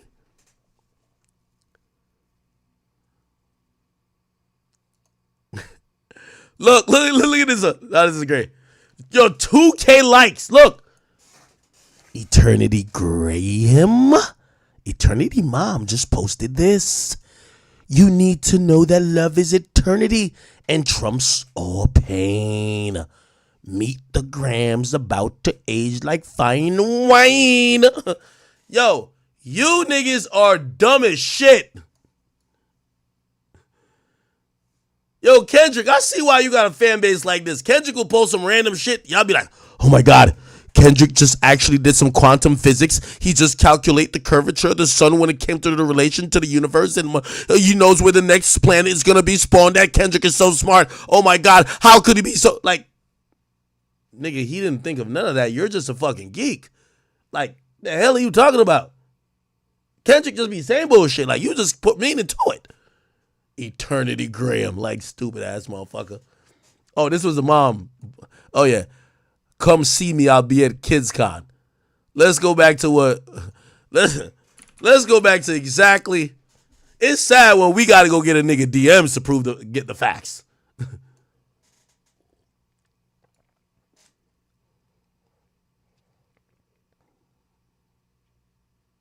Sent with much respect. Look. Oh my God. By the way, she was 5. Yeah. So that actually makes sense, right? It's been 6. She was 5 in 2018. It's been 6 years since 2018. We're in 2024. She's 11. Yo, Kendrick really thought that let's go back to Meet the Grams. This shit has aged horribly. I ain't gonna lie to you. This could have been a top 10 diss song of all time if Kendrick probably did an ounce of research. Like, if Kendrick had really, if he was right, dear baby girl, I'm sorry that your father's not active inside your world. He don't commit to much but his music, yeah, that's for sure. He's a narcissist, a misogynistic. He's misogynist, living inside his songs, try destroying families rather than taking care of his own. Should be teaching you your times table or watching Frozen with you, or at your 11th birthday singing poems with you. Nah, Kendrick is a sick nigga, man. You know what this actually means? Remember the person was like, Kendrick's so smart because Euphoria dropped on April 30th? If the girl is born on April 30th, she's not Drake's daughter, motherfuckers. You know what that means? Kendrick basically thought that he was doing something by dropping on April 30th, trying to match the date of a non-existent daughter that Drake don't have. Wow. Instead, he be in Turks, paying for sex and popping perks. Examples that you don't deserve. I want to tell you that you're love, tell you that you brave, tell you that you're kind. I ain't gonna lie, man. This is some EDP. Oh, no, stop playing. You got a gift to change the world and could change your father's mind, because our children are the future, but he lives inside confusion. Money's always been an illusion, but the life's a life that he's used to. His father probably didn't claim him neither. History do repeat itself. Sometimes you don't need a reason, but I would like to say it's not your fault that he's hiding another child. Give him grace. This the reason I made Mr. Morale. If that is the reason you made Mr. Morale, you need therapy, nigga. So our babies can cope later. So you could give you some confidence. So you should go through something. It's hope later. I never want to hear you chase a man, because that's feral behavior. Sitting in the club with sugar. What the fuck? What the nigga? What is he talking about? Nigga, she's 11. Why are you talking about her chasing a man? Yo, Kendrick, what's up, gang? I never want to hear you chase a man because it's feral behavior. Sitting in the club with sugar daddies for valid. Yo, whoa. Yo, nobody batted an eye at Kendrick talking to an 11-year-old saying that he hopes she doesn't become a sex worker? That don't sound great? All right, whatever. Y'all got it. You need to know that love is eternity. Oh, he tried to throw in the name. Love is eternity. Love is eternity. Oh, man. Nah, he fell hook, line, and sinker for that one. Watch, K-Bot's going to erase that memory now. They're going to act like nothing that happened today. What? Nah, Kendrick was talking about somebody else. He wasn't talking about that. He was talking about something else. But he said eternity in the verse. Nah, that's just a normal rhyme scheme. But he said 11, and the person, Eternity Graham, that he's... Nah. Okay. I'll tell you who your father is. Just play this song when it rains. Yes, he's a hit maker, songwriter, superstar, right? And he's a fucking deadbeat.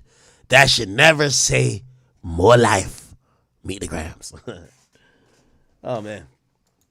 Diabolical verse, if true. That nigga sound like Jaguar Wright, nigga. That nigga sound like Jaguar Wright. Just saying random shit. Oh, boy. Oh, boy.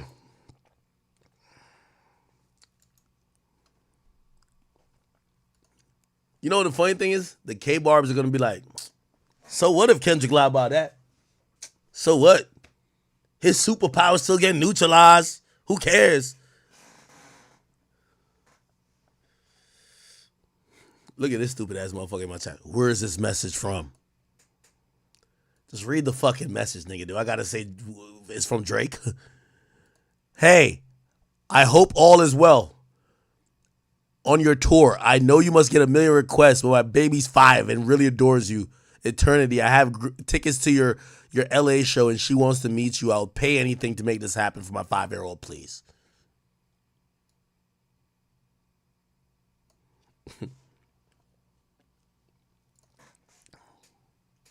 Yo, somebody said facts. Like leak is crazy. That looked like Drake DM requests. I won't put it in the caption, but yeah, Drake sent it to us. Dog, the fuck? Use your common sense for that, but I'll tell you, Drake sent it to us. What the fuck? I ain't gonna lie to you. One of my top honchos who speaks to Drake. I'm not the only nigga who speaks to Drake. Drake fucks with the whole squad. You know, he asked, I wouldn't even ask about this bullshit because I don't even know what the K-Barbs be arguing about. I don't see this shit. So one of my top honchos hit me. He said, yo, Ak, talk to the boy. He's cool with if we put this out. This is his message with Shorty. I said, who's Shorty? The K-Barbs have started again saying that Eternity Graham is Drake's daughter. So I asked him and he validated he don't know this chick. He don't know the daughter. He don't know none of them. So I said, all right, just wait till we get on stream before we debut this shit. I was going to stream last night. I ain't gonna lie, lowkey, when we told Drake was like, he's like, I'll watch the stream. I don't know. I still ain't stream. I don't know if he's watching now. Drake, hi, bro.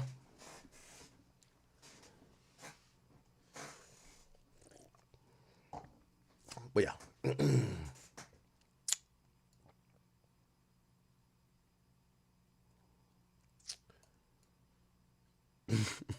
This was stupid.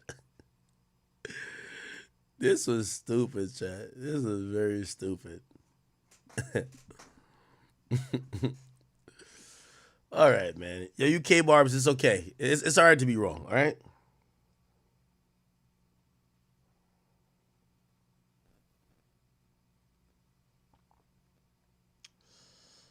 Okay.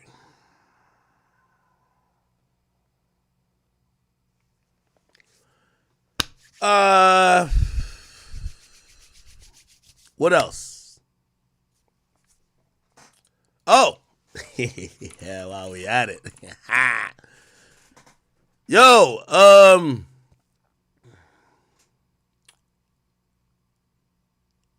where we at with it? Oh shit, it's not up here?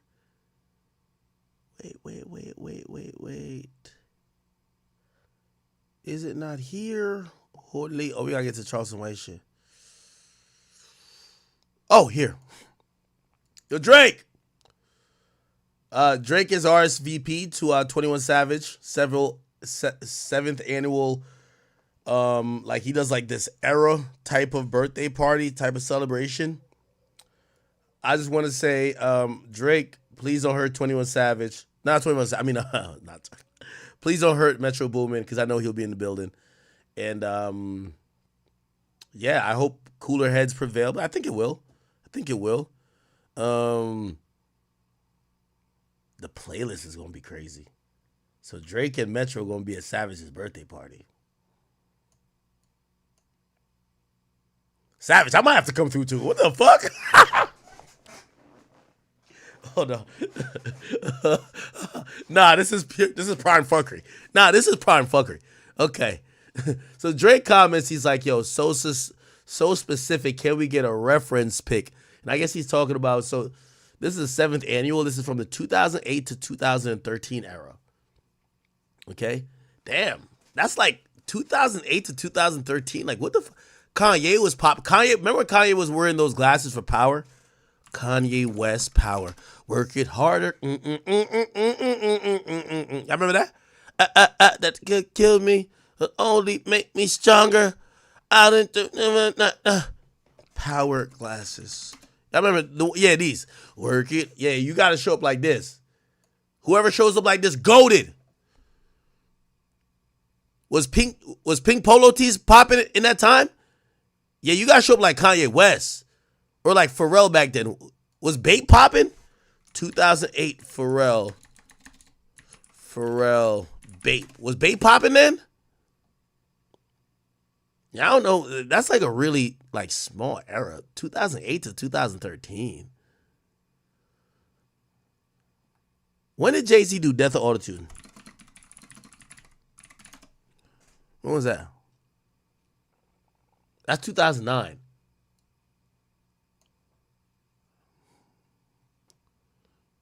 Oh, did he kill off the button-ups in pink? What was the style back then? I don't know. I guess that's what Drake's talking about. Like, what the fuck? 2008 to 2013? He said, so specific. Could we get a reference pic? He said, coming soon, twin. Yo, Metro. I'm going to make this prediction right now. Metro copping a plea. That's my prediction. Drake pulling up with Chubbs and like 60 Toronto goons. Top 5 in the cut. Metro going to make sure everything is copacetic.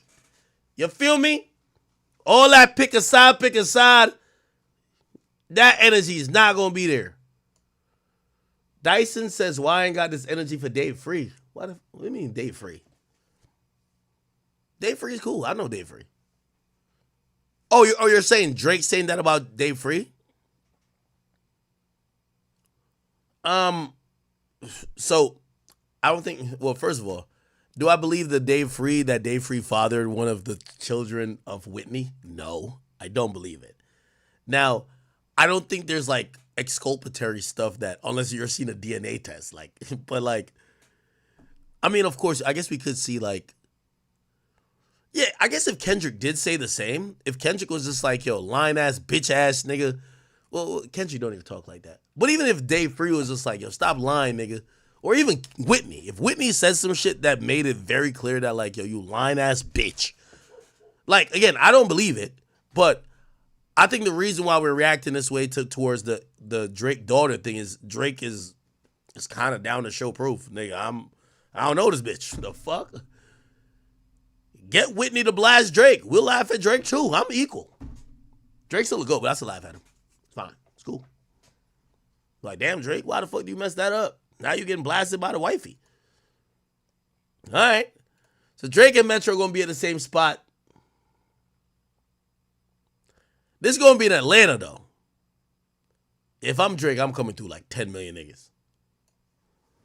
I'm coming through with 10 million niggas.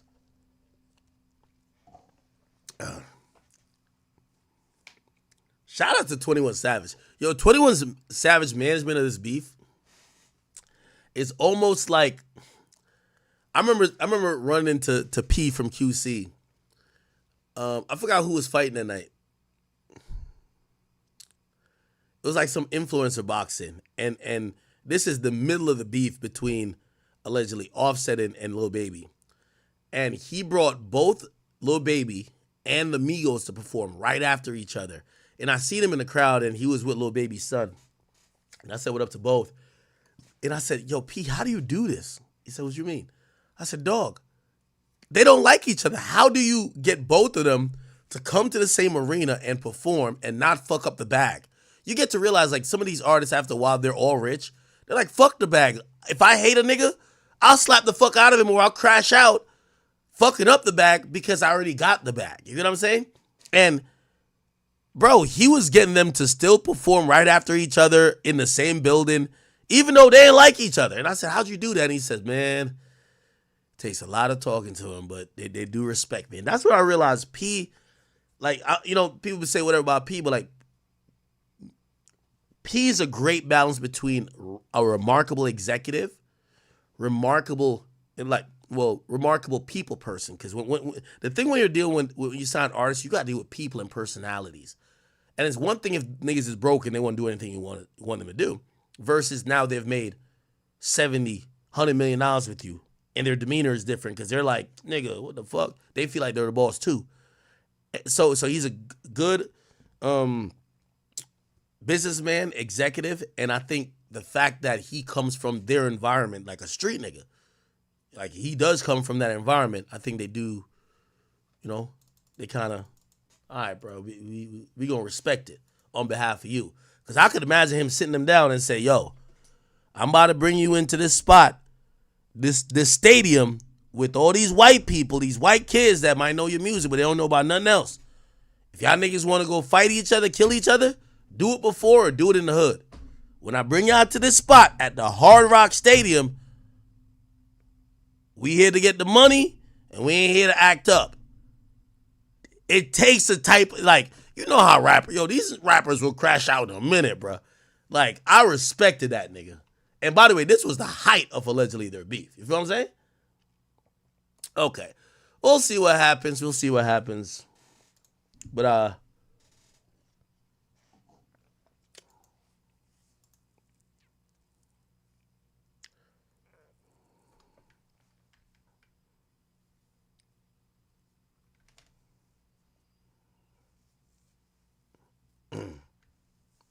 what's all this?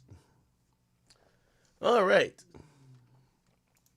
By the way, I want to shout out to all the people who watch me who are like, rap fiends and rap fans who a lot of times I look at my Twitter DMs or my Instagram DMs and y'all be telling me things that went over my head.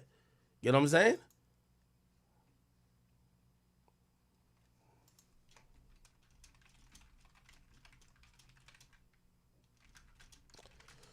Yeah. All right. Perfect. Okay. By the way, while we're at it, everybody should know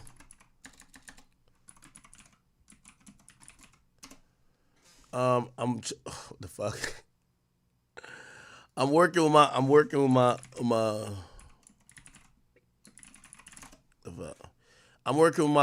Instagram people to get back, my main man. But I want everybody in the world, if you're watching this right now, Grand Wizard Chat nigga, he got his page taken down. If you don't know, this is like my second in command. This is a guy who I stand by 100%. Been super loyal to me, and he's one of the top guys when it comes to digital marketing, curation, all of that. And they took his page down. We still working on getting it back. That's my boy. He got a new page, Grand Davies for now. Feel me? Make sure y'all go tap in with him. The main page is finna come back sooner or later. Is it back yet? Nah, it ain't back yet. But yeah, it's my boy. Y'all go make sure I go salute to my boy Grand. All right. It's Grand Davies. Oh, let's hit the follow back button on that. Come on, that's a mandatory. What's the problem? All right, people. Are we done with this Drake? Is there any more Drake stuff? We got more topics.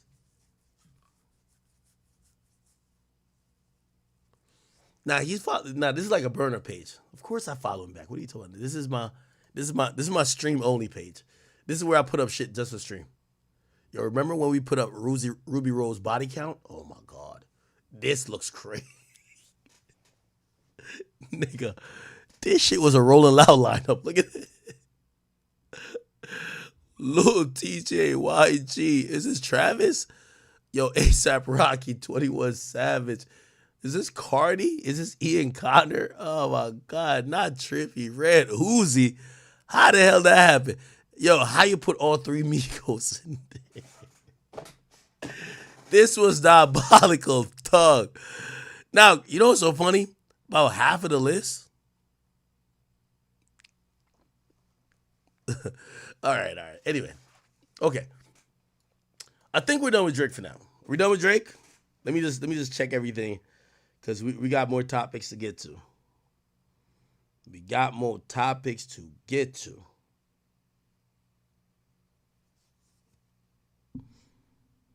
All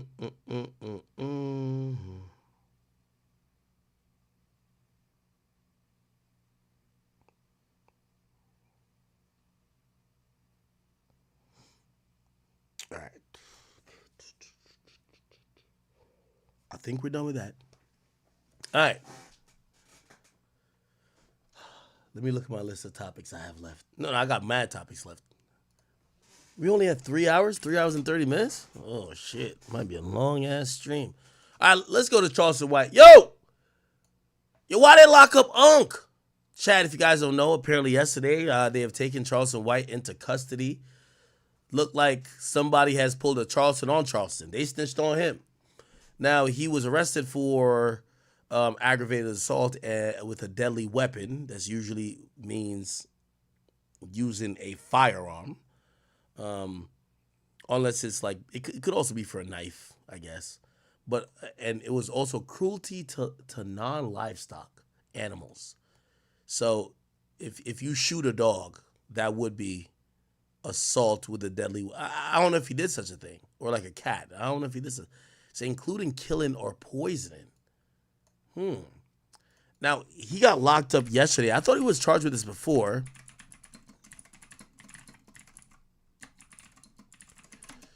But he got picked up yesterday again, and he's locked up in Texas in Tarrant County Jail. His name actually is Charleston White.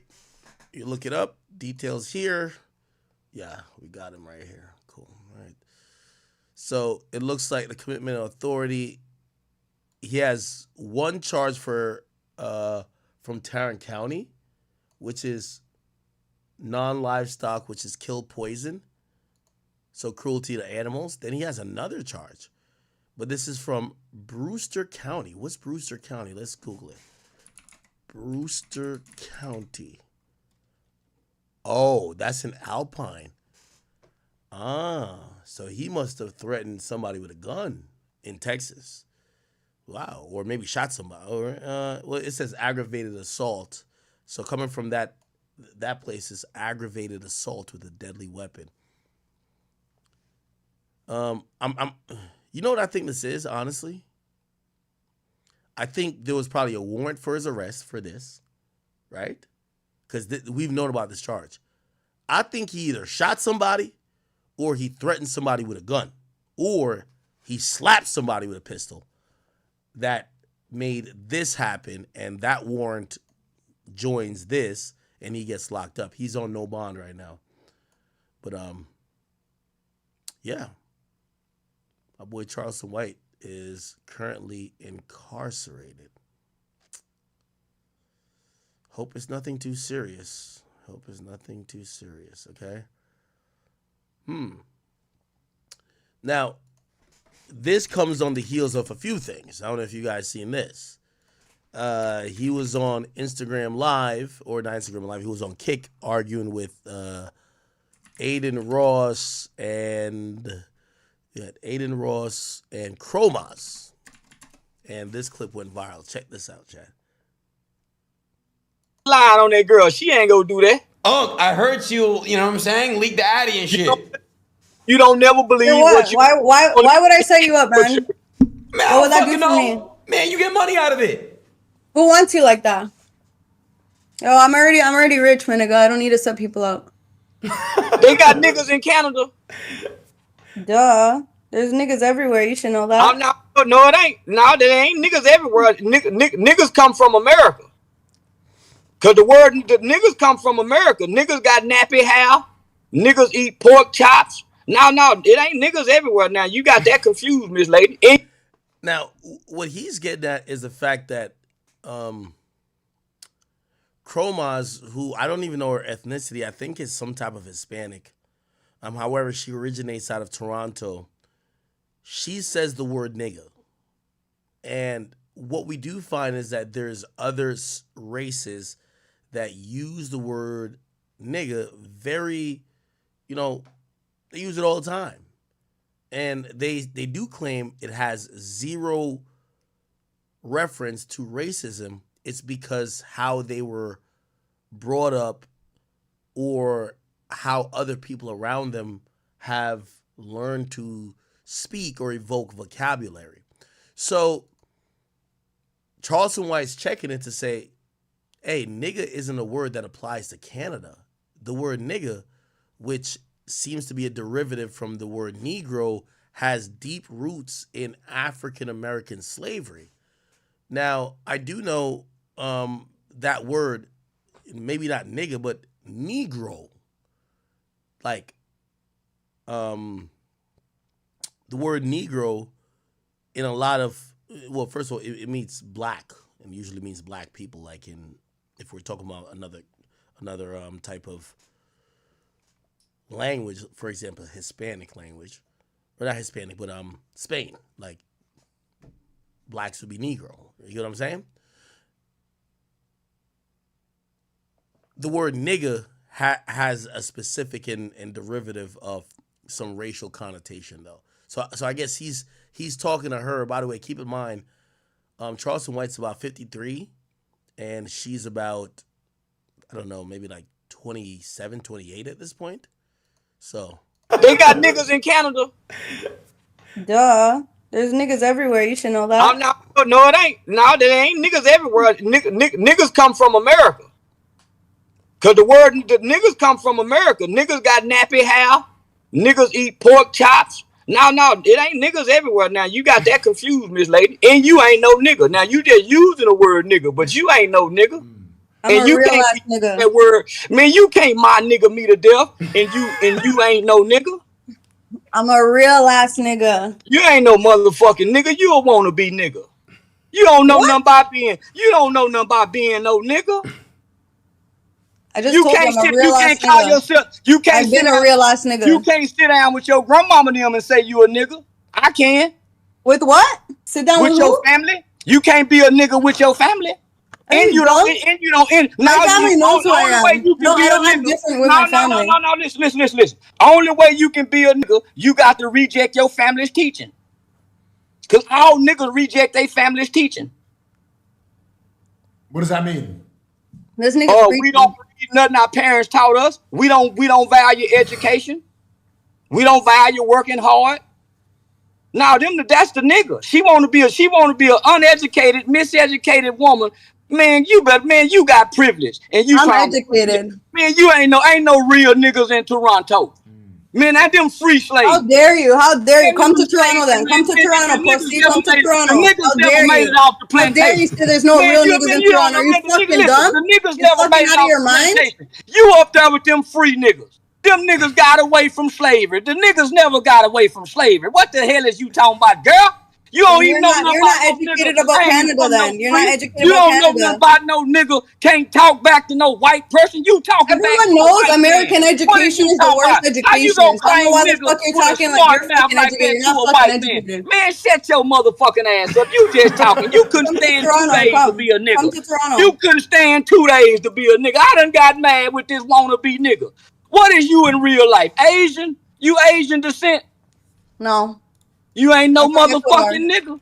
When last time you done gave a nigga some pussy?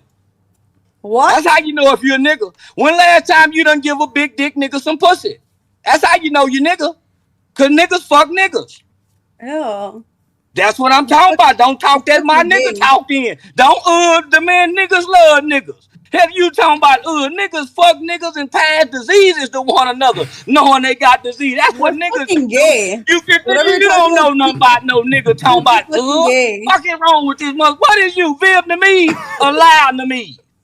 You ain't no motherfucking nigga. When last time you ate some collard green with some fat back in it?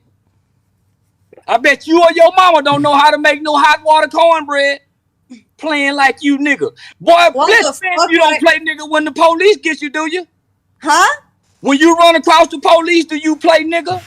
My nigga, I don't talk to police. That man, you a lying motherfucker. You talk to police. Man, you a lying motherfucker. You just sat up here and said you rich. All rich people talk to police. Who you think the police really work for? Rich people. They don't work for no poor nigga.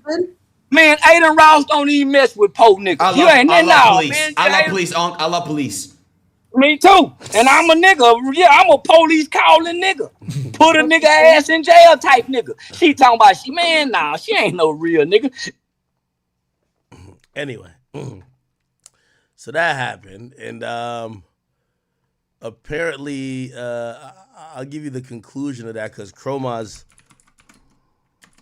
she explained why she says the word nigga, and she had a whole thing to say. Commenting, saying, men just give Chromas the N-word pass because she's pretty or because she's bad as fuck, whatever the fuck you want to call it. Bitch, do you think I need a pass to say nigga? Do you think I need a pass to speak the way I've been speaking my entire fucking life? Do you think any real nigga or any real bitch doesn't have bigger fish to fry? Like, when somebody tries to say, like, oh, don't say nigga, you can't say nigga, you're not black. It's like, do you live for that word nigga? Is that all you fucking live for? Like, why do you care so much? Is that what the fuck you live for? That's some fucking nigga shit. The fuck? It doesn't make sense. When I say nigga, I don't mean black person. I mean man or, my friend. When I say I'm a real nigga, that means I'm a real motherfucker. And that's fucking facts. What the fuck? And Charleston moves like he doesn't like his own people. Like, I'm proud of who I am. He's saying, oh, niggas nappy hair, niggas uneducated. What the fuck? Go check your nigga, my nigga. What the fuck is going on? That's fucking fried. I don't fucking go around and say my people are uneducated. What the fuck? He moved like he hate himself. Real shit. I'm just a product of my environment. This is how I've been speaking my entire fucking life. So it's like, I'm not saying it. I don't speak to please or offend. You know what I mean? So I'm not gonna walk on eggshells and, pretend like I don't say nigga. I'm a real ass bitch. So you guys should be happy I keep it real. I'm not one of those people that, oh my God, I said nigga, don't post that. Like, you know what I mean? It is what the fuck it is. It is what the fuck it is. I won't comment on her right to say the word nigga or not. I think what we should finally have the conversation about is why, African American culture is very pervasive, and we've watched it spread. And you go to the UK, people love a drill rapper in the Bronx or from Chicago. do we ever get to a point where that word maybe loses the constraints of it where people could use it? And by the way, of course, I'm not saying that she should say the word, but we should probably, again, I don't know if y'all go outside, and when I mean go outside, if y'all talk to people who are mixed race or people, like the only people who I still see don't really say it if they're straight white. I see Asians say it. I just seen some nigga, or see, look, I'm even like, I'm spoiled to the word. There's an Asian dude that's in AMP. His name is Ray. Right? He said the hardest part of streaming is not saying the word nigga. Y'all gotta watch this. And that's the thing where the word nigga these days is kind of it feels like white people shouldn't say it still, but Asians, Hispanics, Indians, all of these alternative groups that have never went through the oppression, that have never went through, you know, some of the labeling and prejudice and racism that black people did, we kind of allowed them to say it. So, like, I think maybe Dr. Umar got to lead the panel, but we got to figure out who could say the word nigga, because if you ever fuck with a girl who's Puerto Rican, she says nigga. A Puerto Rican chick from the Bronx says nigga. Cardi B says nigga. A Dominican from the Bronx says nigga. These are people who, they look at it like, you know, first of all, even if they phenotypically don't look black, they have African-American like lineage, because really they're Afro-Latina at that point, right? If you're born in the Dominican Republic, like, you're not Latin, like, you're Afro-Latina, right? Like, you have some Latin roots that's mixed with African roots, and those people feel like, well, shit, y'all have championed the one drop rule for a long time. Wow, we can say that too, even if the police pull them over, the police ain't gonna treat them like a nigga. Police ain't gonna up the gun on him real quick, or maybe quick to shoot. But again, so I think, you know, as these days, you know, I read a stat. They predicted a year that most like the majority race is gonna be mixed people. So people who have two different racial or racial ethnicities, and we're saying racial / ethnicities combined, which means you're black and white, you're Japanese and you're Italian, you're like the world is mixing. So are we still going by, well, if you're mixed and you have some type of African descent, you could say the word? But even look at this. Like, look at this kid right here. Bro, on God, bro. Being streamer, being an Asian, being like right beside black streamer, bro, it's so hard to not to say the N-word, bro. Like, bro, imagine saying the N-word and your whole career is gone. Listen, here's the funny part about this. I don't think this nigga know more than 50 words of English. Like, I've watched him stream. He's a cool guy, by the way. I don't got no problem with him. Seems very cool. This is like, you know, Kai's like, you know, partner in crime when I've seen him do content which mirrors almost like Jackie Chan and Chris Tucker with like Rush Hour. But the dude struggles to speak motherfucking English. He's not saying, oh man. The hardest part of being a streamer when I'm from another place is some of the vocabulary. I don't know how to eloquently, you know, put certain shit out there. I don't know these 3-letter syllables that could syllable words that could really make me seem a little like that's the problem. You know what his problem is? He can't say nigga. What the hell? Now, I'm gonna be honest with you. Again, I have no problem with him. But I will say, are we getting to a world where it's just kind of interchangeable? But I don't know if it's interchangeable. So I don't think we'd be mad if other people, especially, I think it's still a taboo that white people say nigga. It is. It's always going to be, right? Because it felt like white people oppressed black people with the word nigga. But what other people, Oriental type of people who are Hispanic or whatever, like when they start to say it, you almost kind of be like, well, they identify with the experience of African American, or sometimes people be like, oh, they grew up in some of those neighborhoods, right?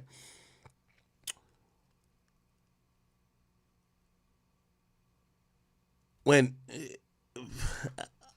I don't get this guy's desire to say it. Bro, like it's how hard, you know how hard is that, bro?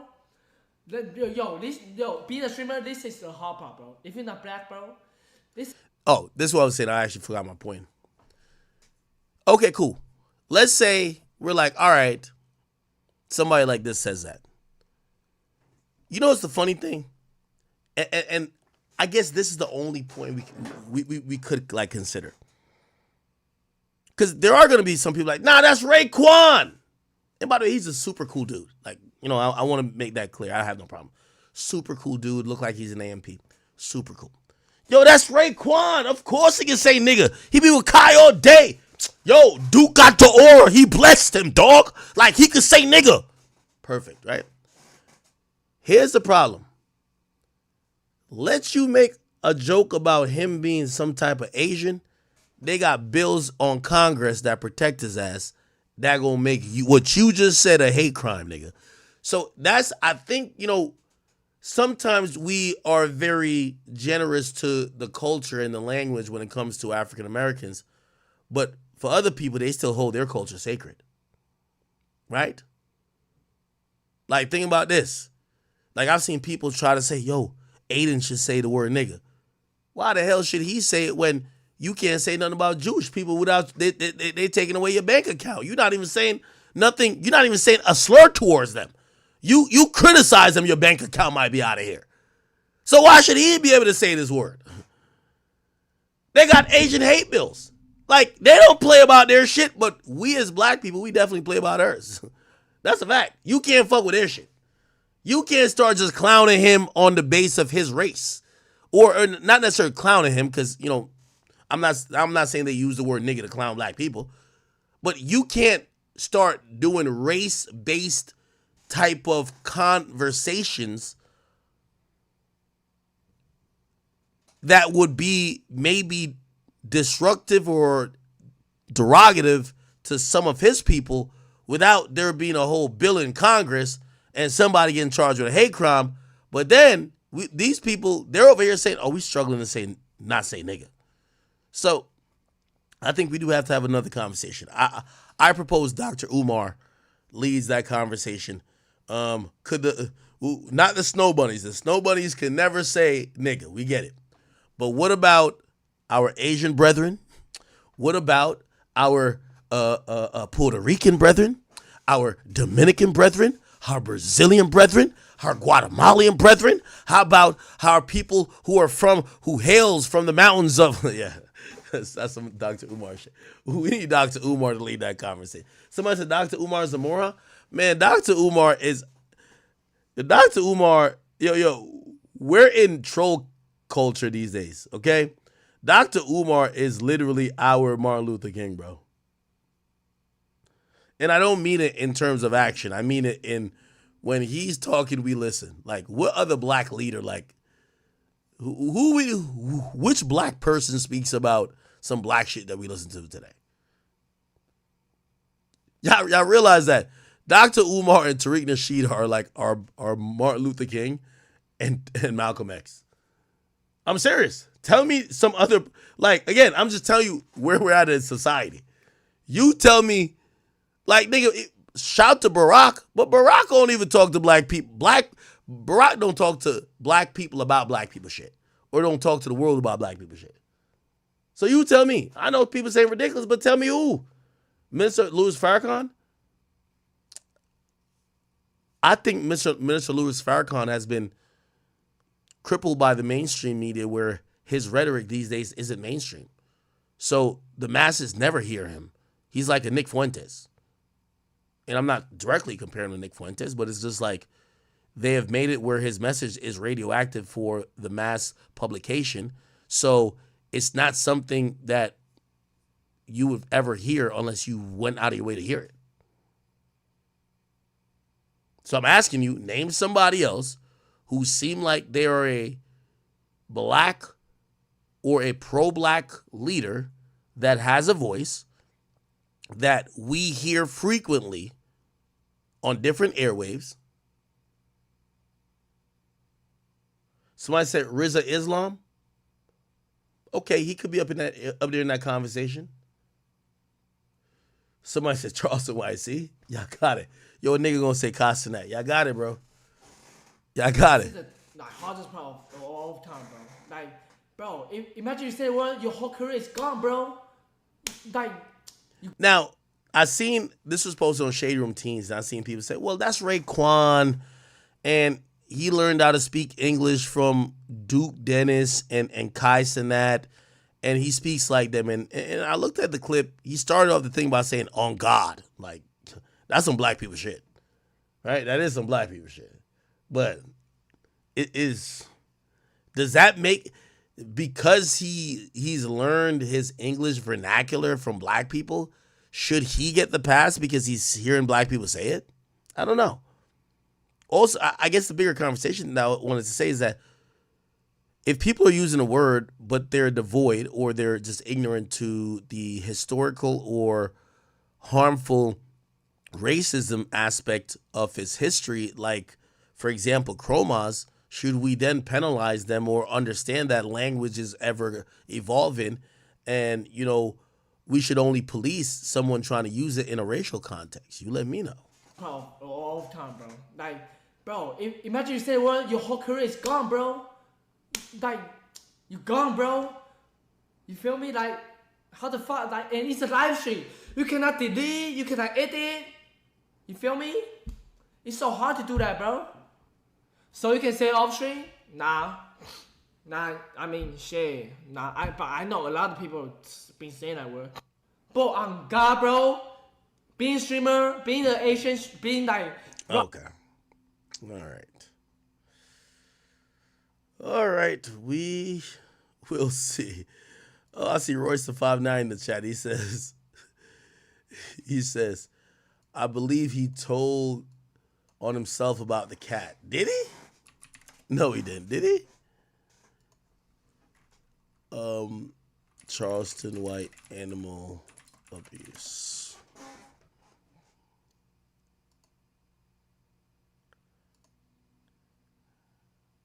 Did he ever talk about it?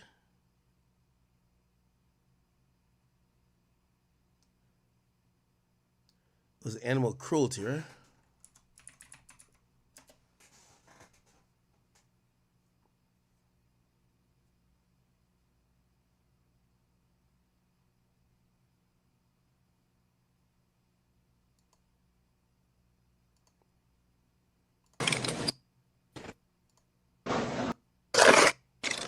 That nigga said Polo look like LBG Duck. Nigga, what the fuck you look like? Here we go.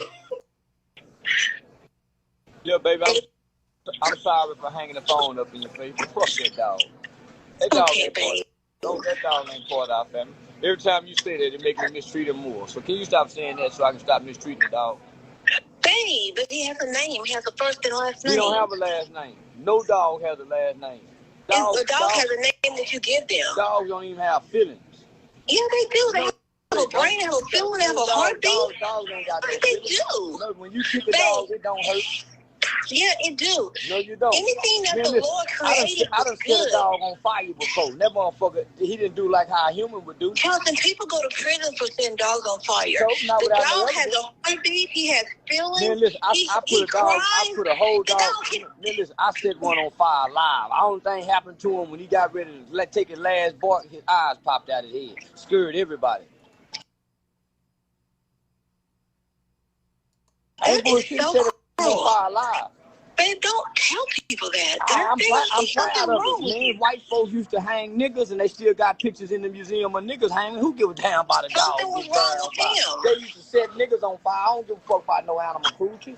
Yeah, fuck white people. That's why That I was do it. cruelty Get back to at white humans. people. I don't. Yeah, white folk were mean in a motherfucker to niggas. That's why I be mean to dogs, cats, fish, birds, lizards, rats, birds, butterfly, inchworms, monkeys, gorillas, zebras, lions, tigers, bears, and niggas too.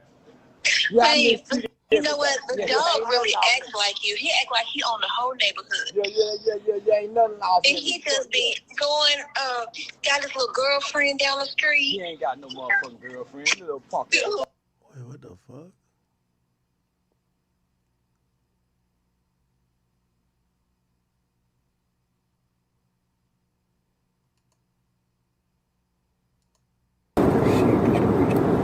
Reach. That's for a nigga right up on your ass.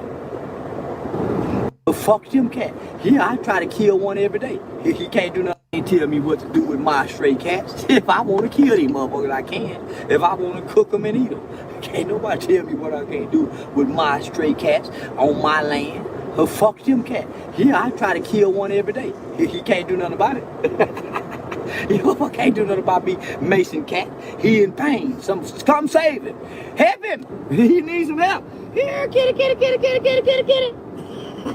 That bitch needs some help. Help him. Since he cares so much, go help the babies then, nigga. Yeah, I mistreat animals to help kids.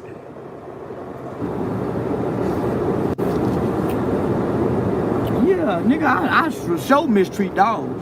I'm a dog mistreat motherfucker. I'm not bullshit. I'm a mistreat of a dog. That's my way to get back at white folks. I love white folks, love dogs and cats. So ever since I've been a little bitty boy, I've been hurting dogs and cats to get back at white folks.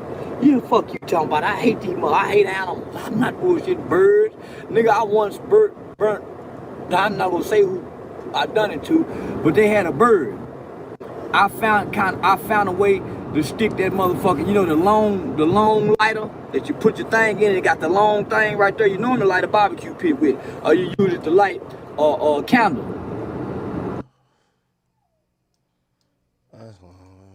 And then they come back and say, we got Let's talk wild. Cruelty to animal charge. I said, man, what the?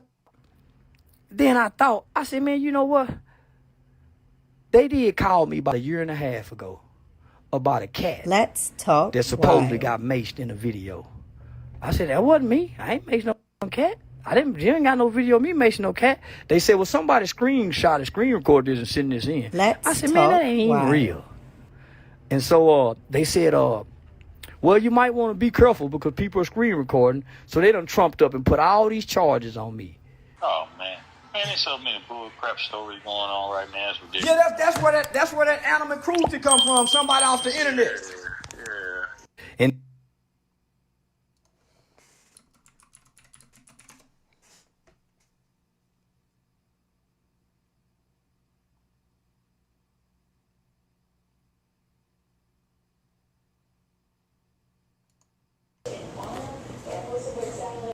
just the fact you typed that to me, nigga.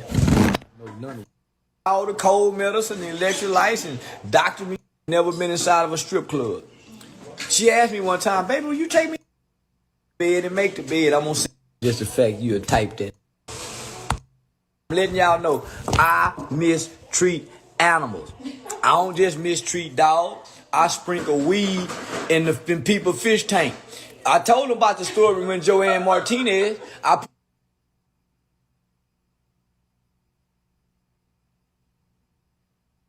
I put them motherfucking weed in that motherfucking fish tank, and them fish were going, and I saw how fast them fish was coming up to the tank, get that motherfucking fish food.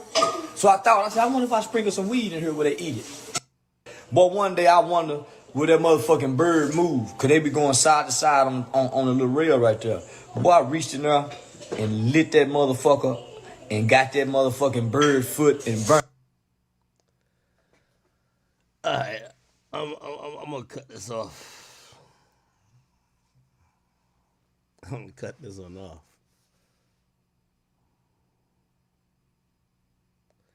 And let me tell you this. I don't know if what he's saying is what he thinks is entertainment or whatever. Let me just say this for me. I'm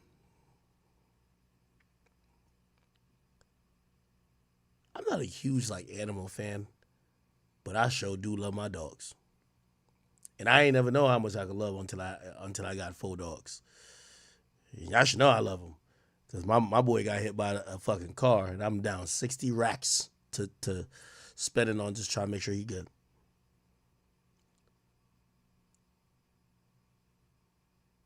A nigga playing with my dog, I would take his life with no hesitation.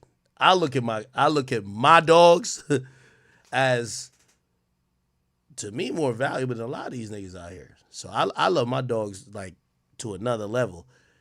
And I don't have no hatred towards animals. I'm gonna just hold my comments on the stuff that Charleston has said about animals in general Because I don't, he does his thing. I don't know if it's a character versus his real.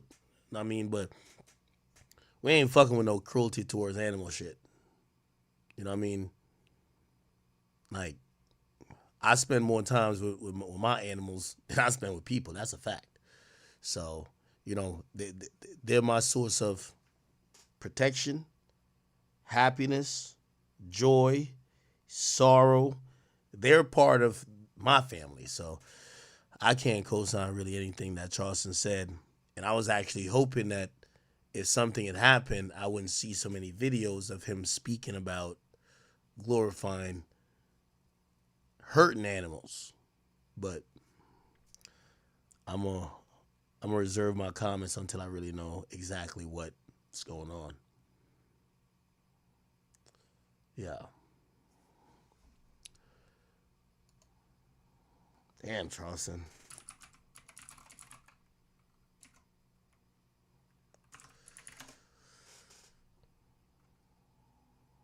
Fuck. Hey, Drill, do me a favor. If you're gonna clip anything about the Charleston White shit, please omit anything where he's talking about hurting animals. I'm not into that. Yeah, I don't want that on my YouTube at all. In another note, Charleston White, there was a body cam that came out of him like a couple years ago. I guess he got arrested for having a loaded weapon. What about drug use? No, no drug. No drug use? Not even marijuana? Yeah, I smoke marijuana. You ever smoke in the car? That little guy? Yeah. That's it? Is there anything else illegal? Now, I got to give you the little pre-warning to this. I'm going to put it in 1.5 speed. We're not going to watch the whole thing. Yo, they said Charleston White got pulled over and did a whole podcast on the side of the road. This is funny. He did do a whole podcast on the side of the road. And now, this is from 2020. Was he popular in 2020? I think I interviewed him like 2022. But anyway, Charleston been Charleston. This is when Charleston had long hair, but he got pulled over, subsequently got arrested after they searched the car. But during the whole thing, he gives them a whole podcast. Listen to this shit. You inside the car. On an afternoon in 2020, Irving police officers noticed a white BMW breaking several traffic laws. When they ran the plates, they realized the car belonged to Charleston White, a well-known community activist. What seemed like a routine traffic stop was about to take an unexpected turn. The tension grew as officers approached, with the air thick with anticipation. What could have been just another ticket soon became something much bigger. You won't want to miss what happens next.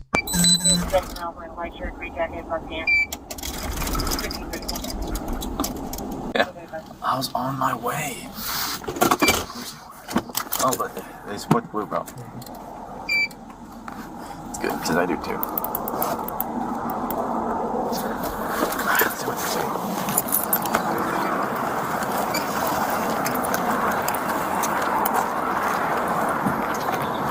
How you doing, sir? What's going on, man? No, man. I'm Officer Becerra there in Police Department. Yes, the reason you've been stopped, sir, was ran your tags and shows no insurance. Oh, man. Yeah, you got insurance and a driver's license, please? Oh, man, I just rushed out the house. Man, picking my daughter up from the school down here, man. I think I left everything at the house, man. Even a driver's license? Man, I just got dressed, man, tying my shoes up, dropping one kid off at school. Hold on, man. Yeah, I really got it.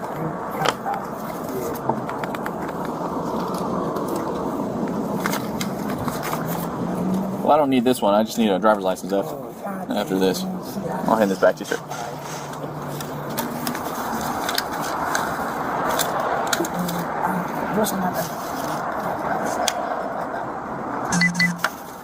I ain't got it on me. Do you have an ID or anything with you? You want my license number? When the officer arrived, Mr. White appeared to not have active car insurance, nor did he have his driver's license. The officer took his name verbally and ran it through the NCIC, National Crime Information Center system. Is Charleston first name? Yeah, Charleston Jamal. I rushed out the house, dropped the CJ off, and left my wallet. Yeah, goddamn. And I had money for man shoes. I had no idea on it. What's it? Hey, when did you say it expired? It doesn't have anything on the computer at all. So this is valid policy, right? Old American? It should be, man. Yeah. Okay. Yeah, it should be. All right, man. I'll give them a call. If they say it's good, then I'm good. Okay. If they say it's not good, then it's gonna be a ticket. Man, God. All right. That's how it is, man. We don't really play here in Irving with no insurance. It's automatic ticket. All I right. understand. Well, you see what's on the back of my window, so I do a lot. I hear you, man. So yes, I understand. So yeah, if it's not showing, it ain't showing. Baby, did you Yo, Charleston, this is the point. You should have let this cop know. Hey, I know a nigga who killed somebody. If you let me out of this ticket, I'll solve that murder for you. That's what Charleston be saying. He said he keep at least 3 murders and knowing who did it. That if he get in a jam, he could snitch on them niggas. Hey, baby. Yeah, she changed credit card, so I'm only running. So are you saying it's not valid? Not valid. She just said she changed credit card. Okay. All right, man. Do you have any outstanding warrants? I'm assuming not, right? You ever been arrested for anything? Yeah, man. Shoots, aggravated assault with a deadly weapon. When was that? Man, that was, got into it with some gang members, man. A community activist came down into the neighborhood after making some threats, pointed a gun at him, man. So, getting to leave the property, they went back and called the police on me. So I haven't been indicted yet. So. Okay. Well, all right, man. Hopefully it works out for you. Okay, dude? Yes, sir. What about drug use? No drug use. No drug use? Not even marijuana? Yeah, I smoke marijuana. You ever smoke in the car? Last night. Last night? Yeah, last night. You know if there's anything in there right now? So don't dig, dude. I'm just asking.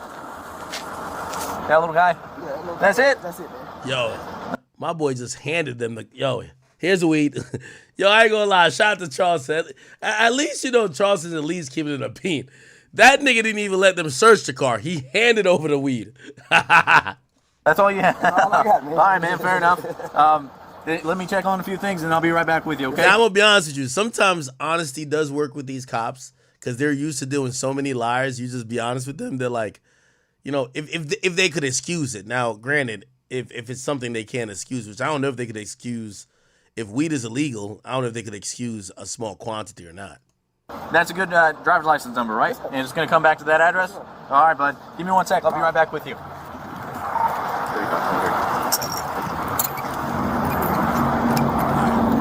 Let's skip past this. He said he's been arrested for aggravated assault with deadly weapon. He's still facing. You got that little bit of weed on you? I got to search the car and your person, okay? Is there anything else illegal inside the car? I got a little 25 on it. Okay, where's it? Yo, if he never gave the cop the weed, if he boofed the shit, I guess. If he did something with it, other than him respecting and loving law enforcement led to the search, and the search turns up more shit that gets him locked up. Is it on you right now? Okay, we'll just leave it there for now, all right? Anything on your person? No, sir. All right, go ahead and drop the phone. Okay. Baby, I got to drop the phone. Man, can I get my daughter situated while y'all do Not yet, man. Okay. Where's your daughter at? She's at the school. All right, yeah, not right now, okay? Let's deal with you. Okay. Good, drop your stuff? Can I put this in? We'll just leave it up here, okay? You want to hop out for me? I got a knife in my pocket. Okay. I'm just going to detain you for now. All right, you're not under arrest or anything else. Just this pocket knife? Yes, sir. Okay. Anything else on you, okay? No, sir. That's it. Can of mace.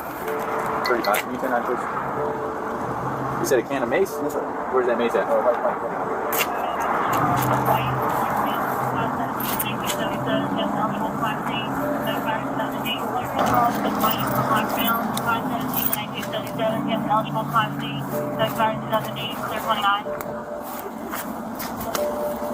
But I'm just going to put it in the bag so I don't lose any of your stuff, okay? Yes, sir. That's not illegal, is it? No, it's not. 10-4, thanks. I want to make sure everything's out of your pockets, man, and then we'll go from there, okay? I understand you guys' job, sir. Yes, sir. Why are you so prepared, man? Man, I got a lot of threats, man. I went viral. I walked into the police department, man. I do a lot of community work, and I went to the police department, man. A lot of killings going on in the city. Spoke out against the Crips and the Bloods. So somebody did a viral video of me saying that I snitched on the Crips and the Bloods, and it's all across the country. So I've been getting a lot of death threats, man, on my life. Where are you from? I'm from Fort Worth. Okay. And my daughter goes to school right up here at the school up here, man. Okay. So I'm just gonna pick her up, just drop my son off at work. I run a community center out there in Fort Worth called Hype Youth Outreach. So I do a lot of work in the community, man, stand against a lot of gang violence. So I did a lot of threats upon my life. That's good, man. I've got over 100 threats, man, over the last. I just had to go to the police department and make some threats. So Mr. Harvey Street Crips and 4 Trade Gangster Crips. Yo, that nigga just naming gangs. That's my nigga. Yo, this trade Crips, this trade gangsters. I just had to go to the police department and make some threats. So Mr. Harvey Street Crips and 4 Trade Gangster Crips, the Pyro Blood. So So you're out here trying to do good, and they're threatening you. Man, my biggest, and then I embraced the police department, so I do a lot of community work on, advocating for. Mr. White, can you face the car for real quick? Advocating for. I ain't gonna lie. The way how Charleston talking, I thought it would be like, all right, nigga, go on home, man. You fuck with us, we fuck with you. Better relationship with us with the police department, man. My message is my greatest threat when I walk out of this door isn't a police officer that's looking to do me in the home. It's not a Klansman. It's another black guy that looks like me. So I speak out against the black on black violence. I ain't gonna lie. He said my greatest threat is not a police officers. It's a black guy who look like me. Nah, he got some rhetoric, but I ain't gonna lie. These cops don't care. Just grab a seat right there, man, if you want. Yeah, man. So of course I get called a coon, I get called a sellout. So if you let me show you on the phone, man, I can show you. I went it's over 500,000 views, man, of me saying I'm tired of the gang violence. They're giving the kids drugs, they're giving kids guns. You know the funny thing is, my boy is trying to rap out of it. Yo, these niggas over here searching his car, trying to like make sure they put him in jail. Yo, we kind of get to realize the police is really nobody's friend. You know what I mean? Like, you might be an assistant to their objective if you were cooperating at a time, but they're not your friend. You know, they're trying to find out if you're doing wrong too. You know? So man, my license done. What's this on? 35 inch, yes. Can you run the same individual all the way, see if he has a prior felony conviction with a gun in the car? Now, they're in Texas, so I think you could have a gun in the car, but they're trying to see if he has a felon. So yeah, man, I spoke at City Council Tuesday, made the mayor, man, I do a lot of community. Yo, my nigga is trying. Yo, he is giving a podcast on the side of the street, though. I gotta be honest. So I'm very much well known in Fort Worth for the work that I do in the stop six area. Okay. So, yeah, I hear that's a rough area over there. Man, that's 76105 zip code. Yes, it was going to be rough in Fort Worth. So is that where you're originally from? Yes, sir. Yeah. Just born and raised. Yeah, born and raised. Used to be a trouble kid myself. Okay. God allowed me to make some bad shit decisions and choices in life, man. Ended up in the Texas Juvenile Justice Department. Spent most of my teenage life there. Got out at 1998, haven't been back to prison. It wasn't until I started having children that I started wanting to do something different in life. Never been raised by a man, never been spanked by a man, never been disciplined by a man. I didn't first get a hug from a man until I landed in juvie hall. So at times as a kid, going to juvie hall was okay, man, because I found a father. Got out, man. My oldest brother, he's serving a 99-year prison. I ain't gonna lie. What he's giving the cops right now, Charleston charged 10 bands for it. Let me tell y'all podcasters, man. Yeah, up and coming podcasters who want Charleston on your platform, 10 bands, all right?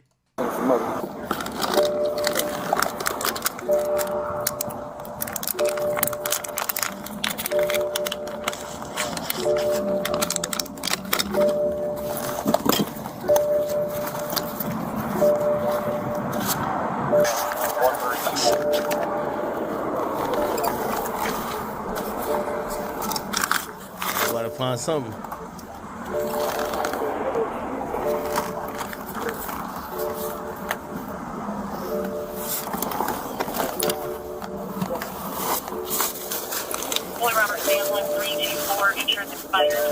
What's this? Nah, they looking. Retired from General Motors, man, God-fearing. But that lack of Trust me, I didn't back up. I went forward. He's still going. Growing up in the black culture, you grew up believing that going to prison is a part. You know what's crazy? They asked him no question yet. Man, they said that's a tough area. He went on a 10-minute spiel. Dad go, you watch your uncles go. You spend the night over your buddies' houses, their dad's in prison. Nobody's coming back saying anything bad about prison. Nobody. You turn on the television, you see it, it's glorified in the videos. You put on your headphones, it's propagated in the music. So with that young, impressionable mind, you grew up thinking that's the life. So I went to this institution, man, never had been exposed to the gangs. Got into the institution and said, man, this gang shit is everything I'm looking for. So I joined the gang, started writing home, telling mom, I don't believe in Jesus no more. Took on that gang culture mindset. Thought we was hardcore. But as I got older, I realized, man, we were just hurt kids. One cop listening, the other cop trying to find a way to put him in jail.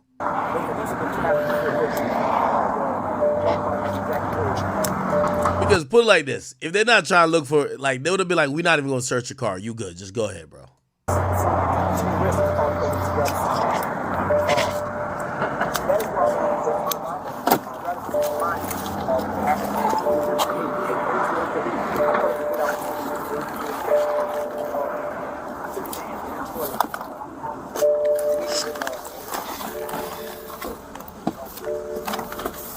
Now, I ain't gonna lie, Unc had some cash over here. Y'all see Unc with the cash? Oh, shit. Unc had them bands on him.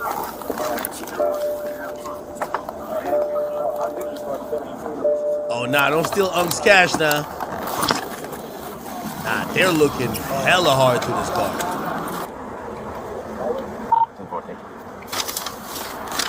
Oh, they got the Blickiana. Y'all see the Glockiana over here? Got out in 98, man. My record was sealed. Don't have any felony convictions. But when I came back... I ain't gonna lie. We be talking to the cops like this is training day. Like, they gonna give us the gun back and be like, all right, go ahead, nigga. My community, the African-American culture is negative, right? Everything that we... Yo, Hemi in the chat going crazy with the gifted subs.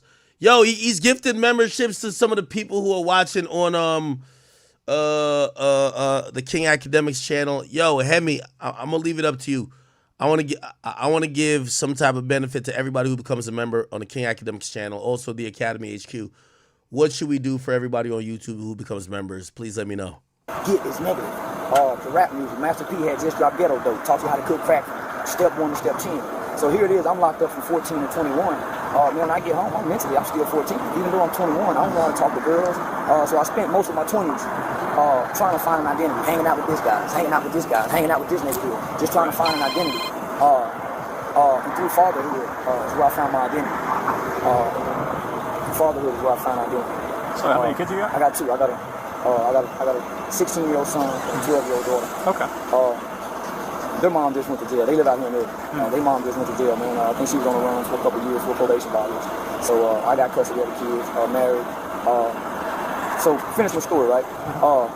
Damn, nah, he's volunteering the story. Hey, I'm wondering if, like, is anyone in here from law enforcement? When somebody starts talking like this, do you think that they're saying like this because they're genuinely a good guy, or you're thinking, yo, this thing is talking like this because he's fucking guilty? Yo, he's trying to distract us from the fact that he probably got a decapitated head in the trunk. Went to pre-law school, went to Texas Western pre-law school, man. Just had a vision to work with children. Many of my buddies. Juice, thank you for the sub. Got locked up at 13, 14, 15. 13, 14, 15. And ended up doing 19 to 20 years. So I started a youth organization. It's called Hype About Hype Youth Outreach. We started going back into the juvenile system, going into the schools, working with the probation departments. There was an incident that happened in Fort Worth where a woman by the name of Jackie Craig, son, she was arrested for calling the police to grab the son by the neck. That is where I learned to embrace the police department. Rather than Cameron says, I'm a member of the NAACP, but free Sue serve. All right, my brother, okay.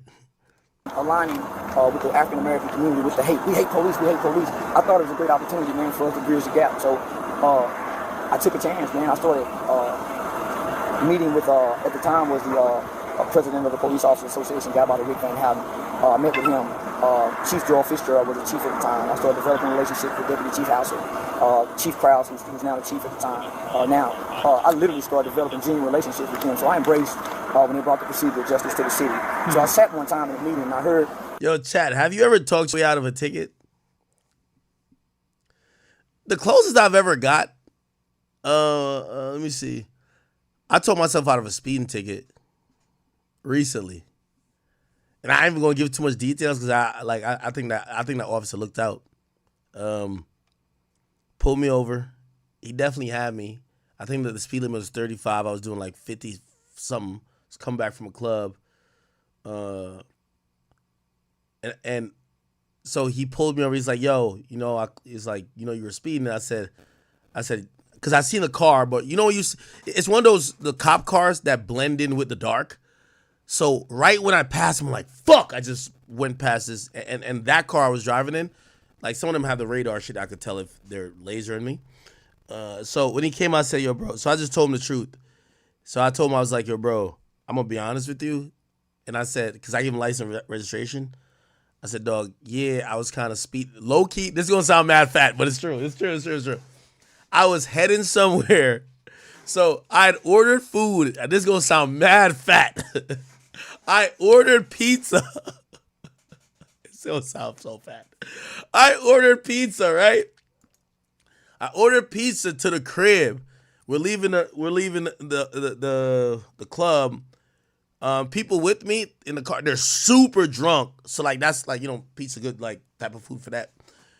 I'm trying to beat the delivery nigga to my house. So I'm kind of speeding a little bit. But he had 3 minutes. I looked at when I should get at the house and I look when he should be there. It's like 3 minutes. So I was speeding a little bit. So I tell the cop that and I literally say to him, I swear. I don't know if he noticed me. Maybe he noticed who I was. I don't know. Like I don't use the nigga, you know who I am? Like you know you really going down. So I say to him, I said, bro, I'm gonna be honest with you. I was just pulled over like 2 days ago, whatever, in that town. I said, yo, bro, which this is true. I said, dog, how much I pay in insurance? Because in my insurance bill, real talk, like I don't know about these other niggas, but y'all see my cars. So for insurance, I pay every 6 months. I just paid outright. It's like 15 or 20,000, like 20,000, right? So I'm like, yo, bro, I'm already paying 20 bands, bro. I'm like, for every 6 months to have all these cars, like, bro, like you giving me a speeding ticket, just gonna like violate. And he liked the car, low key, and he was just like, he's like, where? I said, bro, and I literally said to myself, you definitely called me speeding, but I said, if you could give me a ticket for anything, you could give me a ticket for anything else on the car, I'd gladly take it, just not a moving violation. Because in Jersey or where I'm at, if it's moving, your insurance going up. Now, they could give you 50 other tickets for non-moving shit. Nobody cares. So I don't care about the money. It's just about when I got all speeding supercars that my insurance is like, nigga, you probably doing a racetrack around New Jersey. So they were probably going to put up my fucking thing by 10 grand or something like that just off a ticket. And I got my mom cars underneath it too. So I got all my cars, my mom cars, and some other. Anyway. And the cop was nice. The cop liked the car. He asked me about it, whatever. I was mad, cool, cooperative. And he came back. He didn't tell me what he was going to do. He said, bro, I gave you these other tickets here. Yo, just slow down. And so I did get a ticket, but like I was mad happy, nigga. I spent like $200 on the tickets or whatever. I was mad happy because if it was a speeding ticket, I was cooked. Well, not cooked, but just like your insurance finds it out and just like fries you. So, but the dude was cool. So I guess I don't know if I finessed my way out of it. I told him I was just like, bro, please, if I know you gotta do your job, just give me any ticket than a speeding ticket. I'll gladly take it. Anything. Just please. It could be 30 of them. Just please. And he was good. He was good with it. You know what I mean? Like, low-key, I still want to tell that cop thanks. He was a really cool dude. I kid you not. Anyway. Our department. 1 second, Mr. White. Somebody said $20K for insurance? Yes, nigga. Yeah. Half of these things, like, let me tell you. Well, I'm not like some of these other guys, and not to expose everybody in the game. You know, most times when you see a lot of these guys with a lot of cars, they leave half, like, for example, I haven't driven my R8 or Lambo or even the Maybach in 2 months. What these niggas do, they put these cars on, like I own them. Like, well, if you lease them, they gotta be insured because you don't own the car. If you finance them, you don't own the car. Gotta be fully, whatever. For me, I own them. So a lot of rappers, what they do when they do own cars, they'll be like, oh, I drive these this month or these 3 months. So they'll put them on and take them off the plan. Me, I leave them on the plan the whole time. Obviously not the smartest thing, but I just feel it's too much. Like, nigga, if I want to drive the Lambo this month versus in January, who gives a fuck? And for me, I'm like, yo, don't buy the cars if you got to be cheap with the cars. Like, it just makes no fucking sense. Like, don't buy these cars and complain about the gas or insurance. So it's like that. I'll give you a tidbit. There was a whole drama. Well, not really drama, because I haven't really crashed no cars. I haven't actually no crashes. The first insurance I got with my cars, I didn't know this, and hopefully I could give y'all some information. Some car dealerships or car insurance companies only certify up to, they have a certain amount of debt they will take. Or not debt, but like when I first bought the Lambo and the R8, those are cars that after taxes I paid $300,000 each. When I called insurance, they gave me temporary insurance. Then they called me back 3 days later that I could drive it off or not drive it around, but because they got delivered to the crib. Then they called me back and they said, we don't underwrite cars that cost anything over $150,000. So essentially they were telling me, bring your expensive ass cars and put it on your house insurance or somewhere else, nigga. So like if you have Geico, you're not putting a Bugatti on Geico. Like Geico's not doing it. Like you're not gonna have Geico, Progressive, State Farm, and put a Bugatti on them. They're not doing it. You're gonna have to use some big boy insurance for it, which I didn't know. Like I was thinking, y'all niggas cover all type of cars. It was like, no, we don't. So the insurance they gave me was we insure up to $150,000. So they say if that car is written off, yeah, it's $300,000. We'll give you $150,000, and we wipe our hands clean with it. You deal with the rest. We don't give a fuck. So I was like, God damn, that's kind of weird. But that's kind of, yeah, car insurance companies are kind of odd. I don't know if you guys knew that. But they literally told me that for, even the Maybach, because I use that at least temporarily. They're like, hey, we did the MSRP on the value of the car. The car is I think it was like $210. We only do $150. Are you good with that? Okay, we're sending you a waiver. Sign off that if you crash it today, we send you $150,000, but we're not paying off $210. So go put it somewhere else. Somebody said I went over this already. Did I? I don't know if I told y'all.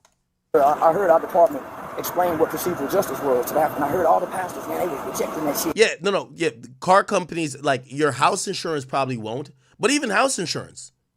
When I first bought this house, so I bought this house, it was 1.5 or 6. Now it's valued at 2. What is it? It's 2.4. I've gained $1 million in equity because I bought it during the best time ever during the pandemic when shit was like right before everything went crazy. They wouldn't insure the house, so I didn't have a mortgage. I bought it cash. I buy most things cash.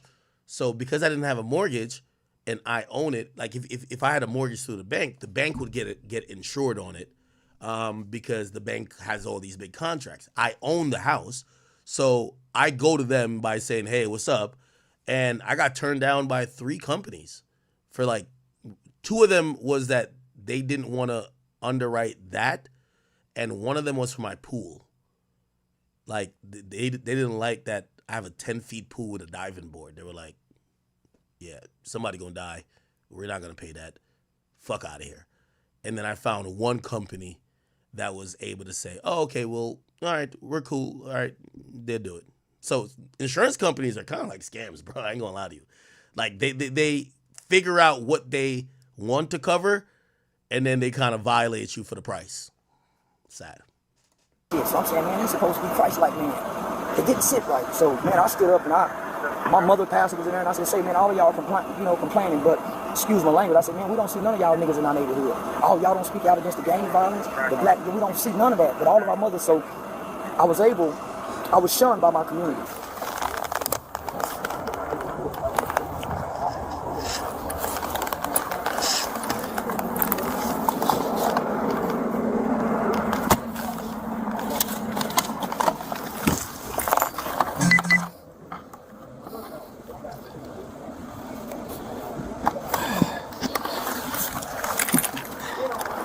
All right, so they find the gun.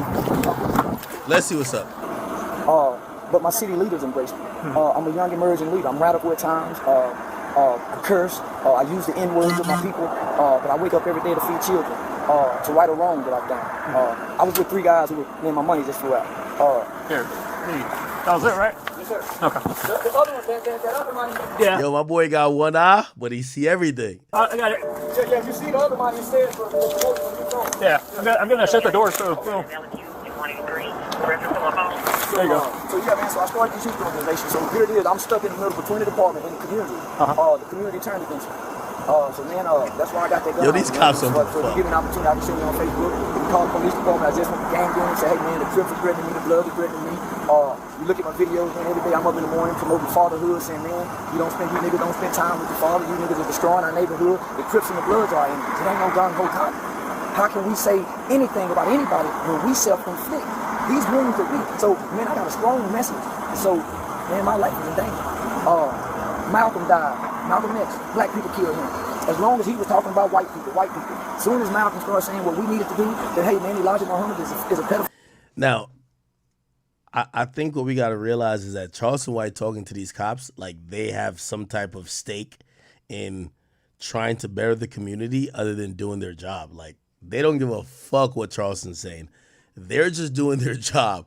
And even if Charleston's saying some shit that seems inspirational for what you could do as a community leader, they're looking at it like, nigga, we don't give a fuck. He's sleeping with underage girls. They killed him. So whoever comes through the black community is speaking the truth about black people, man, our lives are in danger. So you Google my name, you'll see that I do training for the United States Department of Homeland Security. I used to be a pimp. I pimped on my children's mother. When I saw my daughter being born, man, God did something on the inside of me. I changed my life. Somehow, I would go to Eastfield College for year after year, and I would train the U.S. Department of Homeland Security. DEA would be in there, a special agent by the guy named Keith Owens. He heard me speak one time at Texas Western University. I do public speaking. I was responsible for leading a group of children who took someone's life when he was kids, man. Me and 3 buddies skipped school one day. We went to the former Field Mall in Arlington. We ran out of football there with some jackets. My 16-year-old friend shot and killed the guy who tried to stop him. We became the first children in the state of Texas to fall in the Texas juvenile sentence law where a kid can be sentenced up to 40 years. I got 12 years. The only reason I didn't get 40 is my mom was financial aid. My co-defendants, they was all tried as adults. One received 75 years, the other received 99 years, went back on appeal and got 25. My 15-year-old friend, he died in a high-speed chase running from the police. I understood that I paid my debt. So, mom got an abusive relationship. No, man, y'all see me every morning. I come through every morning. Y'all see y'all blow at them. Crossing guards, blow at them.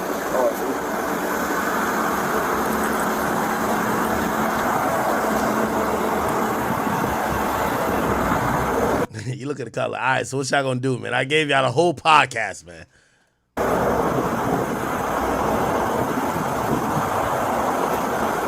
So what's your name on Facebook?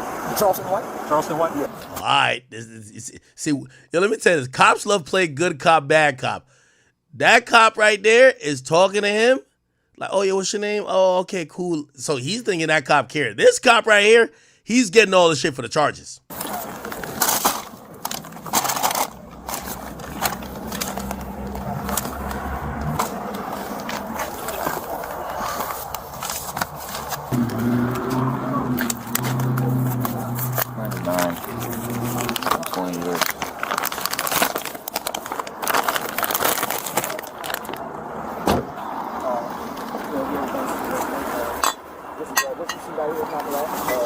I wanted to do something one time.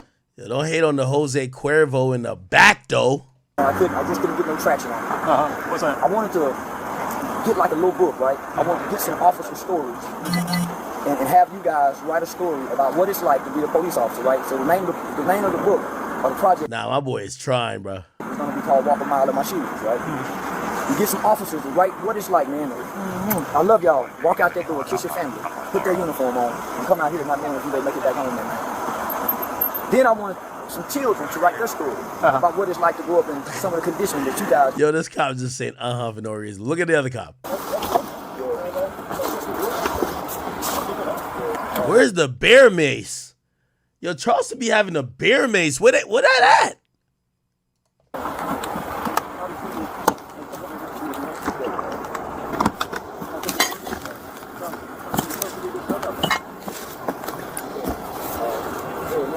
Nah, they looking at everywhere.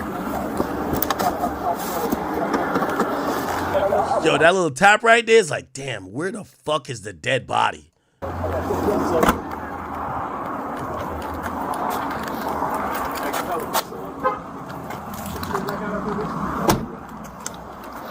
right, bud, I'm gonna hold on to this for a sec, okay? Yes, sir. I think that's the gun.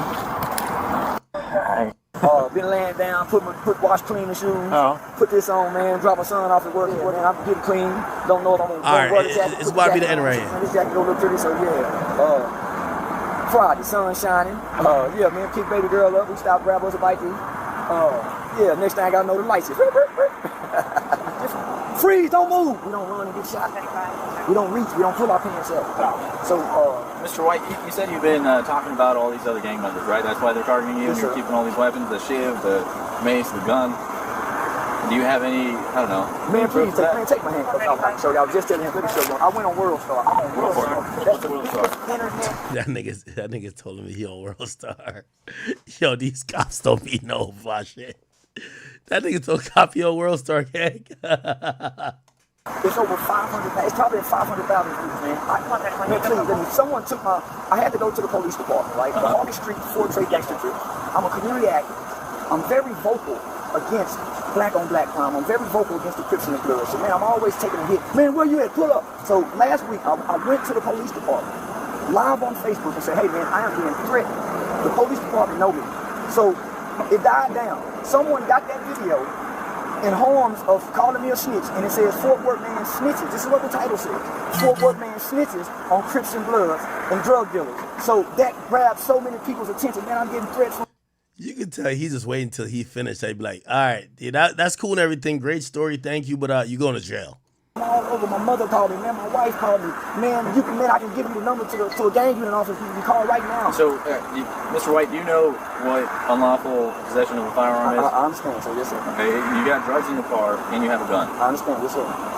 The drug was explanation? The drug was from last night, man. The gun is that I just left the house. I was just telling him, man. I just walked out of the house. I understand you guys. You also just got charged for that assault with a gun. The threats are just, man, please let me show you my phone, bro. Okay. Please. So here, real quick, before these tighten up, because I didn't double lock them, okay? I'm going to lock them here, then I'm going to put you in the back of my car, okay? Again, you're still not under arrest. I just got to make some phone calls and figure out what we're going to do, okay? Let me just show you the World Star. Just have a seat, dude, okay? And I'll come back in a second, okay?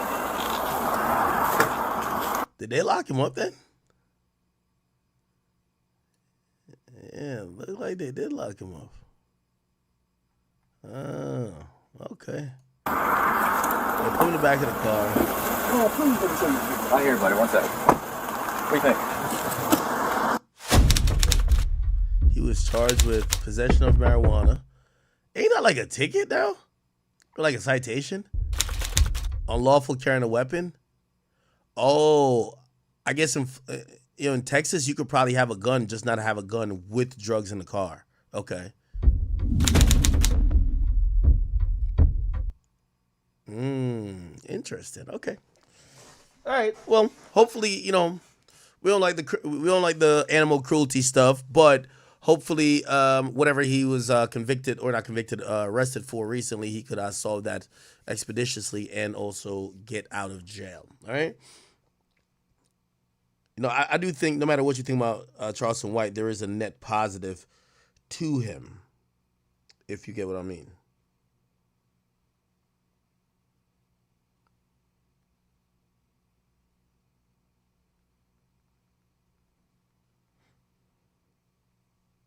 Okay.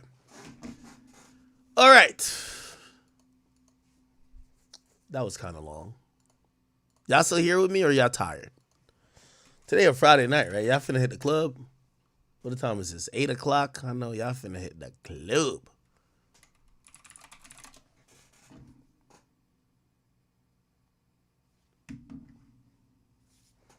Okay. Give me 1 second here. We could do a nice little fun topic. Actually, no, let's do this real quick. So, Biggie's mom, I don't know if she was aware of this, but she was caught. Oh, well, not caught, but she spoke with Gene Deal over the phone and expressed her support of him exposing Diddy. Listen to this. Yo, John. I got you. Yo, John. Gene, can you hear me? Yeah, I can hear you, bro. All right, Ms. Wallace, Gene want to say hi to you real quick before I get off the phone, because Gene was on my other phone. Gene, here go Ms. Wallace. Gene Deal. Hey, Ms. Wallace, Gene Deal. Oh, hi, Gene. How are you? All right, man. I ain't seen you since I came to your house and had that conversation with you. How you been? You all right? I've been okay. I've been watching you on Facebook. I'm sorry, Ms. Wallace. I'm sorry I had to do what I had to do, but it is what it is. Okay. I know you do. Thank you, Ms. Wallace. Like I told people, I said, if Ms. Wallace would have called me and told me to shut it down, I would have shut it down. Ms. Wallace ain't called. She knew how to get in touch with me. If Ms. Wallace didn't tell me to shut it down, I'm going to keep doing it because I respect you, Ms. Wallace. Do what you do. Thank you, Ma. I appreciate you. What you do. All right, hey, Ms. Wallace, I love you. I want you to get some rest, okay? So go ahead and get you some rest, all right? Oh, damn. Essentially, this is the green light that what Gene Deal, which, again, I think Diddy's in jail right now saying, if I had paid off, obviously Cassie, but if I had just given Gene Deal $30,000, okay? Giving this nigga $30,000 and probably told Jaguar Wright that I'm going to put out her next album, I'd be chilling on a 500-foot Jeff Bezos yacht and not in jail, which, you know, again, it appears that the Roosters has come home for Diddy, but it appears that people who we think have been cool with him, they're not really crying out like, yo, this is a travesty. They're almost saying, yeah, let it happen. And that's what it seems that Valletta Wallace, a.k.a. Biggie's mom, you know, she's expressing her support for Gene Deal. I don't know how well she knew him. Obviously, this was a bodyguard that was around during the time of Biggie being, you know, protected and working in the music business. So she probably had some type of semblance of knowledge of who he was. But she clearly doesn't want to denounce. And she had the opportunity because he said it. I don't know if she heard it all the way, but he basically said, if you would have said I should shut it down, I would have shut it down. And she said, nah, keep doing what you do. And those are very, very, very powerful words, if you ask me. Okay. Hold on. Where was I going with this?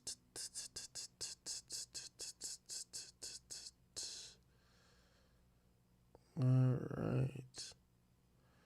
Okay. Did y'all see this?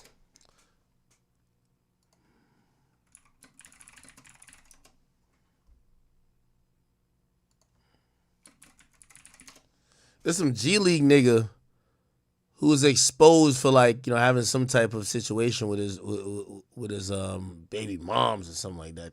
I don't know if I can find that. Or maybe I do this Young Philly thing first. I gotta grab something upstairs real quick. Young Philly. Let me get to this Young Philly shit first. So if you guys don't know, Young Philly's a guy who's, I believe, in this popular UK group called the Beta Squad, and he's a guy who's had a very interesting, like, he's had like a very interesting, hold on, is it this? A very interesting, like, you know, reception, because people have felt like they saw some of the things that they're now seeing with him come true. But he was recently arrested in Perth, I believe. I think that's Australia, for the R word. And the details around it kind of have people really reacting in many different ways. Let me play a bit. Wait, where's the news story? There's like a whole news story about it. Get ready for a Blux experience. Smash the... Popular musician and YouTuber from the UK known as Young Philly has been extradited from Queensland to WA, accused of serious sexual assault allegations following an incident in Perth. That's okay. Give me 1 second. I'm grabbing something upstairs.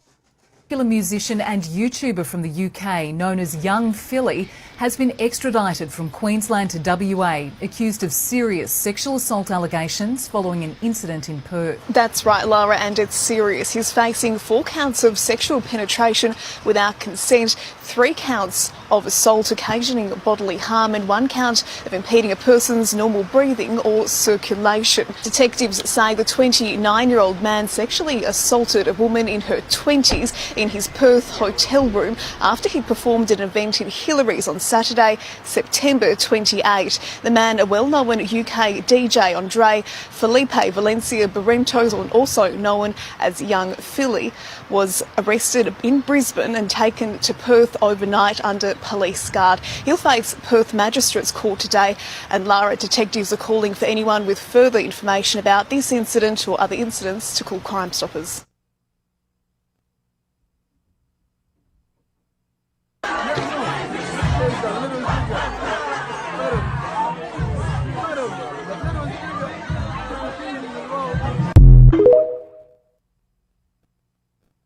Popular musician and YouTuber from the UK known as Young Philly has been extradited from Queensland to WA, accused of serious sexual assault allegations following an incident in Perth. That's right. If you like truthful news and wonderful facts, subscribe to Blux News.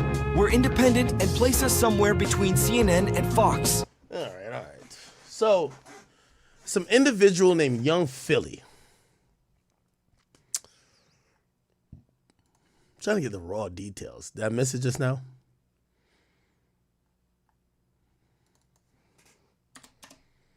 Everybody's talking about it.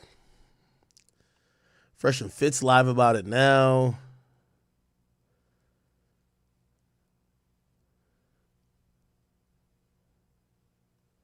Apparently he was affiliated to the Sidemen. From the details I know about this, let me see. Can I get like a little bit more? Yeah, I'm seeing sensational videos.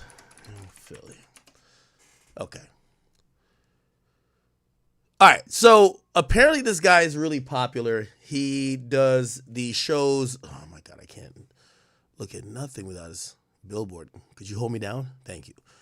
So this guy, Young Philly, apparently he's a musician and an entertainer. He's in Beta Squad, right? Beta Squad. I think that's their name. If you guys ever seen a lot of their videos, it's pretty entertaining. I think this is him here. Hold on. Let me see if I could find maybe an old video where he's in. I think he's one of the members for sure. Let's see. What's the last video I've seen him in? I don't really watch their content like that, but I do know he's highly entertaining. Am I skipping past the videos he's in?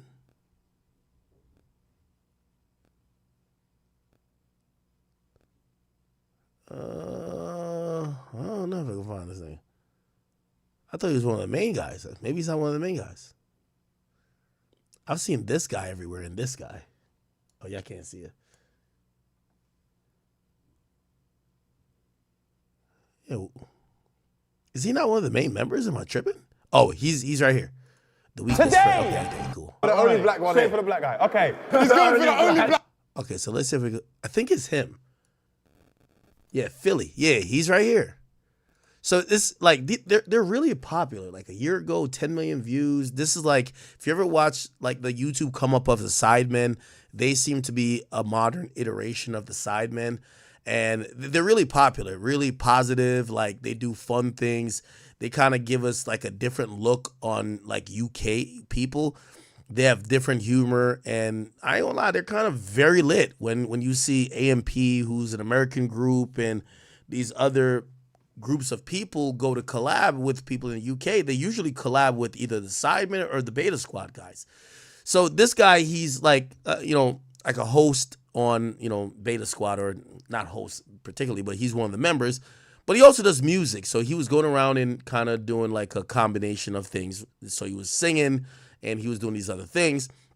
Apparently his tour went to Australia, and he linked with a woman who he brought to his hotel, and I guess they had sex, they had sex, but she claims that she was R-worded and choked, okay? Now, he was recently arrested and extradited back to Australia, which he was then charged with R-word, and he was then subsequently, he got bail, I believe, for like $116,000 or $100,000. Oh, 67,000. Oh, it's 100,000 US, Australian, which is 67,000 US. Regardless, let me just read through it. 29-year-old, whose real name is Andres Felipe Valencia Barrentos, was freed from bail when he appeared on Thursday on several charges in court in Perth, a West Coast city where police allege his crimes were allegedly committed on September 28th. His bail's condition remains that he must remain in Western Australia state doesn't contact his alleged victim, and doesn't post about the case on social media. He was ordered to surrender his passport and reports to police daily. His surety, which is bail, was set to 100,000 Australian bucks or 67,000 US dollars. Prosecutors opposed the bail because of the risk that he would flee the state. His lawyers, Seamus Rafferty, did not immediately respond to a request for comment on Friday.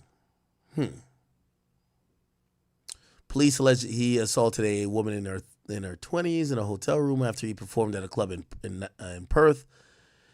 His show was promoted by ticket selling platform MoshTix. He was charged with 4 counts of R-word, 3 counts of assault causing bodily injury, and 1 count of impeding the woman's normal breathing. So they keep saying choking and forceful sex. And when I mean forceful sex, sex without someone's consent. Oh, it's kind of odd right here. I don't know too much about this guy. People have told me that, they've told me that he has like a reputation of being a little bit, heavy-handed with females. This morning, the world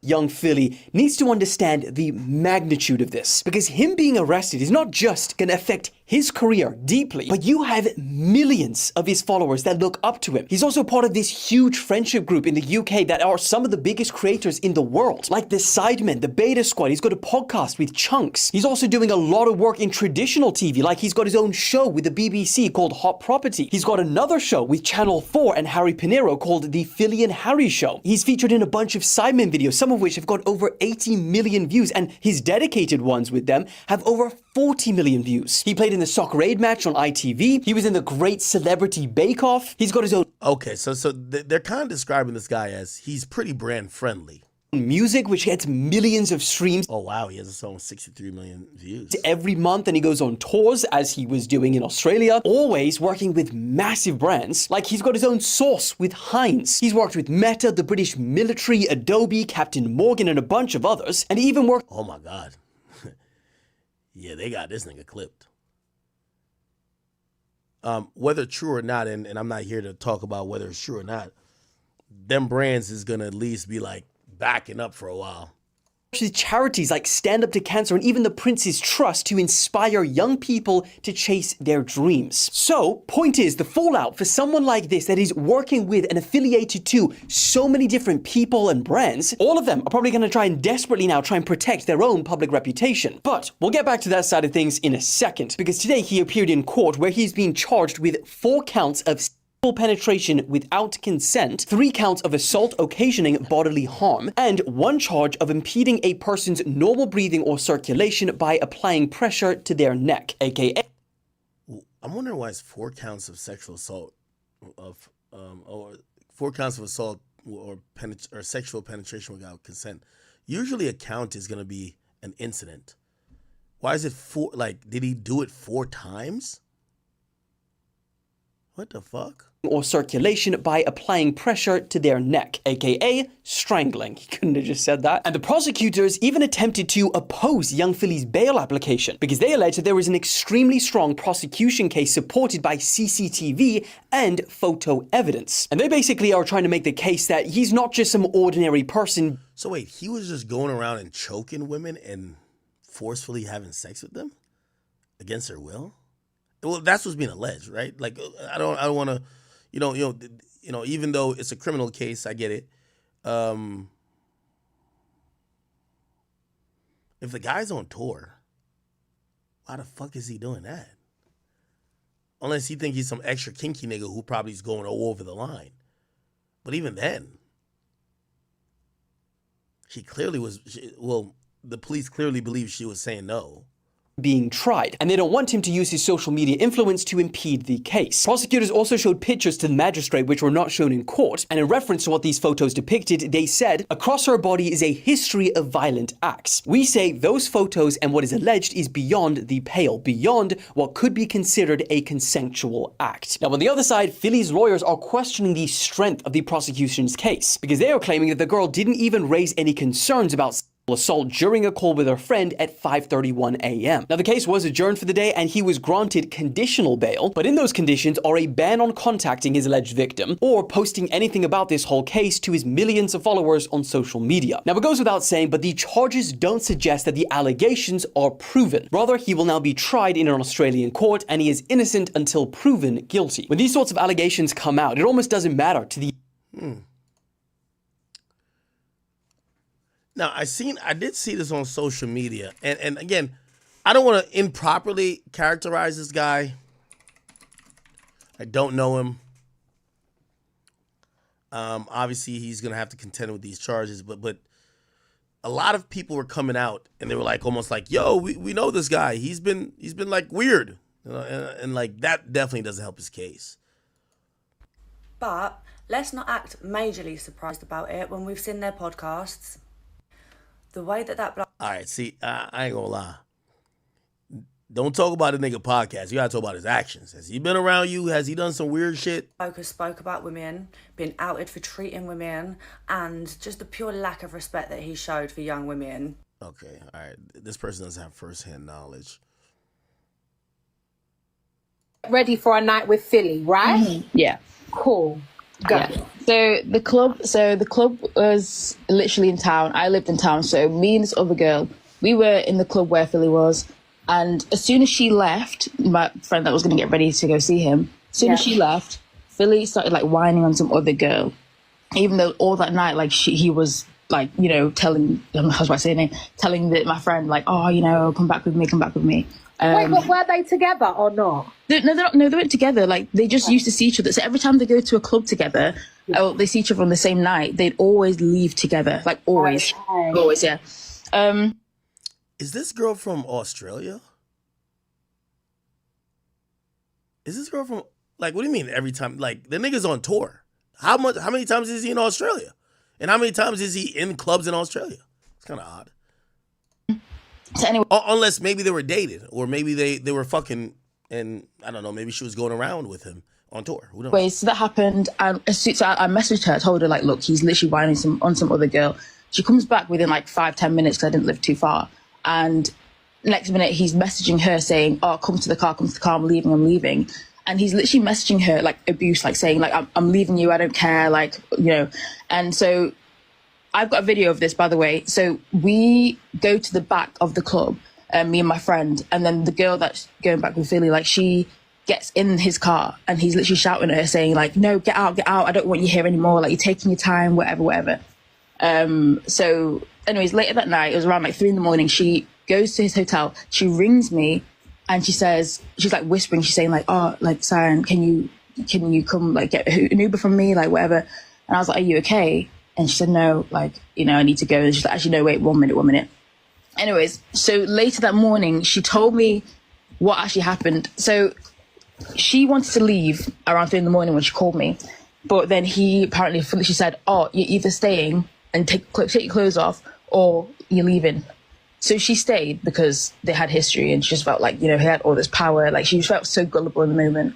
And when she told me that story, like 8 a.m, like, she came literally to my place, makeup on, everything, like, from the night before. She was all right, can I just stop you there, because this is a lot to digest. Yeah.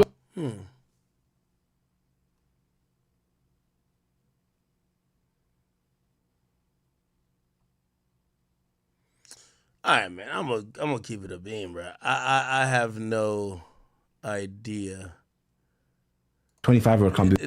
They already have like little montages why they're like, this guy was one of those. So I don't know. Philly is arrested. Well, the legal age is actually 16 in the UK. No, so a 25-year-old can't be with a 16-year-old. Yes, they can. Yes. What? Why not? A 25-year-old with a 16-year-old. Yeah. That can't be. I know, bro. I agree, G. I agree. Morally, it's wrong, but the law As is soon they as you're can't. 16, you're legal. You're allowed to I club. thought 16 could be with other 16-year-olds. No. Up to 18, and then 19. For example, a 19-year-old can't be with a 16-year-old. Actually, no, I thought that as well. I've just realised that. Stop the cap. Stop the cap right now. Stop the cap. A 25-year-old cannot be with a 16-year-old. It's illegal, and it's immoral, and it's disgusting. 16-year-old. I don't know him. I don't know him. I don't know Diddy. So a 20-year-old, 28-year-old gets bagged for dealing with a 20-year-old. It's also a bit crazy, like getting bagged. Maybe let's just everyone looks at him like, oh, morally not right. But getting arrested when it was a law for him to deal with an 18-year-old or 16 is a bit unfair as well. It's pretty wild though, isn't it? Yeah. 16. Because I know I can tell you a lot of 28-year-olds that will deal with a 20-year-old. No qualms. But no qualms. They will have days where they go. What the fuck is this?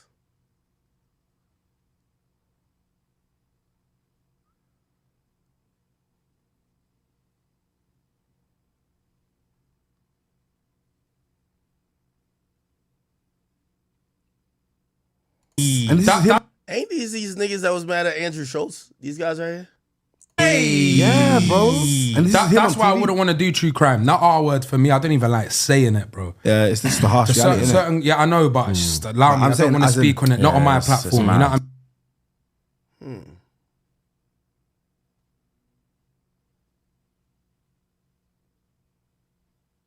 Interesting.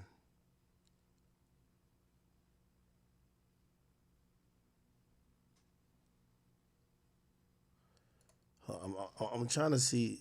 I seen a bunch of like videos. I don't know if this is all telling the truth. I'm gonna be honest with you, man. I'm gonna wait and see what the fuck happens. Looked like this guy might have been a little bit like one of them guys who's super aggressive to females, and also it looked like the content that he used to give out would probably make him seem like such and such. Now, did he do it? Shit, it appears he had sex with the woman. Was she not with it? We'll figure it out. I don't know, man. I don't know. They claim they got CCTV, so like if she's unconscious, if he's dragging her, if she's running away, that is kind of clear, right?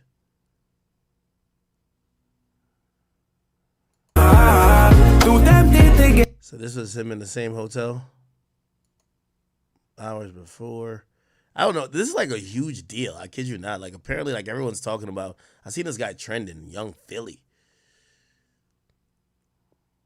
This was his last performance. No, damn. Looked like he got some fans. Really going to be getting exposed. Fact that he's allegedly doing gay activities with other rappers. Like, I don't get it. Yeah, no, like why does everyone hate him? But he's not getting bagged for that. You know what I mean? You know. Huh. All right. I don't know. I don't know. They said they caught that nigga in 4K. So, hey, listen. You know, for me, in my life experience, man, a camera help you out, bro. Like, you know, if you're not doing nothing, a camera help you out. If the cameras was sinking you, you probably was doing something wrong. So I can't. I don't want to jump on the nigga did it shit, or no, I want to say he innocent. But they claim they got him on CCTV, 4K. Shit, if he was innocent and I was him, I'd be like, thank God for cameras. They'll get me free. But if they're saying, I don't know, bro. I don't know. Anyway, yo, you know what? So I was looking into this off stream. I gotta show y'all something. And this next story I'm gonna present, because it blew my mind. I went down a little rabbit hole. So I'm gonna need y'all to, like, before we present this, let's establish some ground rules, okay? Hold on, give me 1 second.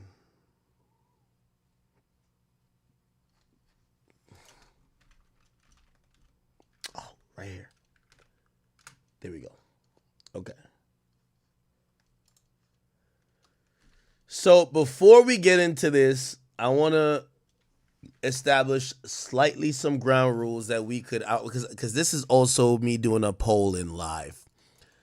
If you've heard of this, 1 in the chat. If you've never heard this, 0. So it's 1s and 0s. Just spam it at any time because I heard about the overall story, but I started going deeper down a rabbit hole, and I got left with more questions than I had answers. So let me rewind your memory, okay? Remember, so Kevin Hart allegedly got extorted back in the day.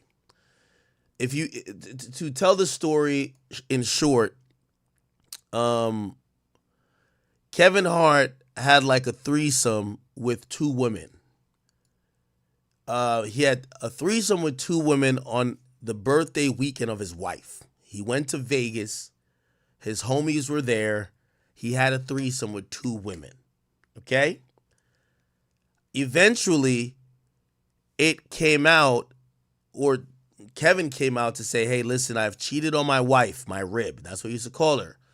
And he said, the people who were involved in this and some of my friends are sticking me up for ransom that I would have to pay them to keep quiet about it. So I'm going to just tell y'all the truth. I cheated on my wife.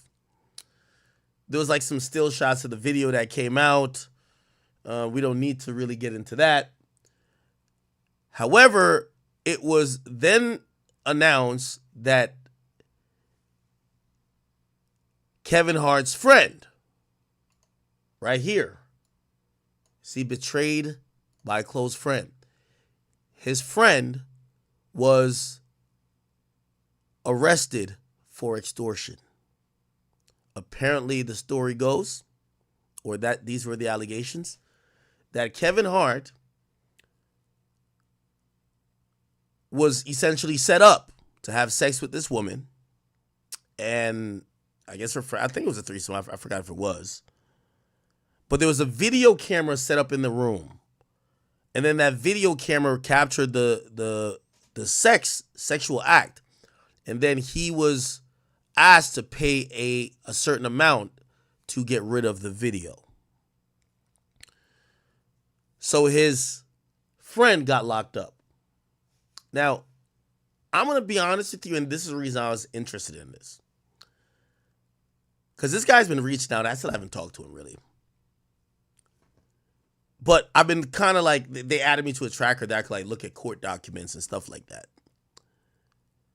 Because I generally thought the story ended with, oh, okay, your homie who probably not as rich as you got jealous of you. You're this guy who's the Hollywood famous person. You're 5'2", fucking all the bitches, got all the money. He wants to get some money. He probably asked you for a loan. You said no. Now he's setting you up because he's trying to extort you. And he was trying to do it anonymously, got caught. That sounded good. So tell me if you're familiar with the rest of the story. So the rest of the story goes, they charged this guy, who's Kevin Hart's friend, with extortion. I believe Kevin Hart even spoke about the sex tape. I believe he might have, here we go. Like, for example, let's go to here. There were people who were saying, and I know the investigators were saying, what's up with her? And she was a person of interest at the time. At that time, yes. Investigators from the DA's office, they're investigating the extortion plot against Kevin Hart, the 7-figure extortion plot, in order to keep the tape secret. She claims she's a victim in this thing. Not a person of interest, you know. Nah, Kevin Hart, she looked kind of aight. People who... So this is the girl Kevin Hart was donkey fucking. Okay? All right. Let me get to the interesting part. And this is the part I never knew before today. So what ended up happening is this guy gets charged. His best friend gets charged. Kevin Hart subsequently goes to talk about it. He even did a documentary that came out on Netflix. I think it's called Don't Fuck This Up.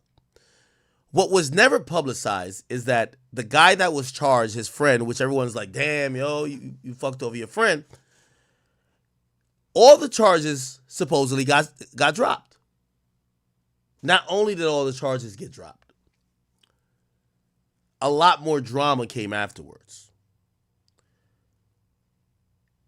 The dude hired a lawyer and a team to prove, because here was the crux of the matter. They said that this guy sent an email, and I'm going to show you these emails. This guy sent an email. If I show you these emails, you're going to be like, this sounds like some clown shit. Let me try to pull it up. So they're saying that Kevin Hart's friend was behind. You ever heard of Proton Mail? Apparently, you can send email like anonymously, or it's hard to track.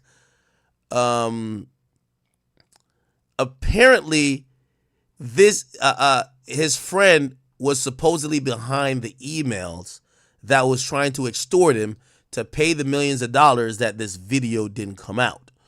Okay? Let me see if I can pull up the email. Here's the email here. Okay. Bet. Give me one second. Okay. Here's the email. All right. They sent an email to Kevin Hart. Your sex tape. Kevin, we have your sex tape. We also know about the molestation / attempted R word. For the first and last time, I hereby instruct you to send 20 Bitcoins to this Bitcoin address. We will email to inform you within half an hour of the transaction where to collect the copy, and we shall destroy all other copies we have. We promise we shall never share with Aniko or anyone else. That's his wife. We shall not distribute this material whatsoever. This email is also a non-disclosure agreement. This is non-negotiable. We are saving your divorce, dime man. Comply by Tuesday, May 2018. Now, let's look at that price. Price of Bitcoin in May 2018. The price of Bitcoin in May 2018 was $7,000. Was it 7,000? No fucking way. Wait, was it? Bitcoin was $7,000 in 2018? No, fucking wasn't. Was it? Hold on. Bitcoin. Yeah. May 2018. What the fuck? Okay. So 7,000. 7,000 times 20, we could do the math. That's $150,000. I thought they were millions. What the fuck?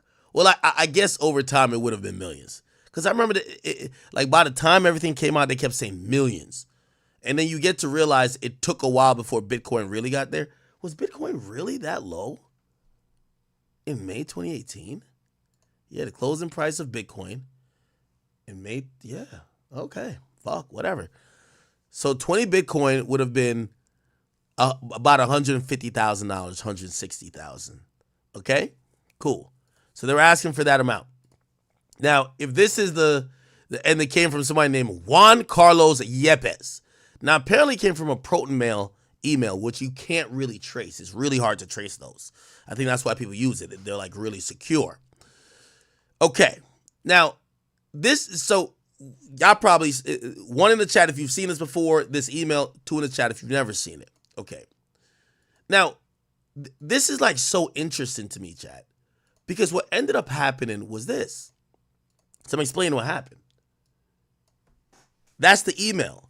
Now, the way how his best friend got charged, and this is a step I'm kind of missing, and I've been trying to figure it out, but I couldn't pull the actual court documents because everything is dismissed. And for whatever reason, I think I would have to go down to a LA County court clerk to figure it out. And I couldn't find any other article that was kind of really spelling it out. I tried. But what ended up happening is that his friend gets charged, but why does his friend get charged?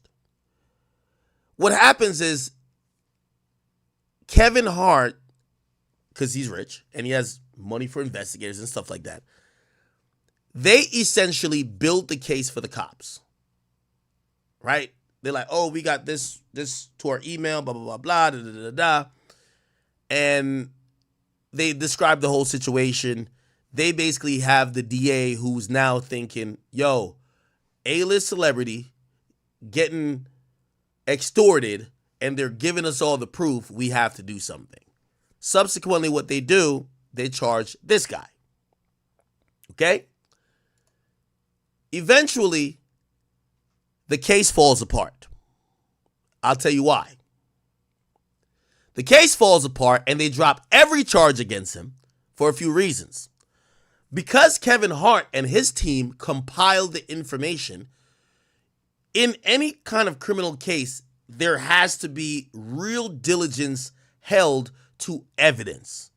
So what ended up happening is that when this guy got a forensic expert to look at the emails, Kevin Hart didn't hold what they call chain of custody that would verify the validity.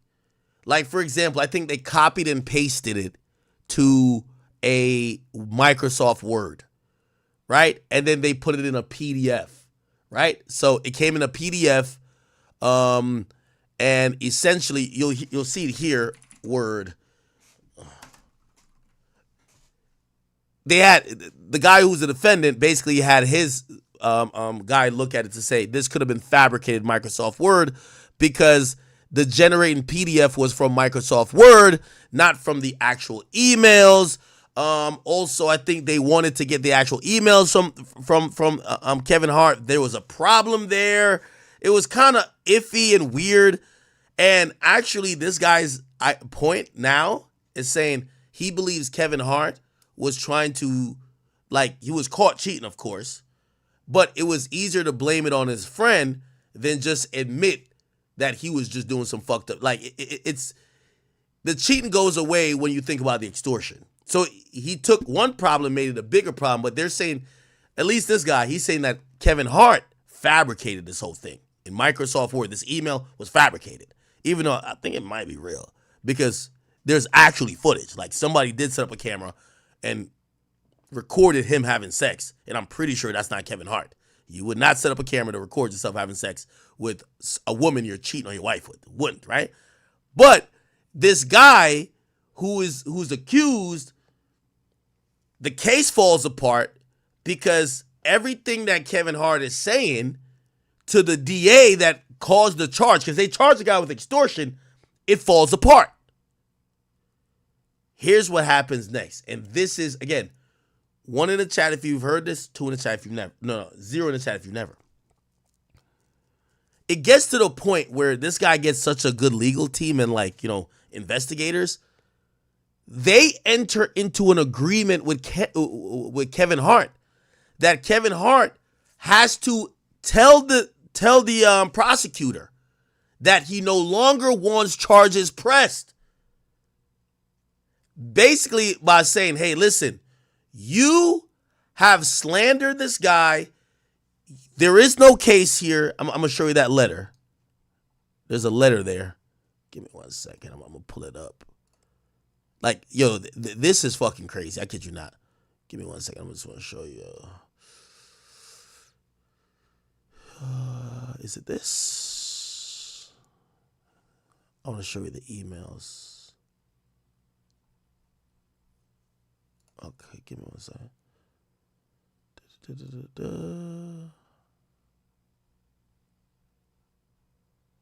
Nah, that's not it. Where is it at?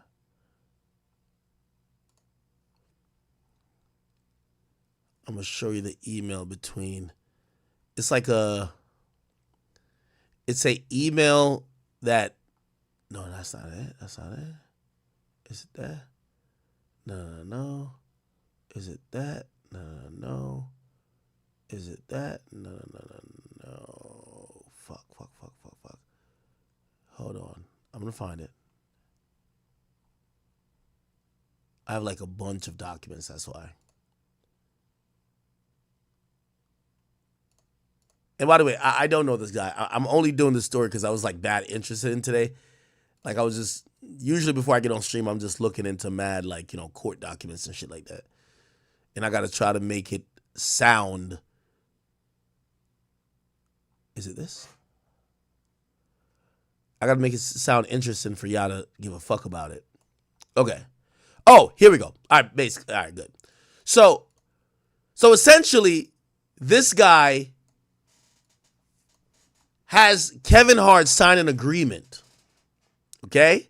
And this agreement, I want to show y'all, this is a confidentially a settlement between all parties. So Kevin Hart signed this. And it said, the settlement is between Heartbeat Productions, Kevin Hart, and the guy his name is Jonathan Jackson. And basically they're saying, they detail what happened.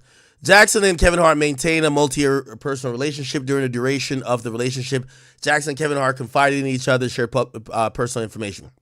The nature of the relationship often caused Jackson and Kevin Hart to spend significant time together, which included traveling to Vegas in or about August 2017. By the way, interestingly enough, when is Iniko Hart birthday? August. She's born in August. So this guy's whole thing is that he feels like that Kevin Hart wanted to take blame off of himself for cheating on his wife during his wife's birthday weekend, that he fabricated some shit that people set him up, but he wasn't set up. Now, I don't know the truth, but all the charges were dropped, right? So I'm telling you how all the charges were dropped. So one, the chain of custody of the email demanded money or demanding the Bitcoin, it was not handled right. And then when they tried to get it, Kevin couldn't really like produce it, which that's kind of odd, but whatever. Anyway, it says, listen to this. So after returning from the trip, Kevin Hart was contacted regarding a video recorded and purportedly made during the trip. Subsequently, Jackson was charged with crimes related to the video. Okay, right? So, all right, bet. Without any admission of guilt or whatever, Kevin Hart and Jackson desired to compromise and settle. So they're making a settlement, right? Here's a settlement consideration, okay? By Hart to Jackson. So this is what Kevin Hart has to do. Within 30 days, the following execution delivery of this agreement. So basically, the guy goes to Kevin Hart and says, you are a megastar. You've told everybody that your friend has extorted you. I can't get no jobs. The industry don't want to work with me no more. I could sue you for a lot of money, but I'm not going to sue you for money. If you clear my name, I'm good. So the guy wanted Kevin Hart to clear his name. Kevin Hart signs an agreement to say, I'm going to clear your name. This is the agreement we're reading, right? Look, in addition, okay, so they don't want to continue criminal prosecution. In addition, Kevin Hart, through his counsel, shall advocate for the dismissal. So Kevin Hart told the DA, they made the case of the DA, and then Kevin Hart himself went to the DA and said, hey, yo, cancel that case. He ain't do it, right? In addition, within 30 days following the dismissal of the charges, Kevin Hart shall post a video on his Instagram account and leave the video posted for 24 hours with him stating the following verbiage. The last 3 years of my life definitely has seen its shares of ups and downs.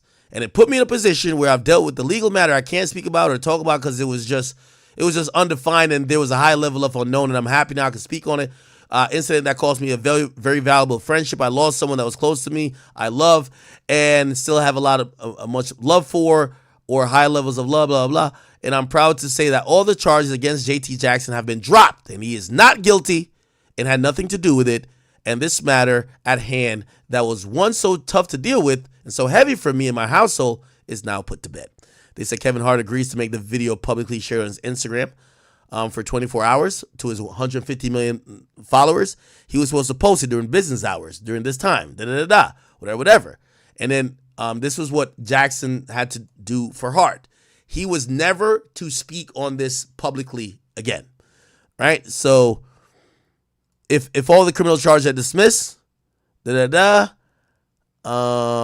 this agreement. Okay, so this is after, so Kevin Hart had to apologize or clear it up, saying this guy didn't do nothing, and tell the DA to drop the charges. And the other guy was going to say, all right, here we go.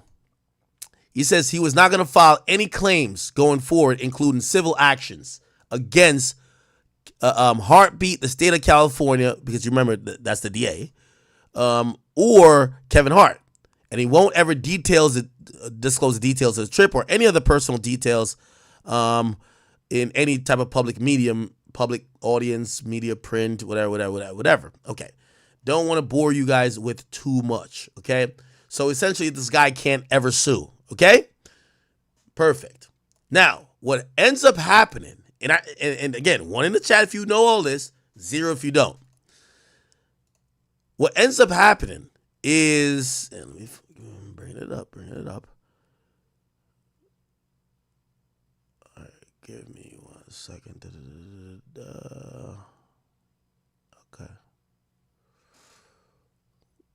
Can I find it? Can I find it?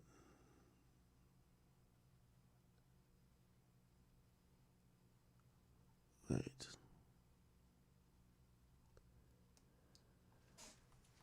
There's a lot of legal mumbo jumbo in this, but I'm gonna pull it up.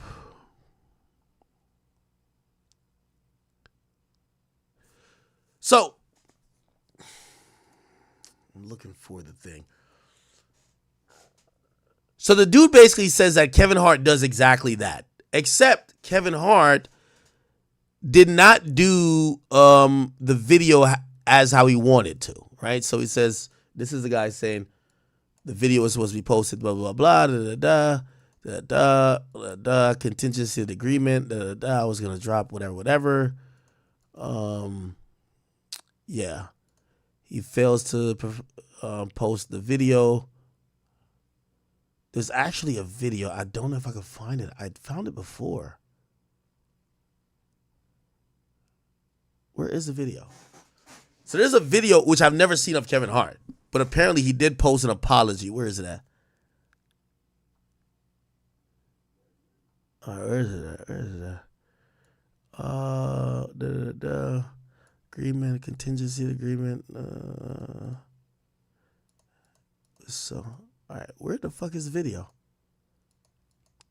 So basically, Kevin Hart he posted a video, but it wasn't the video that was the agreed upon verbiage. And here I go again. I got to figure out where the video is. Sorry.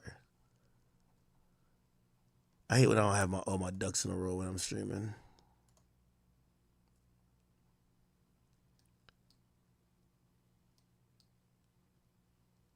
Okay. All right. Give me 1 second. I think I got it. I'm about to get it.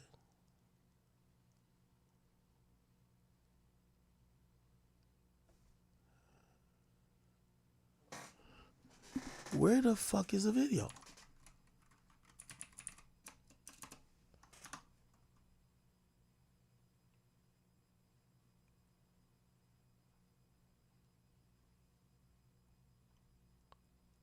I'm an idiot. I don't know. Hold on. I'll look for it on YouTube. All right. Kevin Hart sex tape. There's a video about this is how the video looked too. Yeah, look at this. Now, by the way, what's now coming out, and this was never supposed to come out, but there's new updates from it. Essentially, Kevin Hart, he did a deposition, so he was even talking about how the sex tape even came to light. And he even described how he knew he was being recorded. So somebody set up a like a camera in the room. Here we go. Is it this? No. It's this right here, I think. Or no. Damn, I can't find shit today. No, it's this. Okay. No. God damn. It's just a bunch of court documents. It's hard to really look through.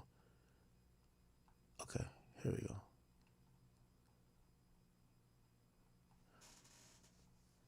All right, yeah. Here we go. I think this is a preliminary hearing testimony.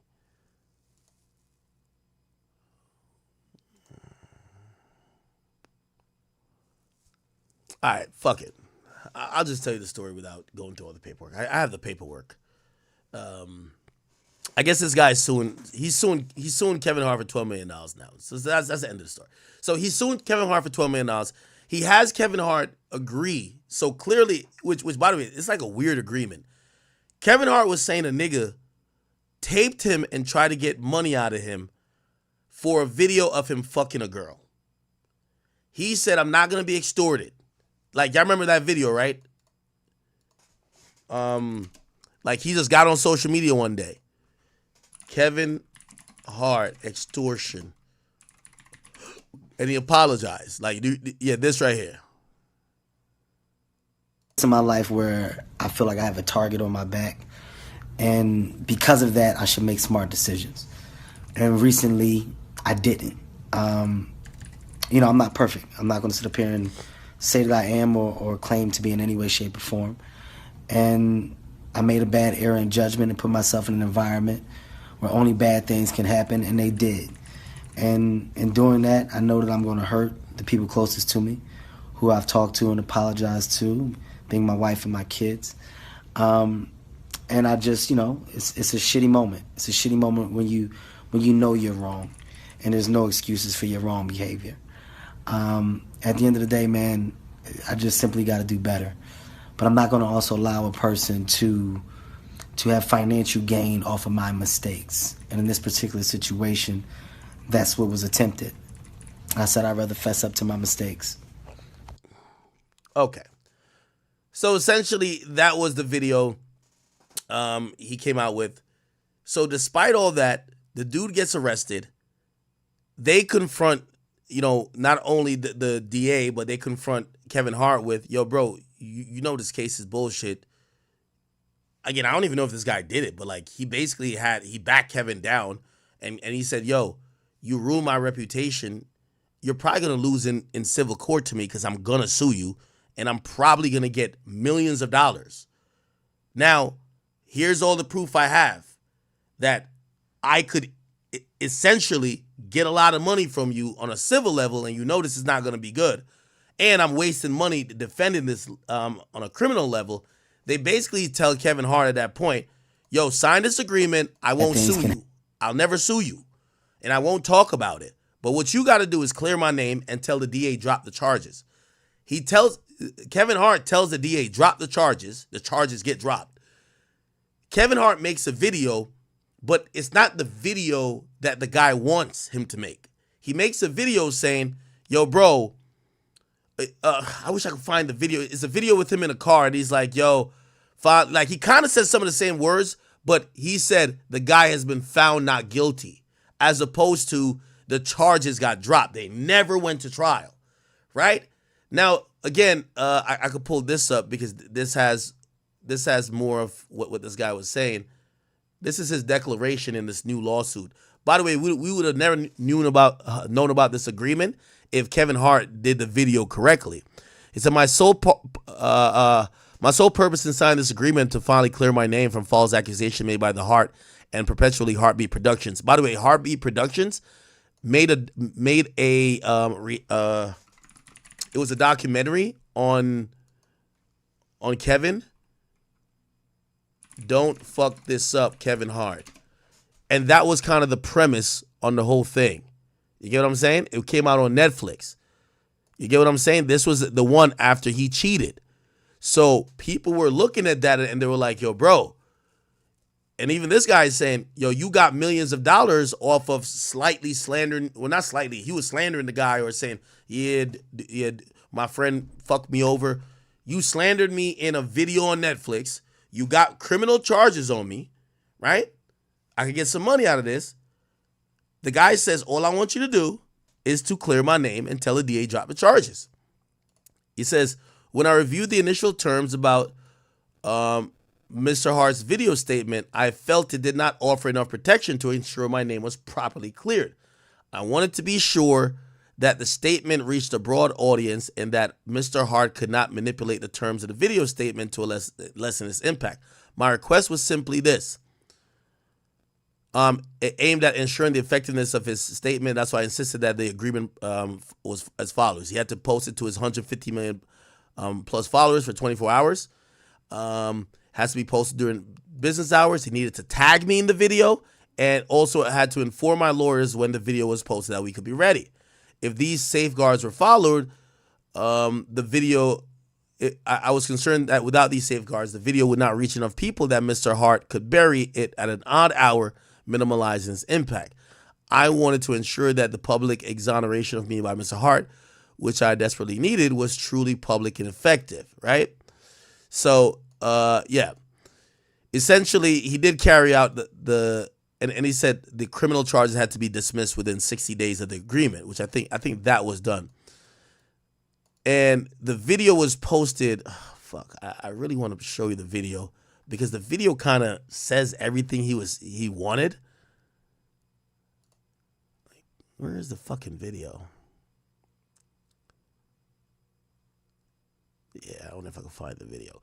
The point is, based on that, Kevin Hart gets sued for $12 million now, and all of the grisly details that Kevin Hart wasn't trying to get, the public to know because they signed this pretty much confidential agreement. The confidential agreement is out the window because this guy feels like his name wasn't properly cleared, so he's going back to sue Kevin Hart, right? Now, who knows if this was his plan all along? This could have been his plan in the sense of, yo, Kevin Hart, clear my name and I'm still going to sue you, but there are some distinct differences between what they sent as the copy of what Kevin Hart should have said and versus what he said. Let me see, where the fuck? I'm trying to figure it out. Where is the video?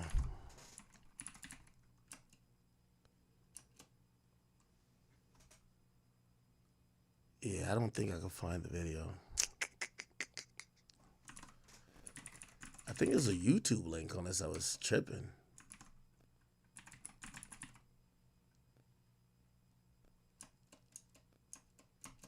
Okay. I don't think I can find it. I think that's been probably scrubbed from the internet. Kevin Hart clears up extortion. I don't know if we'll be able to find that. I do remember it though. I seen it today. There's a video where he's like sitting in a car and he's like reading from basically a script of, yo, my life is blah, blah, blah. It says everything the guy wants him to say except one important thing. He says the guy was found not guilty, which kind of makes it seem like the prosecutor went forward with the charges as opposed to the prosecutor dropping the charges.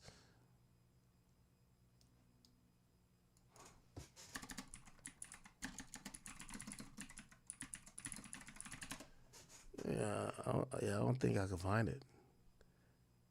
It's in the lawsuit somewhere, but I'm not gonna get into it. It's gonna take me too long to find it. Just a waste of time. Regardless, there is also, and by the way, this just might not be. I might not give a fuck about this. For whatever reason, it was like mad intriguing. I was just finding out new shit because Kevin Hart did a deposition. Remember I told you about civil suits, and that's what I said about even Jay-Z. Like when you do a civil suit and you're getting to a certain part of it, right? You're gonna have to do a deposition, and in a deposition, like, kind of got to be truthful as well. And I'm gonna see if I can find the Kevin Hart deposition. He was talking about how he kind of felt he knew he was getting recorded while he was fucking this girl. Let me see if I can find it. This was about the extortion and them figuring out that the cops went by Kevin Hart's word. And that's the problem. So they're saying the cops use celebrity privilege to go by Kevin Hart's word. And in Kevin Hart's word, they just filed these charges, which eventually happened to, just not have the necessary, beyond a reasonable doubt, conclusions that you can make when you're taking the investigation from a celebrity's investigator rather than the cops. Like, they didn't do their own. Where is it? I cannot find this shit at all.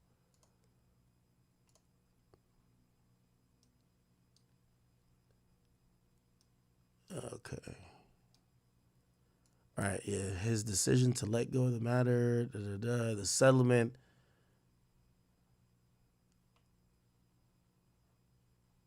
All right. All right. I'm not even going to get into it. I hate when I'm clicking around and y'all just watching me. The point is this. Kevin Hart does a deposition and he says, I kind of knew something was up. I'm fucking this girl.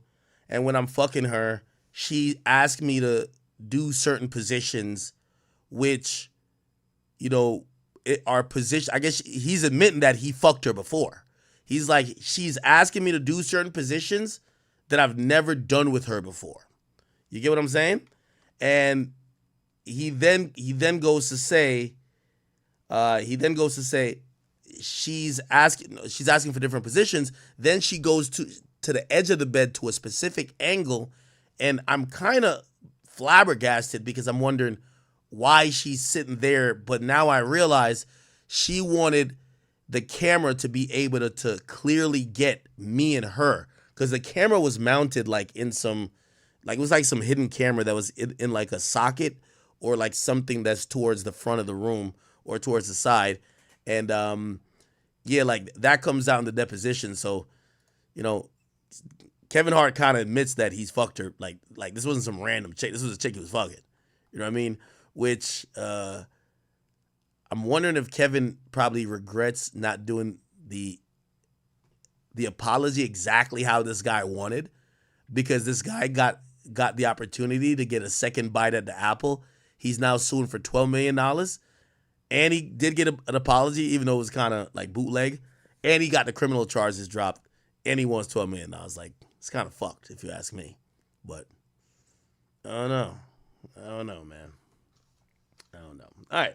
I'm not going to spend too much more time on this because there is some details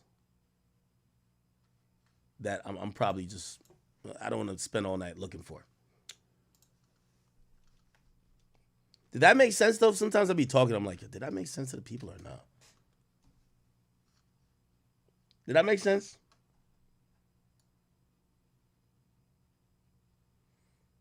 Yeah, it's double extortion, damn near. I get it. You know what I'm saying? And I had this shit, too. I wanted to, fuck. I don't know why I get so obsessive.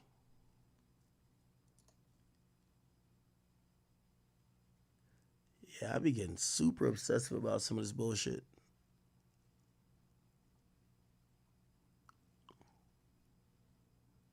Hold on one second.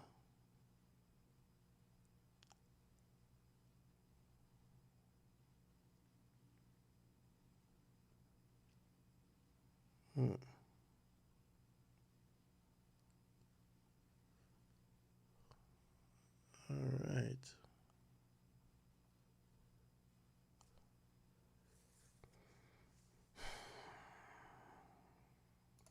Yeah, give me like 2 minutes. I'm gonna find this shit, man. It's not it. I think this is it.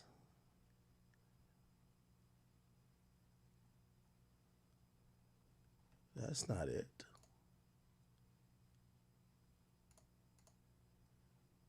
And what about this? That's not it.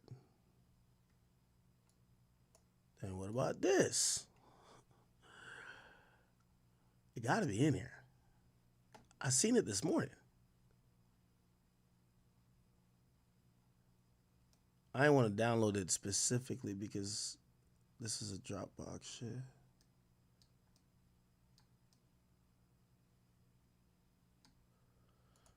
All right, this is the last thing it could be in.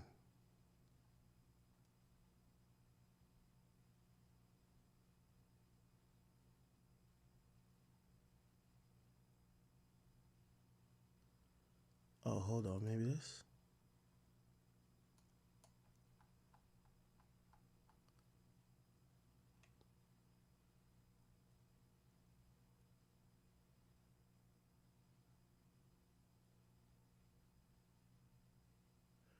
Oh yeah, here's a YouTube link. Finally found that. What up, world? Happy Tuesday. Coming at you hot on a beautiful Tuesday morning. Remember what I read? I mean, I can read it again if you want. But remember what they wanted him to say? This is what he put up. Look, it's no secret that my life has had its share of ups and downs. It definitely By the way, that was in the thing they want him to read. has. Not proud of the downs at all. But, of course, that's... He starts ad-libbing, though. Life. Things happen. It's our job to adjust when they do. One of those things that I had to adjust from was a situation that involved a friend, Jonathan J.T. Jackson, where he was charged in a case. And J.T. Jackson has recently been found not guilty in those charges. Now, that's where the mistake is. They didn't go to trial. The DA dropped the charges. Also, I guess Kevin didn't have to admit that he asked the DA to drop the charges, right? on an agreement that he won't get sued, and essentially, pretty much, he basically act like the guy went to trial. Had been dropped against him, and I can finally speak on what I once couldn't. I couldn't do it because of the legal process. They kind of put a fork in the road between he and I, and that relationship was lost. But I'm glad that now not only can I finally speak on it, but I can say I'm happy that chapter in my life is over. I'm happy that we're able to put a period on that sentence, and I'm excited to get back to life as we once knew it. I want to get back to life as I once knew it and put that behind me and move on. This message is about moving on. It's over. It's over, and I'm happy that it's over. Live, love, and laugh. It's that simple. Okay. Yeah, so that was that. And what else?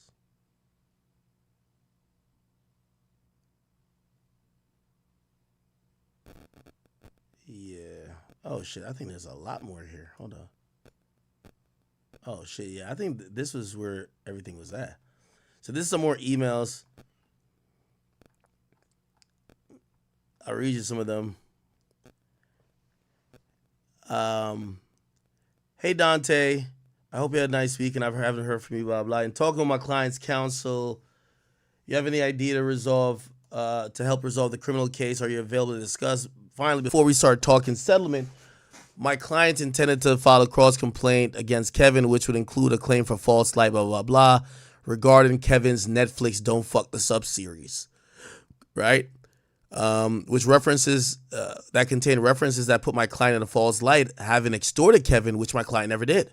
While we negotiate and hopefully our client sign an agreement, which includes mutual releases, in the interim, will Kevin agree to sign a tolling agreement so my client is not forced to file a cross complaint soon? Yeah, there's a lot of shit up in this bitch.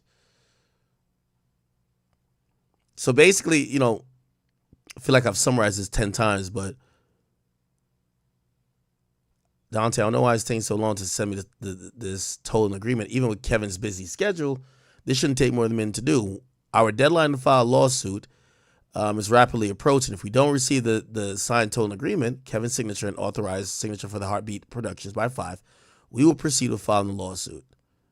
So Kevin's lawyer was just trying to duck out of a lawsuit. And this was the confidential agreement and mutual release. This was a settlement that he wouldn't sue. And Kevin did sign it, by the way. Kevin did sign. Oh, that was enclosed in the email. All right, anything else? Yeah, there's a shit ton of exhibits here.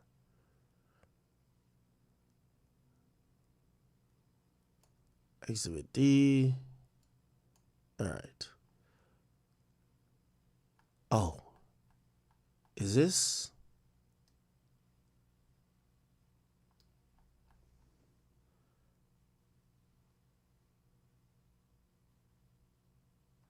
Oh, this is court transcripts.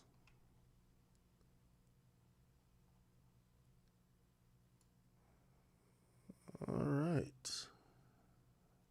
Man, so many fucking paperwork.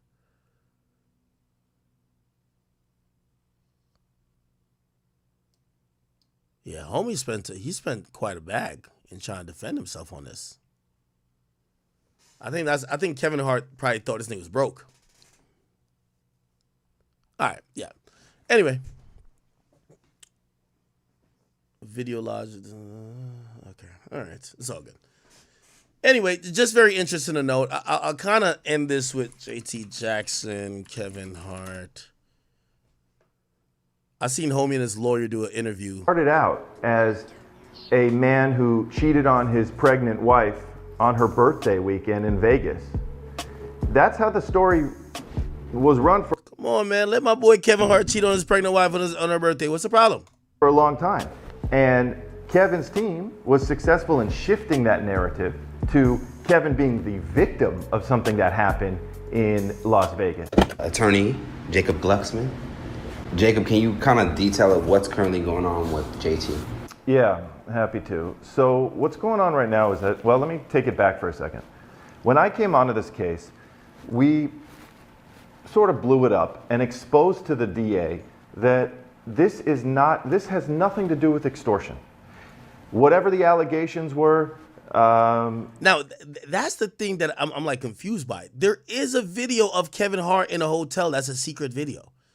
Now, the girl in the video with him says she has no idea, even though Kevin Hart was on a deposition saying, yo, she must have been in on it because, nigga, at times she would tell me to fuck her in certain positions, and knowing this girl, we don't fuck in those positions.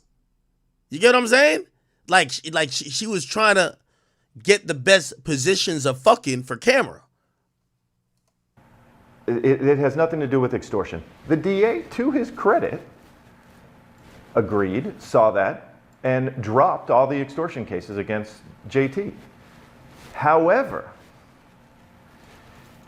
that wasn't it for the DA. They have an attitude of they won't stop at anything for this case. They have it out for JT and they will stop at nothing to get him. And that's what's very problematic about this case. Okay, so essentially they turn into like a stolen identity, all type of stuff. But I really care about the shit with Kevin Hart, I ain't gonna lie. What happened is that Kevin got together a team of very powerful and well-known attorneys, together with his whatever agents, managers, what have you. And they basically concocted a story to make Kevin look like the victim in the case. Then... That's smart. I ain't gonna lie. Kevin, y'all know how much Kevin paid them. They got together. They presented this case to the DA. The DA and the investigator in the case, wow, they got a taste of celebrity here. One of the biggest stars in the world, Kevin Hart. And they went and ran with it.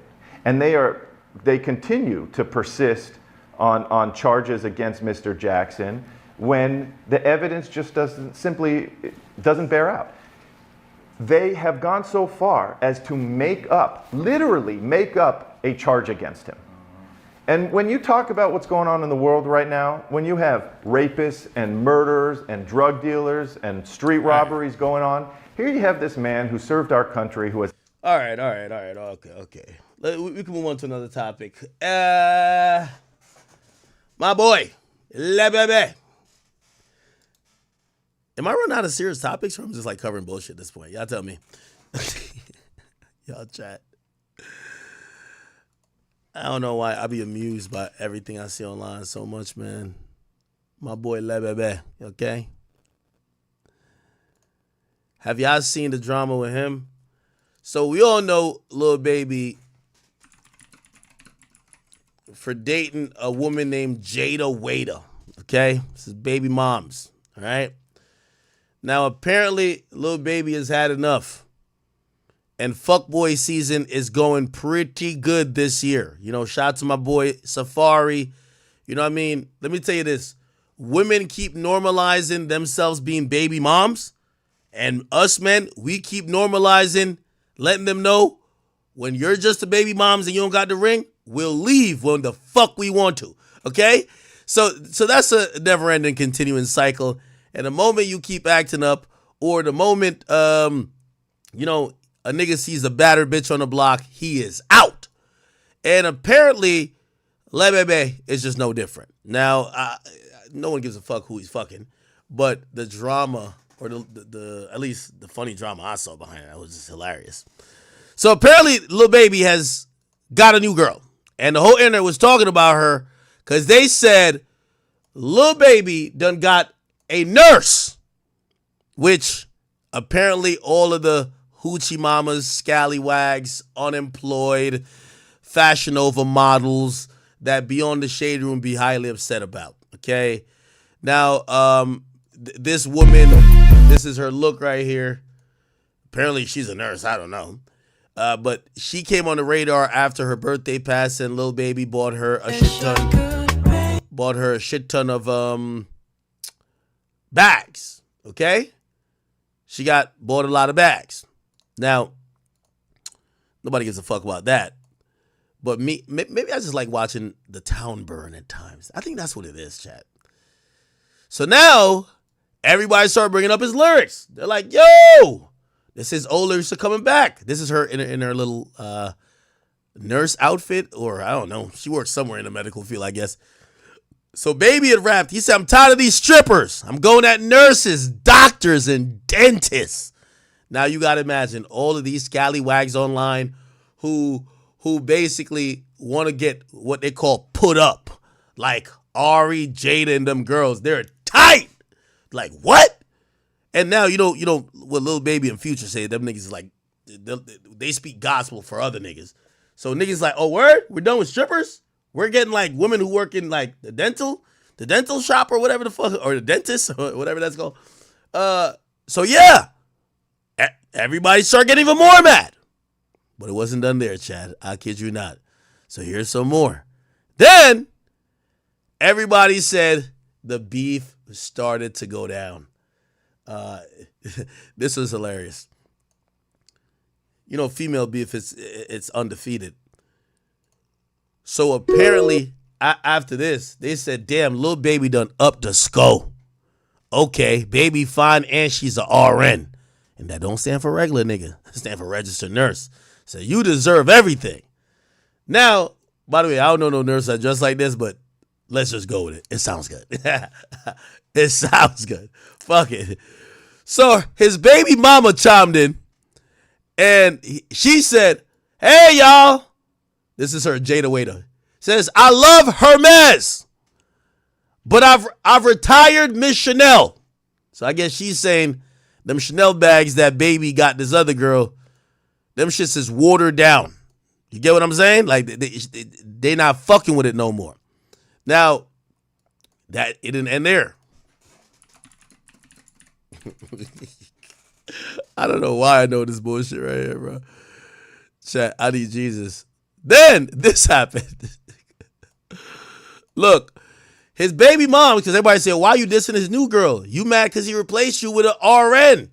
So Jada Waiter said, let's do a lie detector test. Yes, in the world of baby mamas and girlfriends, this was a huge fucking deal.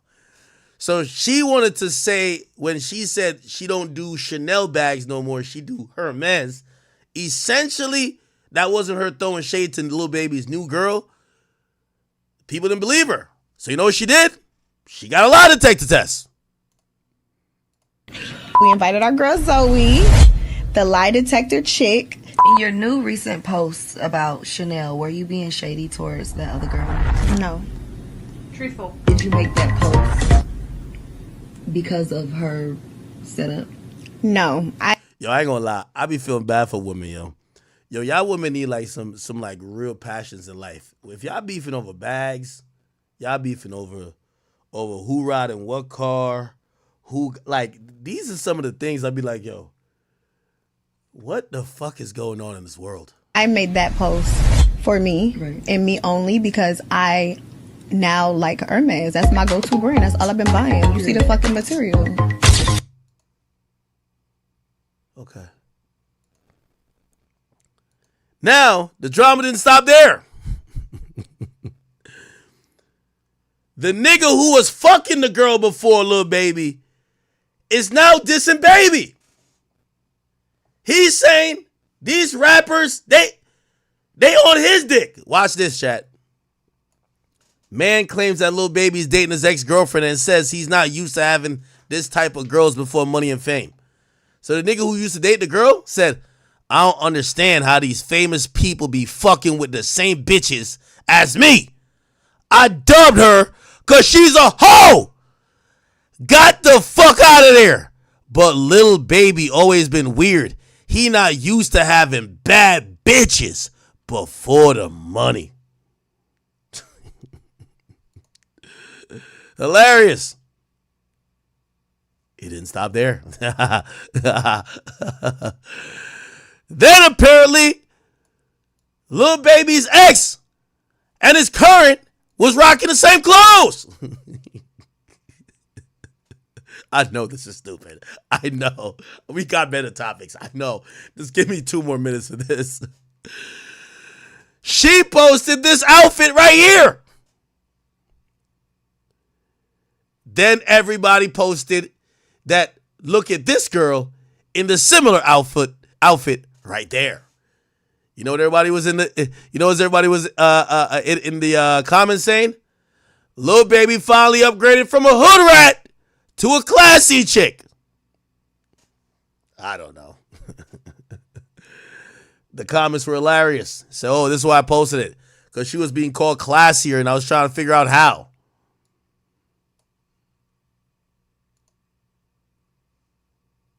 I don't know.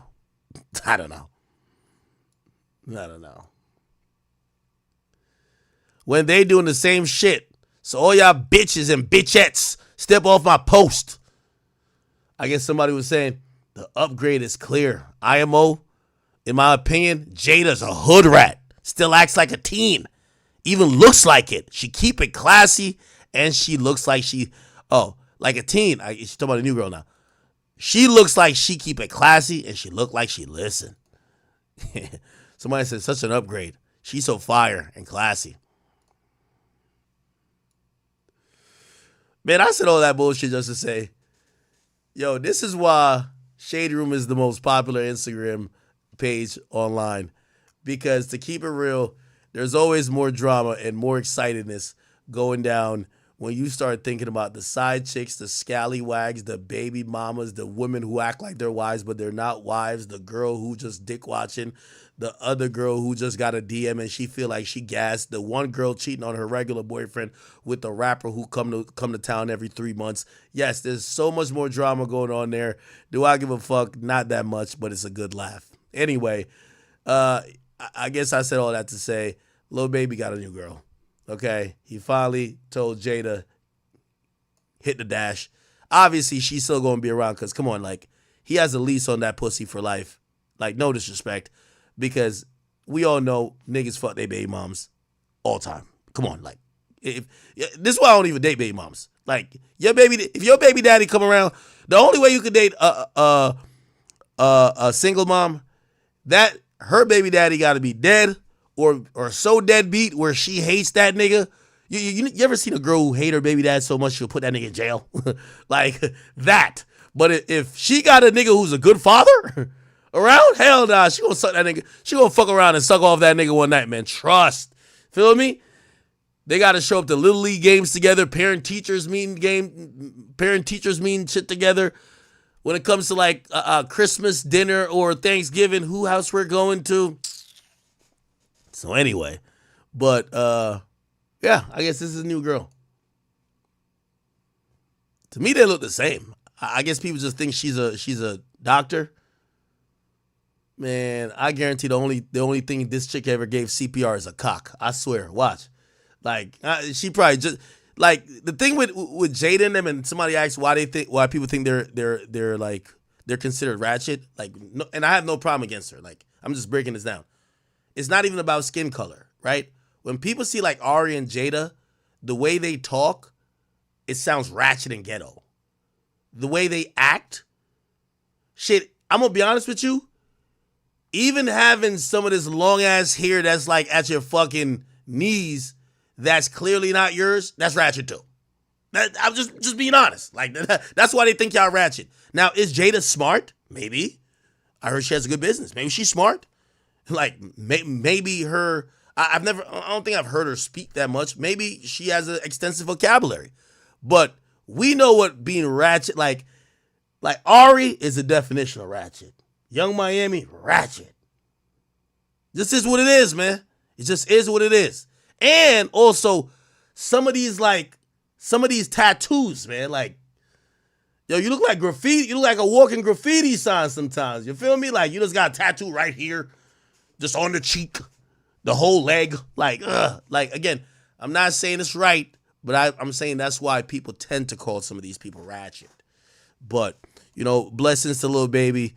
I think he'll quickly realize the new one ain't gonna be different. The mere fact she looked like this, and she probably ratchet too. That's the funny part about it. Yeah, she probably ratchet too. You know why? Girls like this grow up watching Ari and Jada and them, so they talk like them, materialistic like them, do ratchet shit like them. Like this is not no classy fit. This is like some hoe shit. They wear the same shit. So I don't think this woman is better at all than Jada. So I think, Le Bebe is probably gonna use his 3-month or 6-month lease, pipe her out for all she's worth, send her back to the streets, and get back with his baby moms, just like everybody does. So, anyway. All right. Let's go surfing on... let's not go to Shade Room. Let's go to Say Cheese. Did I post some shit? I feel like I posted some shit. I'm missing a topic. I feel like I am missing a topic still. So this. All right. T.I. T.I. has now announced that he don't want to perform no more. He says he's retiring from performing. He said, I don't want to do it no more. I don't want people to pay for me to hop around and sweat for their entertainment. He said, I appreciate y'all offering me my last working gig because I don't need the money anymore and I will not be performing. He said, I don't want to do it no more. Okay? Wow. Now, I think we have the full video on our page. But to be very clear, this was what T.I. was saying in context. Is our main attraction at Jingle Ball, December 19th. We appreciate you, sir. Man, I appreciate y'all. And you posted the flyer too. You're like, I don't even know that was in the contract, and nobody posted but the King. Nah, man, but I appreciate y'all, man, for, you know what I'm saying, for offering me my last working gig, because I do not need the money anymore, and I will not be performing. So you guys, y'all have. So this is your last one? Yeah, they're gonna be. I don't want to do it anymore. What? This is your last performing show? Yeah, I don't want people to pay me to hop around and sweat for their entertainment. He said that before. He said that before. So I'm picking up all. Okay, wait. So it's gonna be for me for free. You know so what I mean? you heard him say that before? Is it cap or is he for real? It ain't cap. I just heard him say it before. I'm picking up. I will be picking up all tip shows that he ain't going to, doing them all. But will you do anything for the PSC? Of course. Okay. I'm going to answer the phone to tell them that I will not be performing. Chat, we all know that's goddamn cap. It's been making its way around the circuit. Why? Because T.I., people think T.I. has won that $71 million through his daughter's, lawsuit with the dolls. And they said, damn, that nigga won $71 million. Now we claim he don't want no more money. Trust me, these people spend money at an alarming rate. It's the reason why you don't see as many rappers going broke these days is because you could be in your 50s and still performing and getting good amount of money in this game, right? Because the people have grown up with you, especially when you're a legend.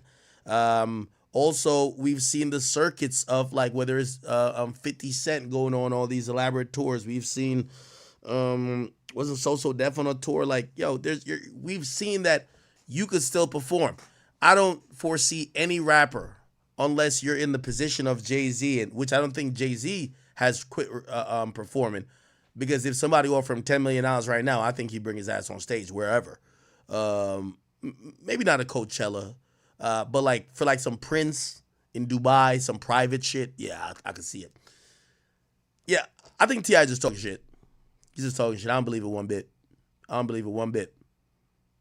From what I've heard, T.I., Tiny, the family, they spend quite a lot of money. They like really nice things. T.I. also has to realize, and I know he's been chasing this whole comedy stuff, is that it's still fueled by the aspect of people liking your music, which also your fans coming out has been baked into the bread by years and years of you announcing music performances that they came out to. So I don't believe this one bit, man. He's just talking shit. He might take a break. And by the way, I'm not saying that T.I. at any stretch of the imagination is broke, but you have to imagine T.I. probably still getting 6 figures to perform somewhere. Why the fuck would he stop? You know what I mean? Now, as artists get older, they become more selective. Like, yeah, I'll perform here, but just to stop, hell nah. Hell to the no, okay? Some people felt that maybe this was a way for him to say he's about to dip out of the limelight? I don't think so. Yeah. No. Again, to me, he's a Mount Rushmore or borderline of Mount Rushmore Atlanta rapper. Actually, not borderline. He's on what's my Mount Rushmore, even though it don't count for Atlanta. By the way, you're in Atlanta. The whole Atlanta's mad at me. Man, I'm not taking nothing serious from no nigga from Atlanta until they handle their YSL Woody. Atlanta, I'm giving y'all the same energy y'all gave New York for dumb long with 6ix9ine and Alpo.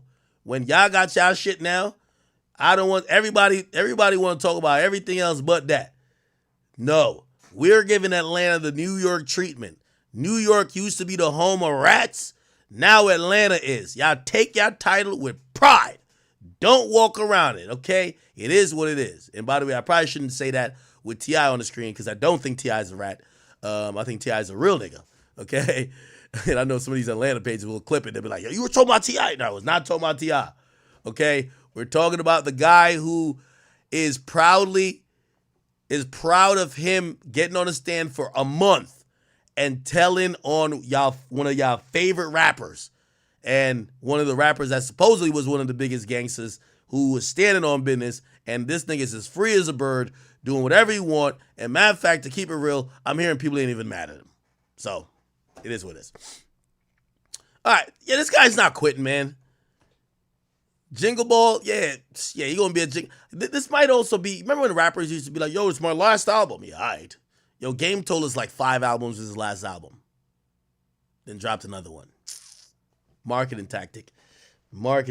Yo, when Birthday Bash come around next year, I'm pretty sure T.I. is gonna be on it. It is what it is, man. It is what it is. All right. Did you hear the kind words that my man Rod Wave said about Drake? So it's like, I probably got some boxers, some socks, motherfucking bike, and a Drake CD. Get what I'm saying? So I'm telling you, so like this was like, yeah, bro, like this shit was part of like nostalgia to me. This shit was part of my life. That shit in my bloodline. You know what I'm saying? And that album belongs in a museum. That shit ain't going nowhere ever. That shit, it's in my DNA. Everything that I am today, that shit in my DNA. So how did this new record come about? How the new record came about, bro? Let me think. Oh, so it's like, I probably got some boxers, some socks. Nobody can ever make me hate, bro, like ever. You know what I'm saying? Like that nigga the truth, bro. And over the years, like, just for him to acknowledge me and always have nothing but positive shit to say about me. You know what I'm saying? No matter how people try to twist it or just how him being in the game so long, meeting so many flawed motherfuckers or fake people. You know? Why I thought there was a Drake and Rod Wave song. You know what I'm saying? On his album. I'm looking at it. There is none. For him to still have the attitude that he had toward the game and towards the people in the game, and you know what I'm saying? Like, I just respect that shit so much, you know what I'm saying? Yeah, and it's like... Alrighty then. But his music is dropped. By the way, did y'all see that Travis Scott sold out MetLife Stadium? Nigga went crazy with it. You know? Okay.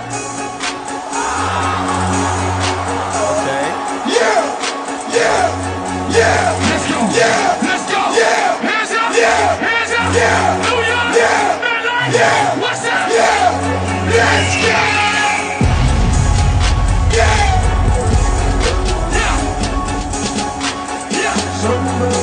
What type of outfit is this nigga wearing, man? This nigga's wearing like some it's like some pillow fighting type of like. You ever seen the girls' pads when they're playing football? Oh shit, this look packed as shit.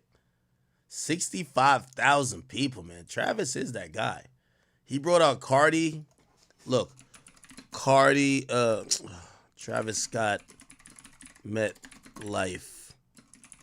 He brought out Cardi, brought out Future. This is them doing type shit. Oh, look. Oh, wow.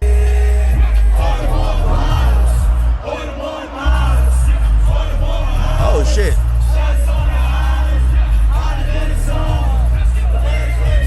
Let me see. Hold on, let me pick one.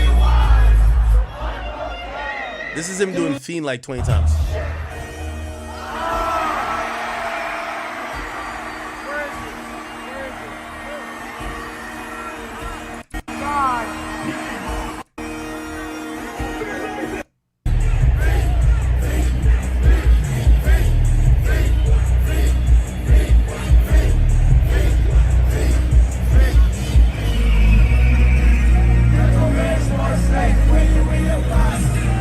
this nigga's full of a lot of energy, man. Not gonna lie.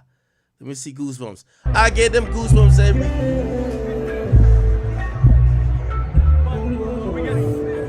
We got 7 minutes of Circus Maximus.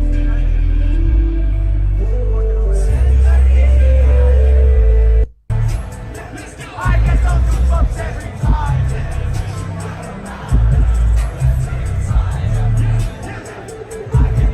Yeah, I ain't gonna lie. Travis Scott music is just a lot of energy. He gave a speech. Let's hear the speech. I never do this last song, but I'm gonna do this song because my mom and my dad is here. I just want to dedicate this song to them. I know I was a young child, I had like crazy dreams, and y'all just stood by me.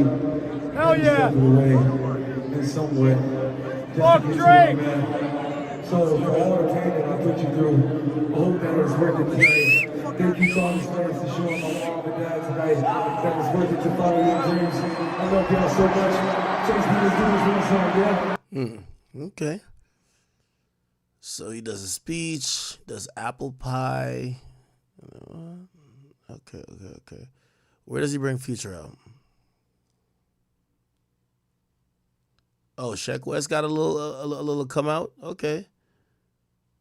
Oh, type shit with Future. Oh, Fiend came out for Cardi came out for the last one. Here we go.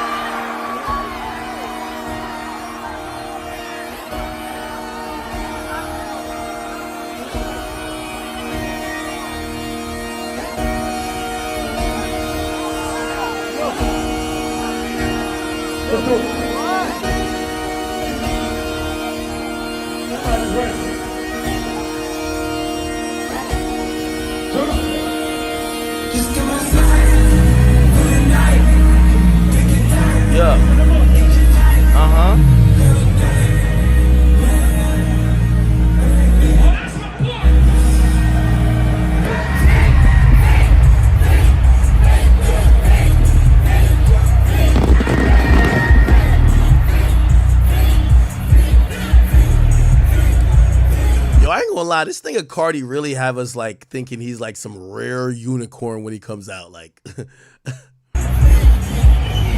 this nigga at?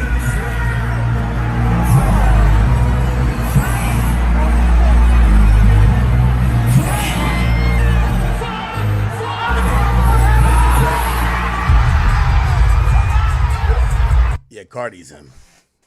Cardi's him. I don't know how he did it. Cardi is him. Cardi just comes out and like it's just over.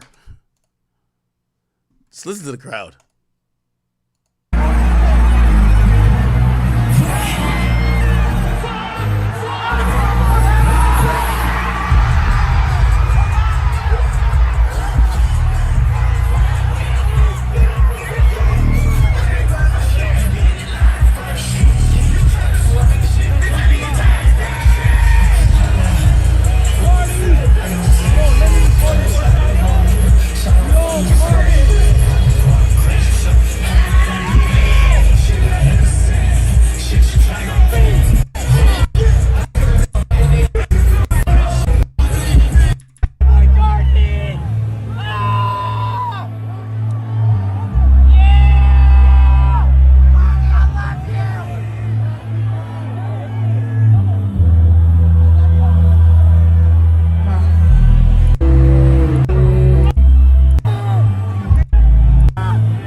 Pussy ATL Jacob at home. I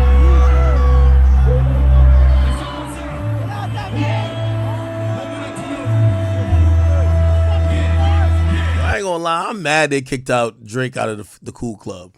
I would have loved to see Drake on stage too, man. Man, y'all niggas let Drake back into the Cool Club, nigga. Fuck y'all niggas.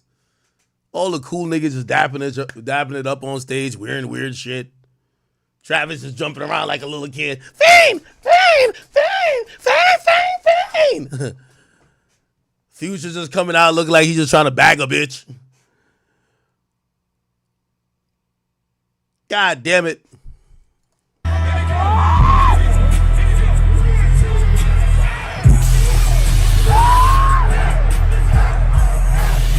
You know what it is? I got a real theory about this. Yo, I think one of the reasons also I believe rappers have switched up on Drake, bro, this was not possible for a black artist. Let's say back in 2016, there was no black artist that could do this. Bro, Future, you know, I forgot the year when Future successfully went on an arena tour. Future had tried to go on an arena tour multiple times and was not successful. Or they canceled like 60, 70% of it. I think he one time even tried to go out with Meek one time. Like, and then he had to go out with like Nicki or something. Like, Future was like, it took for a while for him to get to a headline stadium type of guy. Now Travis is in a fucking headline arena type of guy. Travis is in a fucking stadium. And none of this is because of Drake. Right? Like, I think that's why they start, like, what just kind of shows you, they probably were looking at Drake, the moment we don't need you, fuck nigga, we don't. Yeah, like, none of this. In 2016, if I told you in 2016, you would think it would be The Weeknd here. Like, a rap. Yo, Travis is still a rapper. MetLife Stadium? And the people who came out are Future, Cardi, and Travis? Yeah, no, we know Kanye could have done it. We know Kanye could have done it. Like, Kanye is Drake level. Like, we know when it comes to touring, Kanye is Drake level. Come on. We know that. But that's what I'm saying. If you heard this lineup, you'd be like, oh, Kanye is bringing out these guys. Kanye's doing some crazy thing and he's bringing these guys out. The reality is that Future could go sell out Madison Square Garden. Travis could sell out MetLife Stadium. They don't kind of need Drake. Now, have Drake work with them with songs in the past that became hits? Yes, but like, I think a lot of these guys have seen their own popularity develop, where they're like, the space between, like, you know that Drake is the first artist that brought Migos on an arena tour, right? I think same with Future. Maybe he went with Nicki before. I don't know how that went. I don't know how that fully went. But before, the thought was to go on an arena tour, you need Drake. You got to be on his lineup. That's why one of the things people be like, oh, yo, these guys, Drake brought them on their first tour, their big tour. Bro, these guys now, they're like super heavyweights in the game. Future is doing arenas by himself. Cardi did an arena tour. Cardi literally did an arena tour. And Travis is now, like, it appears that Travis might be trying to go for the stadium look. We got to watch out. I think Travis has looked at what Bad Bunny's done and is trying to do that in hip hop. Great live performance. He's full of energy. And fuck the arenas. Let's think about a stadium tour. I think this was a precursor.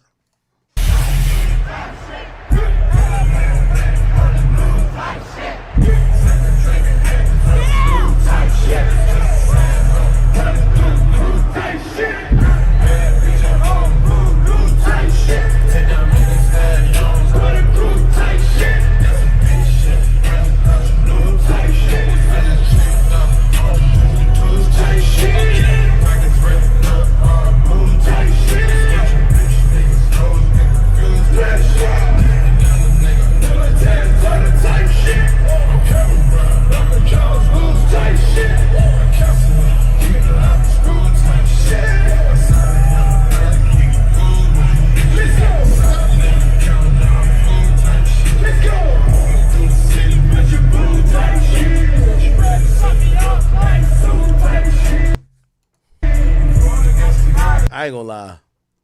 Future gonna be 60 looking just like this, still performing. Future just feels timeless, don't he? All right, man. All right. Okay. Congrats to Travis.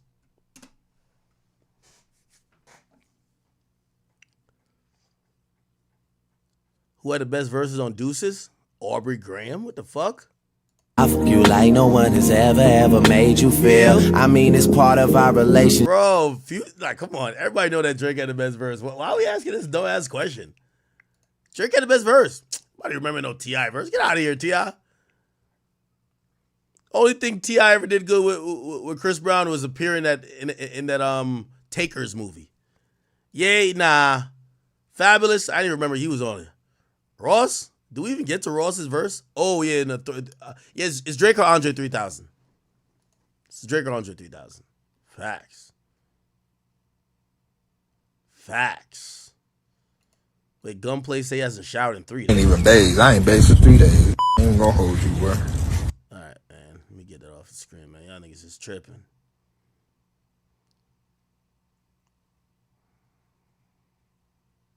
Okay. All right. Chat, spam some topics. Keep me on stream a little bit longer.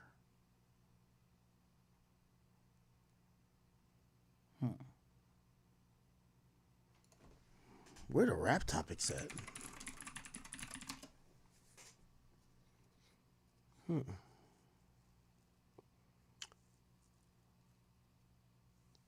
Did we talk about 6ix9ine's deal? I think he said it's like a touring deal.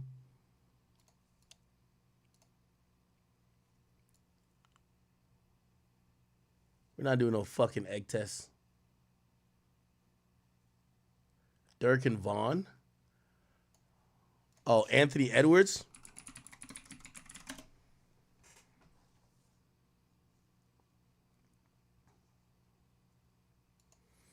All right. Okay, I guess we could do this. What the fuck? So Anthony Edwards, apparently he fucked Lil Baby moms. Hold on, let me... My ad blocker again. I didn't even know this was one of Lil Baby moms. Her name is Aisha Howard. And apparently he's taking her to court to find out if her new baby is his.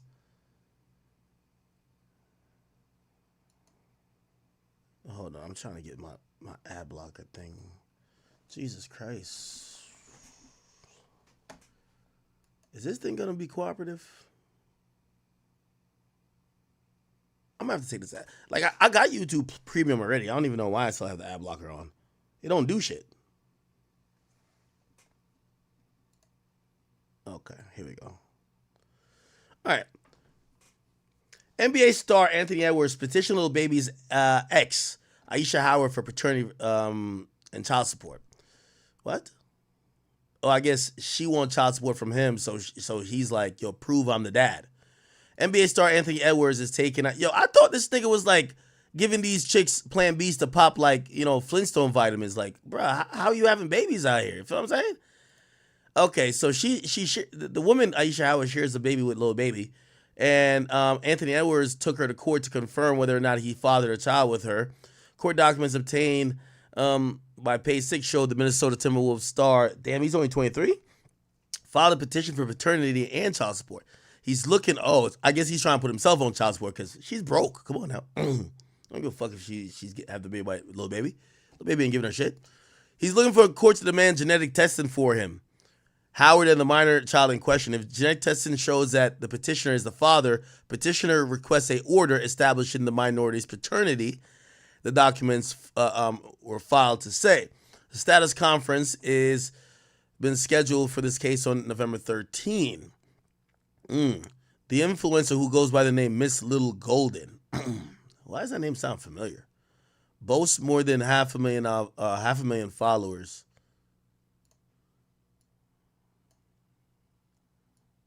Damn. These are abs of steel over here. Okay. I see she be in the gym. Yo, I ain't gonna lie. I be thinking these girls, like, no, with all due respect, bro.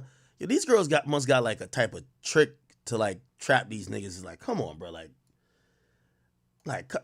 I understand niggas fucking the same, because these same girls just be around. So, like, they're gonna get fucked. But, like, how is this, like, 5 of y'all millionaires nutting in the same girl?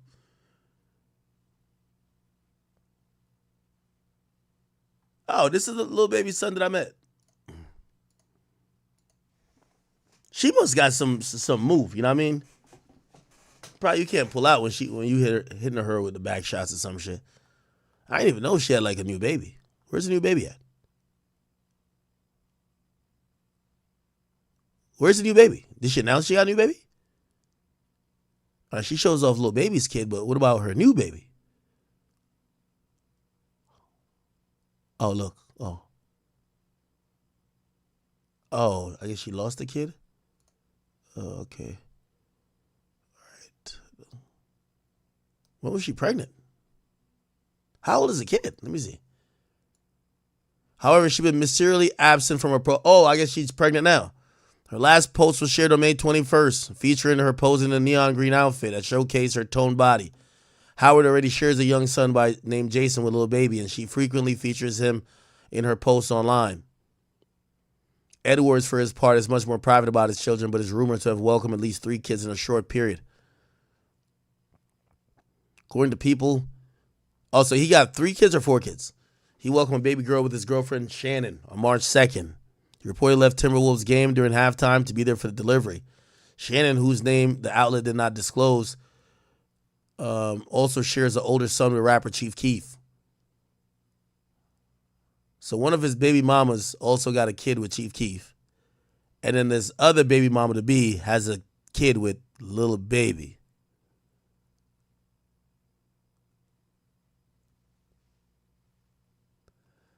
Then Atlanta Black Star reported that in July, a woman that went by the name Allie D on social media claimed Edwards had a little girl before our son, literally a month before. He said, I ain't been nothing but a great mom. A cool motherfucker. I let y'all talk what y'all want to say for months. I'm such a peaceful motherfucker. I even pray for the other children. Because at the end of the motherfucking day, they're my son's siblings. And I don't do the ghetto, but y'all want to see ghetto cool. She ghetto. That's how somebody ghetto talk, bro. Let's go on her page. Let's see what's popping with her. I'm Allie D. Is that her name? No. I am Allie D. Okay.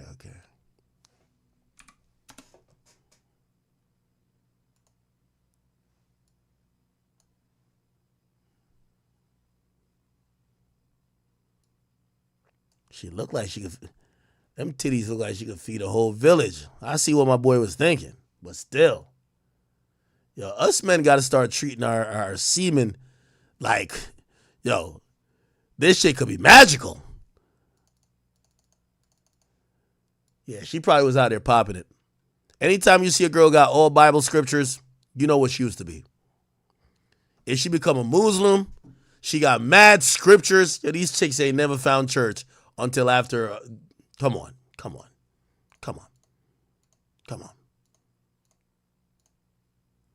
But she still put up her in the Maldives. Okay. All right, Shorty. Let's look at her story. Ooh, child. Okay. She recruiting new niggas. Oh. Yeah, this is Anthony Edwards' kid right here. Holy. Definitely his kid.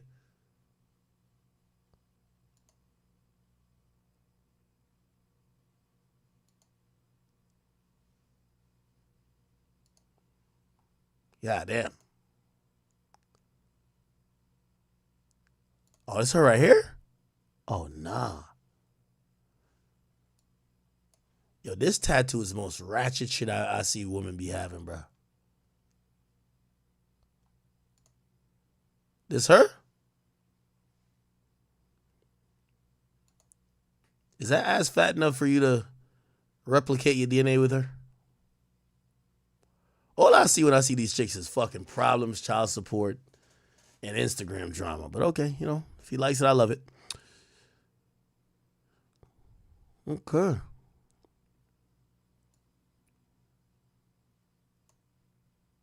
All right, my boy doing his thing. I ain't mad at him. Shout out to Anthony Edwards.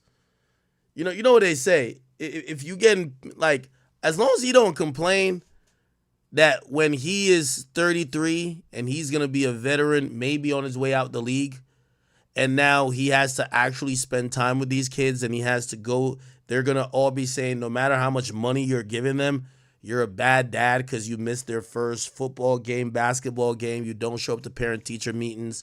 You're never there. You only see them once every couple of months, and they're gonna start complaining about you. So I have no problem with people who could take care of their kids and they're not gonna be a burden on society. Have as many kids as you want. Well, and if that's what you want, don't complain about child support, and don't also complain about your kids hating you in the future because it's impossible to be there for separate families. Me, I want to promote people having kids with the same core group of family, even if they doing other shit elsewhere.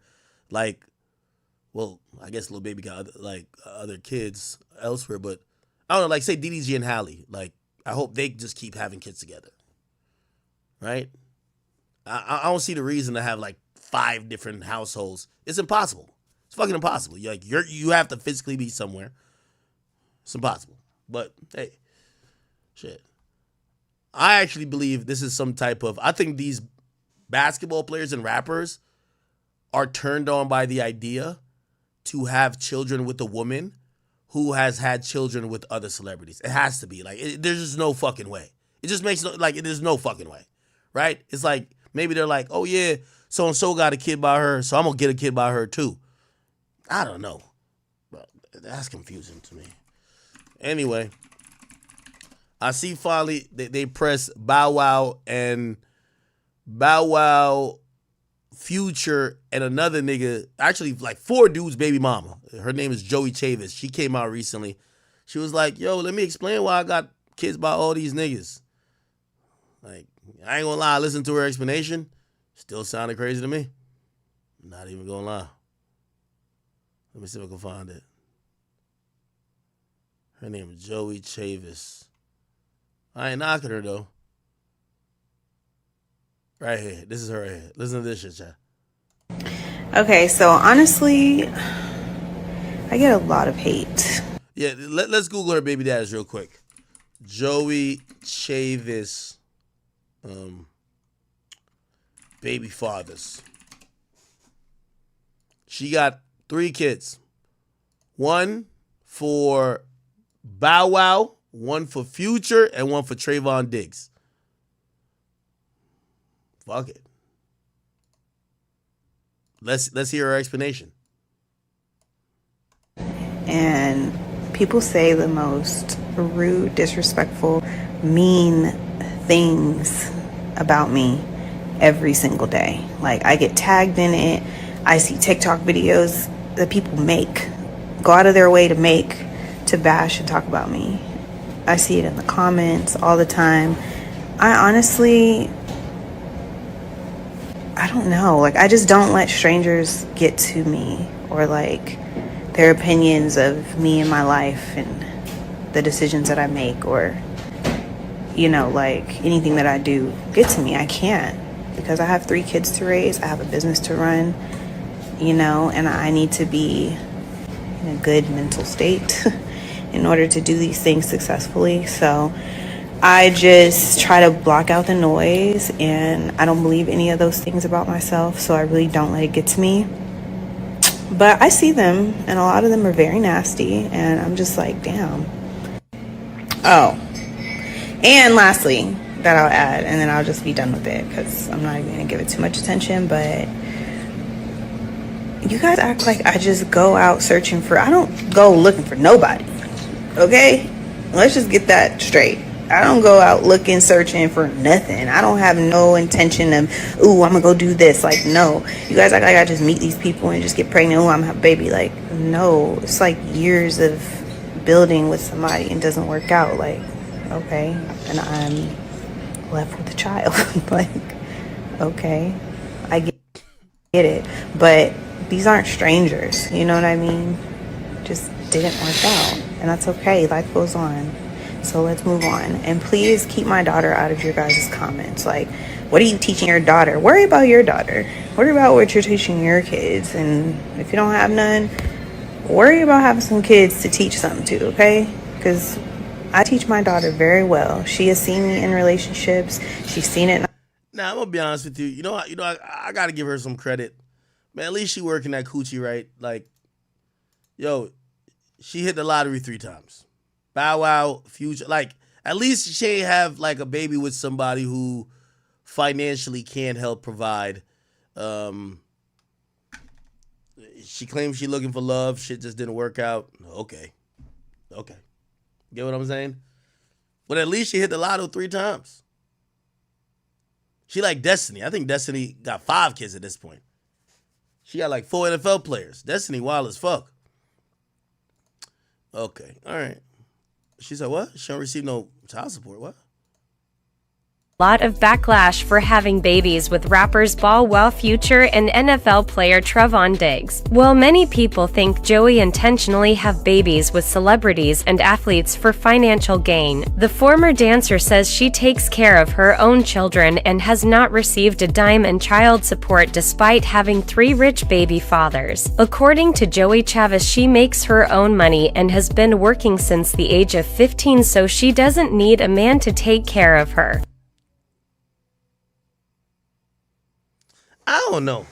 You know, and I can't knock whatever she's doing. She clearly happy, and she said her kids are taken care of, and she don't seem like she's missing a meal. The only thing I think I would say about this whole thing is that, I mean, you know, I don't think women care about commitment like of women in the past. So like these days, a lot of these women, they're sport fucking, and they're just vessels for you to nut in and just have a good time. You get what I'm saying? And if babies come from it, they come from it.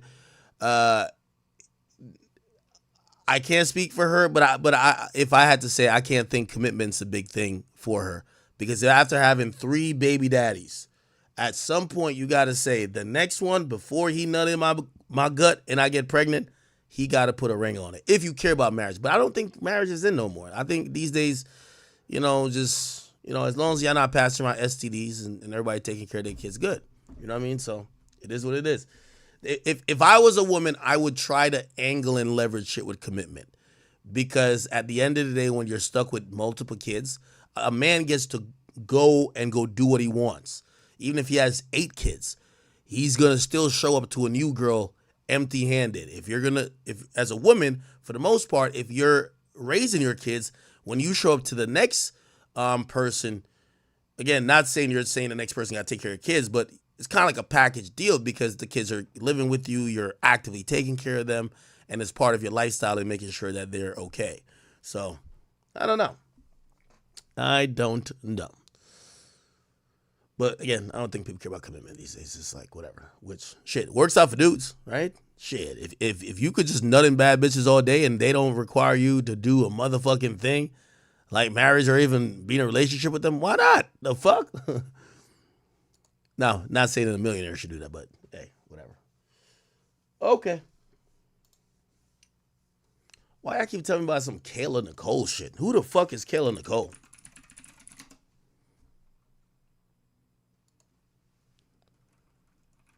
Kayla Nicole. Kayla Nicole just went the fuck off. No, Tiana Taylor. Huh? It's crazy that everyone's allowed to bother me. What? Let me see. Craziest thing you've done in a relationship? This is one of my. We weren't. Who the fuck is this? Is this Kayla Nicole? Wait, did Angel Reese just stop playing basketball mid-season to do a podcast? That's fire. Like, yo, the WNBA ain't paying shit anyway. Nigga, I'd quit too. Didn't she say like she was injured? Nigga, I would have made that shit up. Shout out to her if she did. Yo, I seen her ass on Wild 'N Out. She look bad. I fuck with her.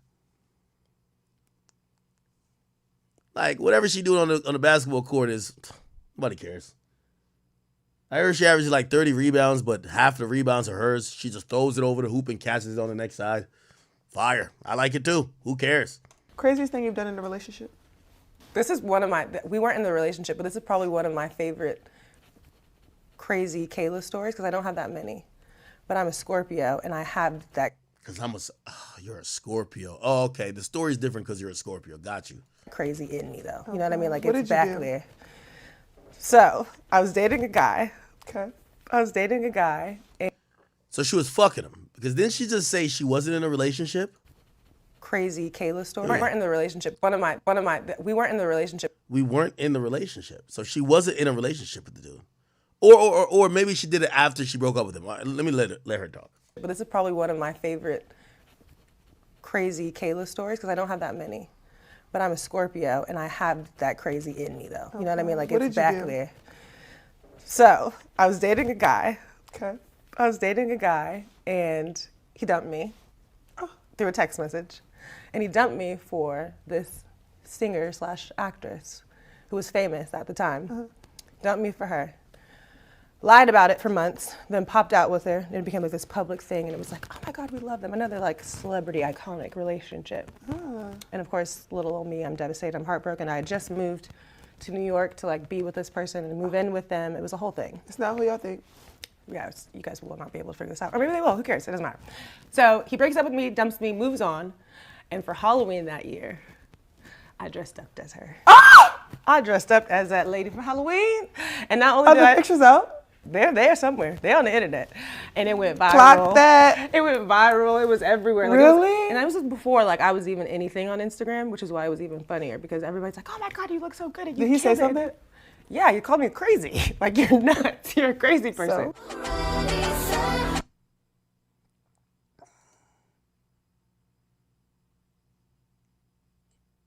Oh, she dressed up like Tiana Taylor.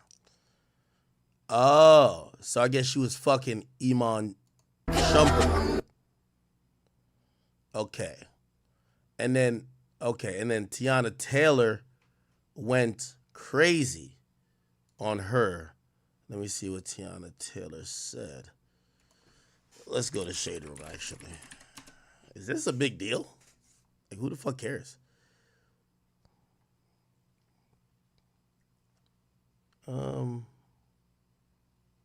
Where does this fuckery start?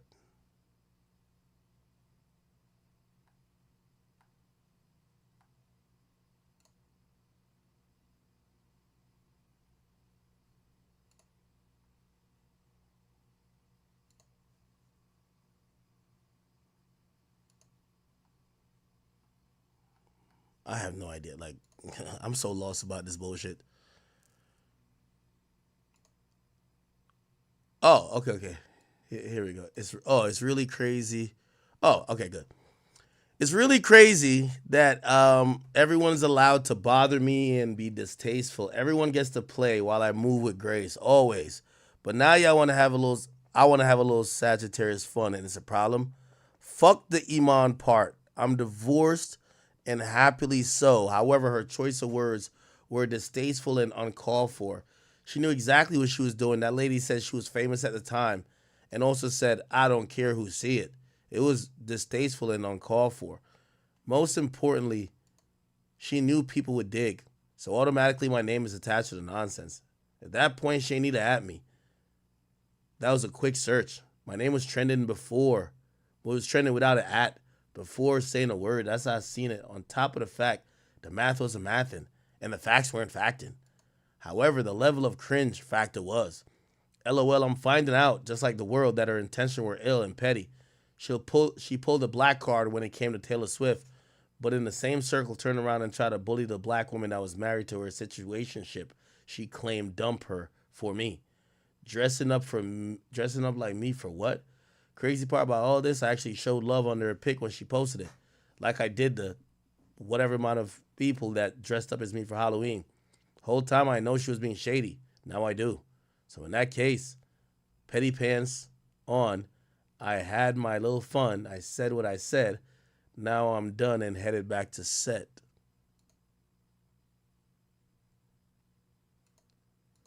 Bro, I'm lost with this, bro. Like, who the fuck is killing Nicole?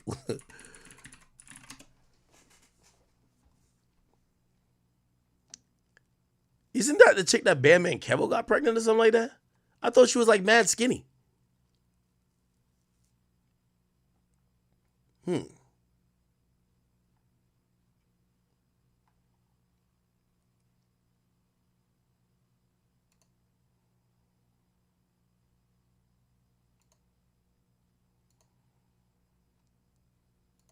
When we first start, and everyone get ready to do your math. When we first start, Craziest thing you've done in a relationship? and everyone get ready to do your math. When we first start, and everyone get ready to. This is one of my.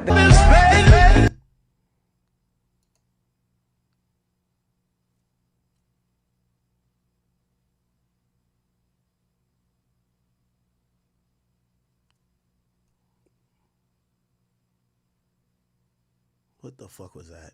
Chat, I don't know what that was. Like, the things that women beef over, like, I'm looking at to be like, okay.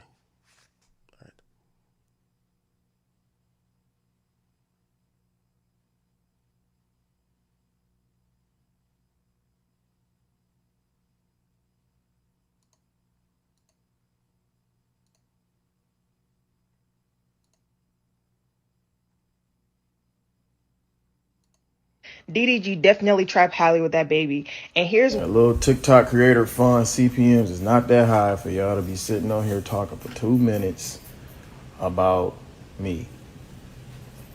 You got 2 kids. I looked on your Instagram, I looked on your TikTok, everything. You got 2 kids with no baby daddy. But you worry about me.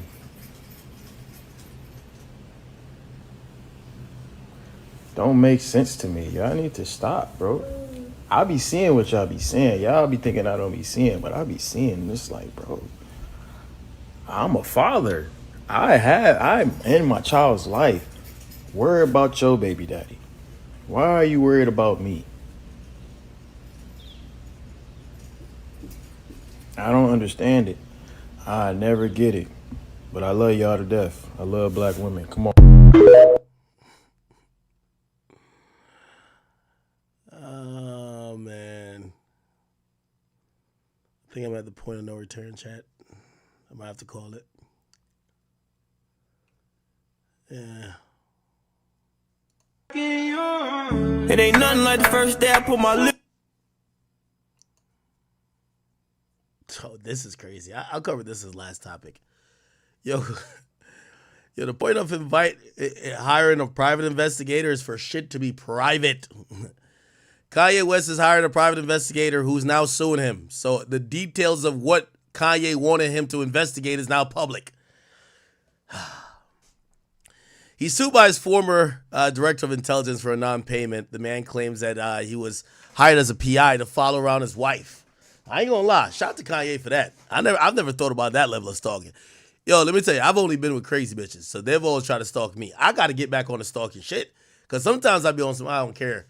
But yeah, Kanye hired a PI to track around his wife. The crazy thing is, other than that one time she was like in the store in this picture, remember this video that came from this picture right here when somebody was trying to bag her? Kanye wife. Somebody was trying to rizz her up. Right here. I like your hair. Oh, you do? I literally just dyed it again. Today? No, I cut it like 3 weeks ago, and then I just dyed it. What color is today. it? It's like white. But I ain't gonna lie. Kanye seen this and said, "Yo, this bitch going." originally, Now now it's white, but originally it was brown. Yeah, you're sexy. My name New. Thank you. Nice to meet you. You from LA? Nah, she too friendly. I see why he hired a PI. She too motherfucking friendly. Yes. Oh, okay, I just moved down here and shit, man. Nah, I don't know what she looking at, but it look like she giving him mad eye contact. Where are you from? Chicago. Where you from? Why do you need to know? Nice. Yeah, you got good eye contact. Oh man, nah, yo, that turns into this. I get what Ye is on. Ye, I get you, gang. You just shopping around? Yeah. You see, if she was a chick who don't be going, once she got that call, she should have walked up like, "Oh, I got a call. Nice to meet you. I gotta go." That's what she should have done. Let's see what she do. You? Yo, she put her phone on ignore to sit and talk to the stranger? Oh, nah. It's the same. There's just a pair of shorts I wanted to see. Yeah. Can I get your number? I'm married. For real? Oh, damn. Sorry. That sucks. When you're married, you can't even have friends. I know. But Nah, she giggling. Too much. I understand, though. I know. Sorry. It's nice meeting you, though. No. See, my boy ain't do the Riz right. He wanted her to do it, to keep going, pause, but another way. Yo, I'm married. Nah, it's okay. Yo, can we just follow each other back on the gram? You know them swipe ups are gonna be crazy. Them likes is gonna be, that ain't gonna be all in the likes, all in the comments, all in the highlights. That ain't gonna be everywhere with it. Have a good rest of your day. I gotta go use the bathroom. Go for it. Nah, he could have fucked. I ain't gonna lie. Kanye, I see why, Kanye. I see why. I'm not even gonna judge you for this one. Let me just go to TMZ for the original article. But yeah, I see why my boy Kanye did that. Ain't nothing worse than a friendly chick. Jesus Christ. Here we go. Hit search. Y'all be watching that Love is Blind stuff? I don't be watching that. Here we go. All right. What the fuck? Oh, here we go. Kanye is being sued by the man who was the former director of intelligence. Said he had to orchestrate investigations into both his wife's Bianca Censori, former in-laws, and the Kardashians in new court documents. The man is sued anonymously as John Doe. Oh, okay, that's smart. So he's not going to get ousted as an investigator. He claims the rapper never paid him for work done over several pay periods and caused him emotional distress. Per the lawsuit, in December 2022, he had initially hired the staffer to be his campaign manager. What? For his presidential run. Then reworked his role to be Yeezy's director of intelligence. The man claimed his position required him to handle Ye's NDAs and other investigation, which included closer look at the Kardashians and Bianca. The man was tasked with hiring private investigators to tail Bianca without her knowledge whenever she travels solo, including visits with her family in Australia. He also alleges he was tapped to look into the Kardashians' supposed various criminal links, and as Ye believed his former in-laws participated in sex trafficking. Doe alleged in May 2024, Ye began exhibiting erratic behavior, possibly as a result of alleged nitrous oxide usage after implanting titanium grills in his teeth. Also in the doc around the same time, Doe says Ye began laying off employees involved in the leadership of the brand. Doe claims his work relationship came to a head with Kanye after he shared complaints about a Donda Academy staffer who alleged children had been abused at the school and nothing was done to report the problem. Doe says Kanye West. What the fuck?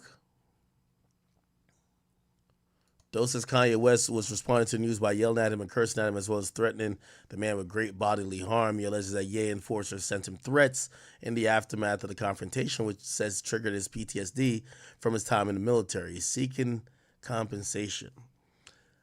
Unfortunately, I do hear that as like a very popular narrative about Kanye. Kanye hiring random people, having them make up positions, having them do some type of work, him promising them some exorbitant salary, paying them for a little bit. I hear the smart ones get their payment up front, but he'll pay them for a little bit, then he'll stop paying them, period. And at that point, they have to just consider the lost wages as part of what it is. By the way, here's the thing, too. Remember when he got sued by the OnlyFans woman who was like given like some high position, she was mad that she didn't get paid $4 million to do nothing. So I guess Kanye would promise these big salaries and they weren't doing shit. And essentially Kanye is like, well, nigga, you ain't do shit, so you shouldn't even be mad if you don't get paid, except a contract is a contract if they signed a contract, right? And that's what they're expecting to get paid, at least for the time that they believe that they're working for Kanye, right? So I don't know. But him having a private investigator tail his, current wife and former wife, what we've realized about Kanye is he's extremely jealous. And not that he doesn't have a reason to be. I think Kanye thinks that he lost his wife to a man, in the sense of he lost Kim K to Pete. And he don't want that to happen again. He's always flirted with the idea of Drake supposedly, did Drake fuck his girl, or is Drake kind of getting at his girl? He also accused Kim K of fucking Meek Mill and what do you call it again? Or not fucking Meek Mill, but being involved or being at some hotel with Meek Mill and also Van Jones. So I could see why he's like, you know what? To alleviate his concerns, he's just gonna have his people stalk these motherfuckers, follow them, pop up by them, see what's going on, that he don't get taken a fool of. That's signs he has bigger problems. But I will say, man, yeah, get off the nitrous. Stop wearing these goofy outfits. Make some good music. Put out some good products. And keep your life going on, brother. Like, you know, if Kanye thinks he's a genius that he usually says he is, and he compares himself to all these people that are great, these years of his life is only going to be remembered about him chasing threesomes, orgies, and sex parties, his own versions of freak-offs, trying to control another human being, which if you get to realize, hey, women only could be controlled by their emotion, never by a man. You just have to give up on that plight. And hopefully when Kanye snaps out of this era, he'll be more focused. But I do think that the money is it's just an enabler for the behavior and erratic behavior that he has going on, because he tells everybody to shut the fuck up. He gives them random roles. They can't suggest ways he could save money or ways he could do things. He think he's great, because he's bet big in a few situations where he actually did win, and it was proven true that some of his methods were accurate.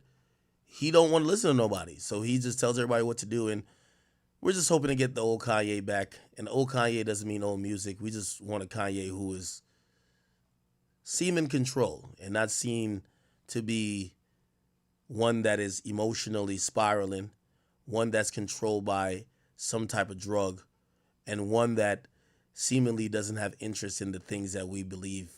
And maybe we could be wrong with that he's the best at, which I would say is making music and also affecting the fashion market in whatever way he does. Okay? We'll see, though. Pray for Kanye and pray for his wife. I think she's sticking around for the biggest lawsuit. You think, let me tell you, a woman always watch your pockets more than you do. She's sitting around watching this person get paid this person get paid this, that person gets paid that, this person suing for this person suing for that. Oh, we punched that guy in the mouth, he got $500,000. Yo, she's watching Kanye just go through hordes of money. When she comes with her lawsuit about all this manipulation and sex trafficking and whatever else, allegedly, if she makes these allegations even at all, when she says that to Kanye, she's looking for that $20 to $30 million payday. And Kanye better be very cognizant that he better just pay up. Well, actually, he might actually think he's more bulletproof than Puff, because we've seen some of these allegations come out, and no one says that. Kanye's just been in so much bullshit, no one mentioned those allegations. They're like, okay, so yay, what the fuck you expect? Like, somebody came online and said that Kanye got his wife a male porn star for Christmas, which means he got his wife somebody to fuck her. And nobody's like, they're like, okay, it's Kanye. What the fuck you mean? Oh, she alleges that Kanye told her she had to suck his dick. It's Ye. Like Ye has way more protection from people ousting him and going against him than Diddy. Also, he's not connected to much companies now. That's also a good thing when you get into that boat where people might want to think about canceling you. How you gonna cancel Kanye? He ain't dropping his music through no distributor that y'all have any interest in it. He's dropping product through his website. He's already made the great music that everybody loves. So what you gonna do? Like, what you gonna do with him?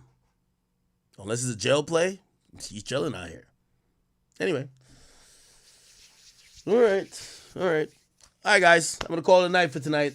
We did 7 hours and 6 minutes. I do appreciate y'all. I did owe y'all a longer stream, and I've appeared to have given it to y'all. I'll be back on tomorrow. Can't get off without them donations being read. Let's get to it. Oh, this computer is acting up. My computer is getting slow these days. I don't know what the fuck. All right. Here we go. By the way, thank you guys for all the memberships. I really appreciate it. Really quick with donations. I'm just going to read through it and quickly react to whatever I see. If they load. I think it's my computer. Oh, okay. Yeah, here we go. Florence, thank you for the 2. Jaguar and Orlando's also live. Let's check in. We did for a bit. Trust me. They're crazy. What I mean crazy is like they're a sporadic duo. Keon Fenner, thank you for the 5. It says, couldn't miss my guy Ack on a flight to Japan using a Wi-Fi. My boy, how long is that flight to Japan? Bro, I don't want to go nowhere where I'm in the air for like 12 hours. Like, if it's 12 hours to Japan, I'm like, no. When Kanye invited me to China, I looked up that flight and I said, I'm good. Shamika Lachey Effect, thank you for the 10. It says, he was actually denied bail for the 3rd time. Yeah, so we went over that. So he wasn't denied bail. You could technically call it denied bail, but it wasn't the original bail application. He wanted bail while he was waiting for the appeal of bail, if that makes sense. So that's not an official request of bail. So yeah. And somebody said Inner City posted where a public document where it was mentioned. Yeah, so that's the appellate court saying no bail while we decide if you're going to get bail. Down the Rabbit Hole News also posted a video talking about it being denied. All right.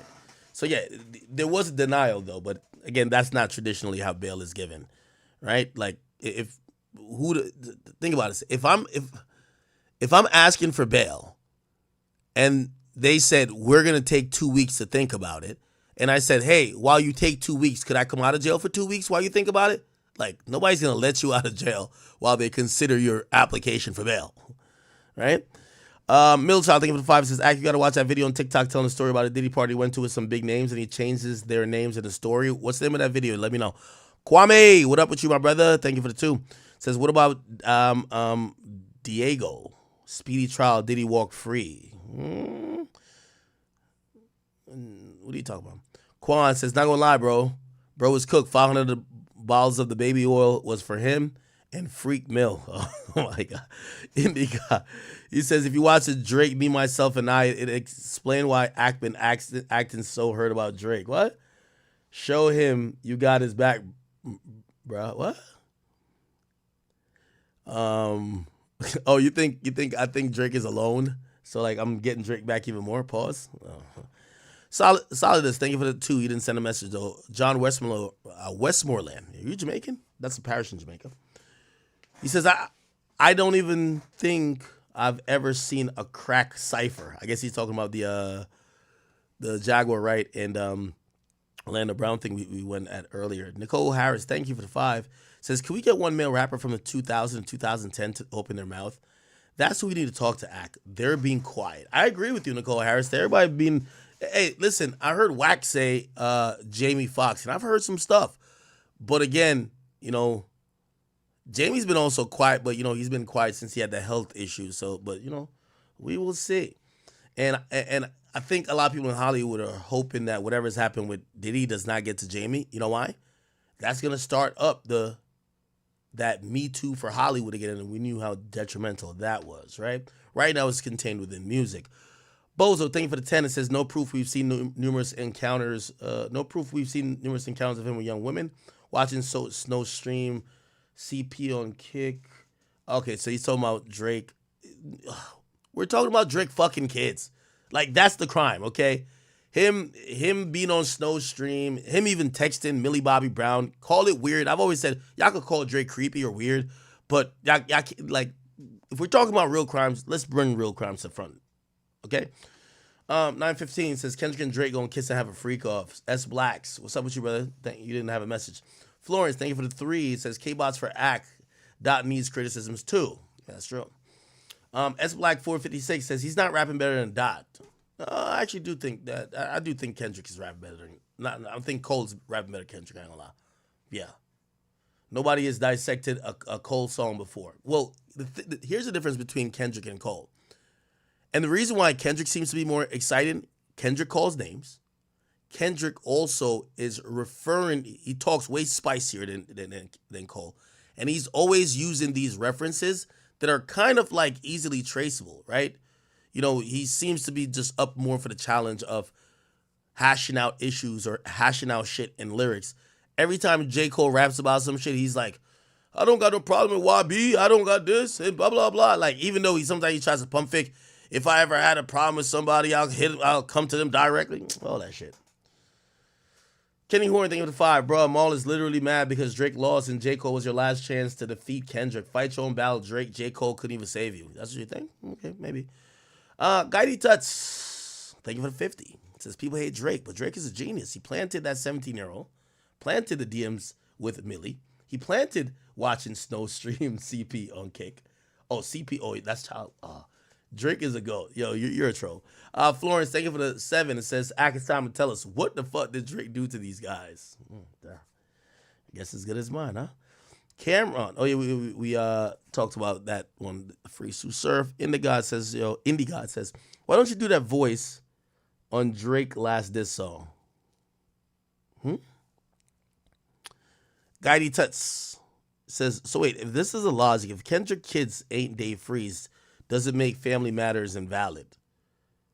Yeah, that part of Family Matters is invalid. Yeah. What the fuck? Yes. What the fuck?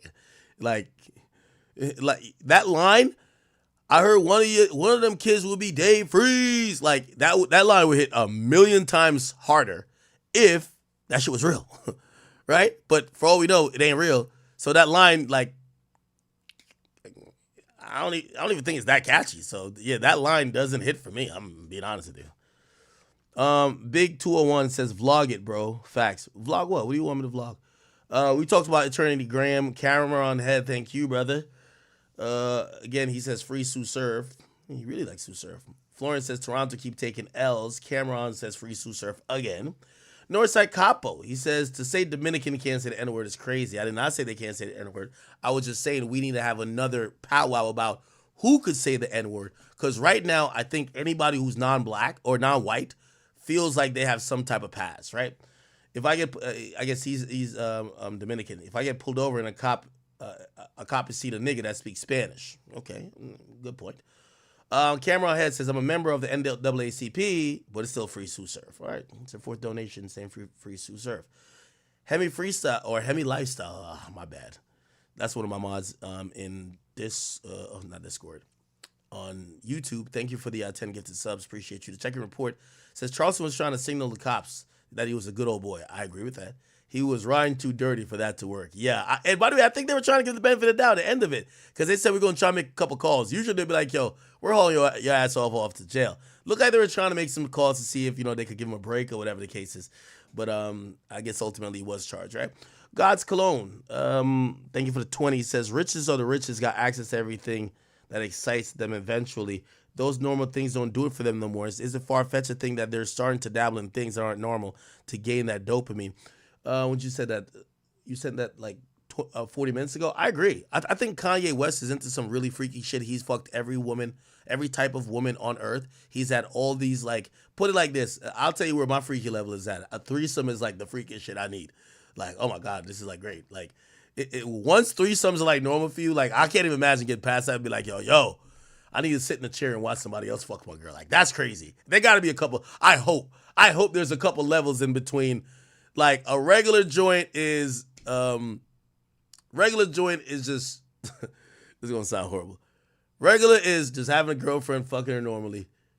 The next level is cheating on your girl. The next level is threesomes. And then I don't know what the rest of the levels are before you start pulling out baby oil and jerking off while another man fucks your girl. I don't know. But I do agree with you that I do think these guys are seeking dopamine high, right? And by the way, even sometimes with some of the drug escalation that we see, I think they're seeking a dopamine high as well. Ivory Hayes, thank you for the 2. He says, what up? Dale Adams, thank you for the, what's ZAR? What type of currency is that? I don't know. He says, could you please give us a clue via the new car? Oh, my new car? It's a daily. I ain't gonna tell y'all what it is. I'll show y'all if I'm getting rid of it though. Like, it replaced my blue Audi. So I had a blue Audi. That's what I drove every day.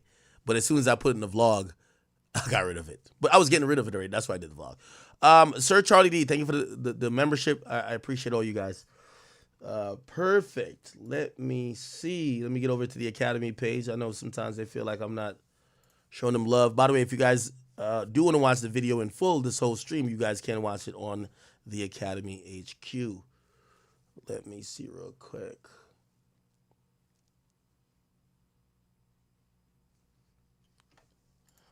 Yeah, drugs definitely affects the ability of anyone to make good decisions. But I do think these guys are in like a insatiable. Ooh, 21 new members over here. This is where the memberships are popping at. I ain't gonna lie to you. We might have to start. I forgot what. I'm working on the perk for all the members. It's gonna be for everybody on both channels. Here we go, though. Here we go.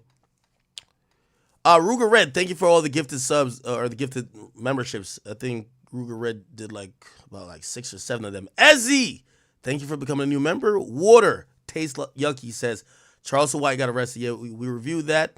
Ezzy, thank you for the 10. It says Act do a lot for us. Support the show. I appreciate you, Ezzy. Does anyone else stream like 7 hours or not? Not that I care, but Ruger Red, thank you for the gifted subs. Tico, thank you for the 10. It says, bro, 2 hour and Diddy's crazy. We did go long on Diddy today. Pause. Extra pause on that. Wow. I just heard how that sounded. You milking it. I know you don't like talking Drake no more. Ooh. Y'all didn't have me talk about Drake falling off the charts. Somebody think I'm ducking that topic. I'm not. I'll talk about that tomorrow. I'll put it on my list. Drake not on the charts. This is the first week he hasn't been on the charts in 2 weeks. We could try to do like a little numbers analysis to see if Drake music is slowing down. Is he slowing down or is he just not putting out music? We do know he did put out about 6 songs since the beef, or the ones that are on DSPs. Well, 6 of his songs that he put out himself, and then there were other songs that are features, but now no song of Drake is on the Billboard charts. We'll talk about that tomorrow. And Tico says, yo, the Diddy story's burnt out. Kind of is, but they come up with new things every fucking day, not gonna lie. America's Munch, he says, who had a bigger impact, Thug or Future? I'm going to say Future, but Thug's impact is definitely profound, especially with the newer rappers. Robot Therapy, thank you for the 5. It says, Jaguar Wright is such a hard person to watch. Her in top 5, yuck. Wait, why you don't like watching her? Listen, when I watch her, I feel like I'm listening to fiction. But I think the more successful or popular she's getting, she's making a lot of this just solely about her gripes against the industry. And that then kind of taints or it makes it look like what she's saying is motivated by maybe her own vitriol or her own, saying, yo, I should have got this, that, and third. And then obviously some of the things we're realizing kind of don't sound like it's true. I don't want to bash her, though, because, maybe she's going through some things. Tony Talks, thank you for the new membership. Oh, you became a member for 12 months. I appreciate you. He said, next topic, please. I'm sorry. And thank you for the 5 gifted. I appreciate that. Jacob Tibinkana says, J. Cole has the heart that nigga fought the diddler when he was going after Kendrick. Nah, he was drunk, though. Maybe you got to get drunk to get up in the studio. Who cares? But I don't think he got that heart. Ezzy A, thank you for the 10. It says, J. Cole or Kenstein or Drake? Kenstein? Wait, why Kenstein? Kendrick? Nah, come on. Thank you for the 5th donation, by the way. Good Money TV, thank you for the 10. It says, it's not like y'all trying to put stories out there trying to trick Kendrick fans to blow it up so y'all could come and denounce it to make him look stupid. Newsflash, it's not working. Hey, no one planted this woman to go be on a kids con. The kid is at a kids con, and Kendrick fans grabbed onto the story today, and finally we just debunked it. I'm sorry. Good Money TV, thank you for the 5. It says, keep talking about a minor. Get that little girl off the screen. All right. Speaker says, I don't like Toronto/Canadian accents. I want to get her ass kicked. He's talking about Chromas. Ruger Red, thank you for the gifted membership. Yo, Ruger, you're a mod over there, right? Oh, yeah, you are a mod. Okay, perfect. Hey, Ruga, if you see other moderators in the Academy HQ channel that I should give mod to, just send me a message, bro. I got you. You've been really supportive. Armando Sanchez says, yo, Taxstone's still tweeting about you. All right, listen, don't worry. I'll holler at the warden. I think he's trying to go back and forth, but nigga, you're in the jail cell. Like, what the fuck? Queen J, thank you for the 2. It says, PETA says, court, we've got another Michael Vick. I hope it wasn't dogfighting or nothing like that. But, yeah, what do you think? Well, Charleston did say Mason a cat. But I thought he had gotten that charge before. Oh, well, what's that aggravated assault charge with a deadly weapon for? Boosted by V says Charleston was looking like Fetty Wap. Luigi, thank you for the gifted sub. I appreciate you. And Ruger Road with another 5 gifted the Academy memberships. I appreciate you. Breeze Balmain, thank you for the 2. And also thank you for the 5. It says they found a head in a box yesterday out west. They found a decapitated head in a box? Where? It says look up Chicago PD, Chicago Police Department, head in a box. Pause. What the fuck? Just before, on the 2700 block of West Taylor Street, they made the grisly discovery. Someone was walking on the sidewalk, found a box containing human remains. Cook County examiner confirmed that the remains were in fact a human head.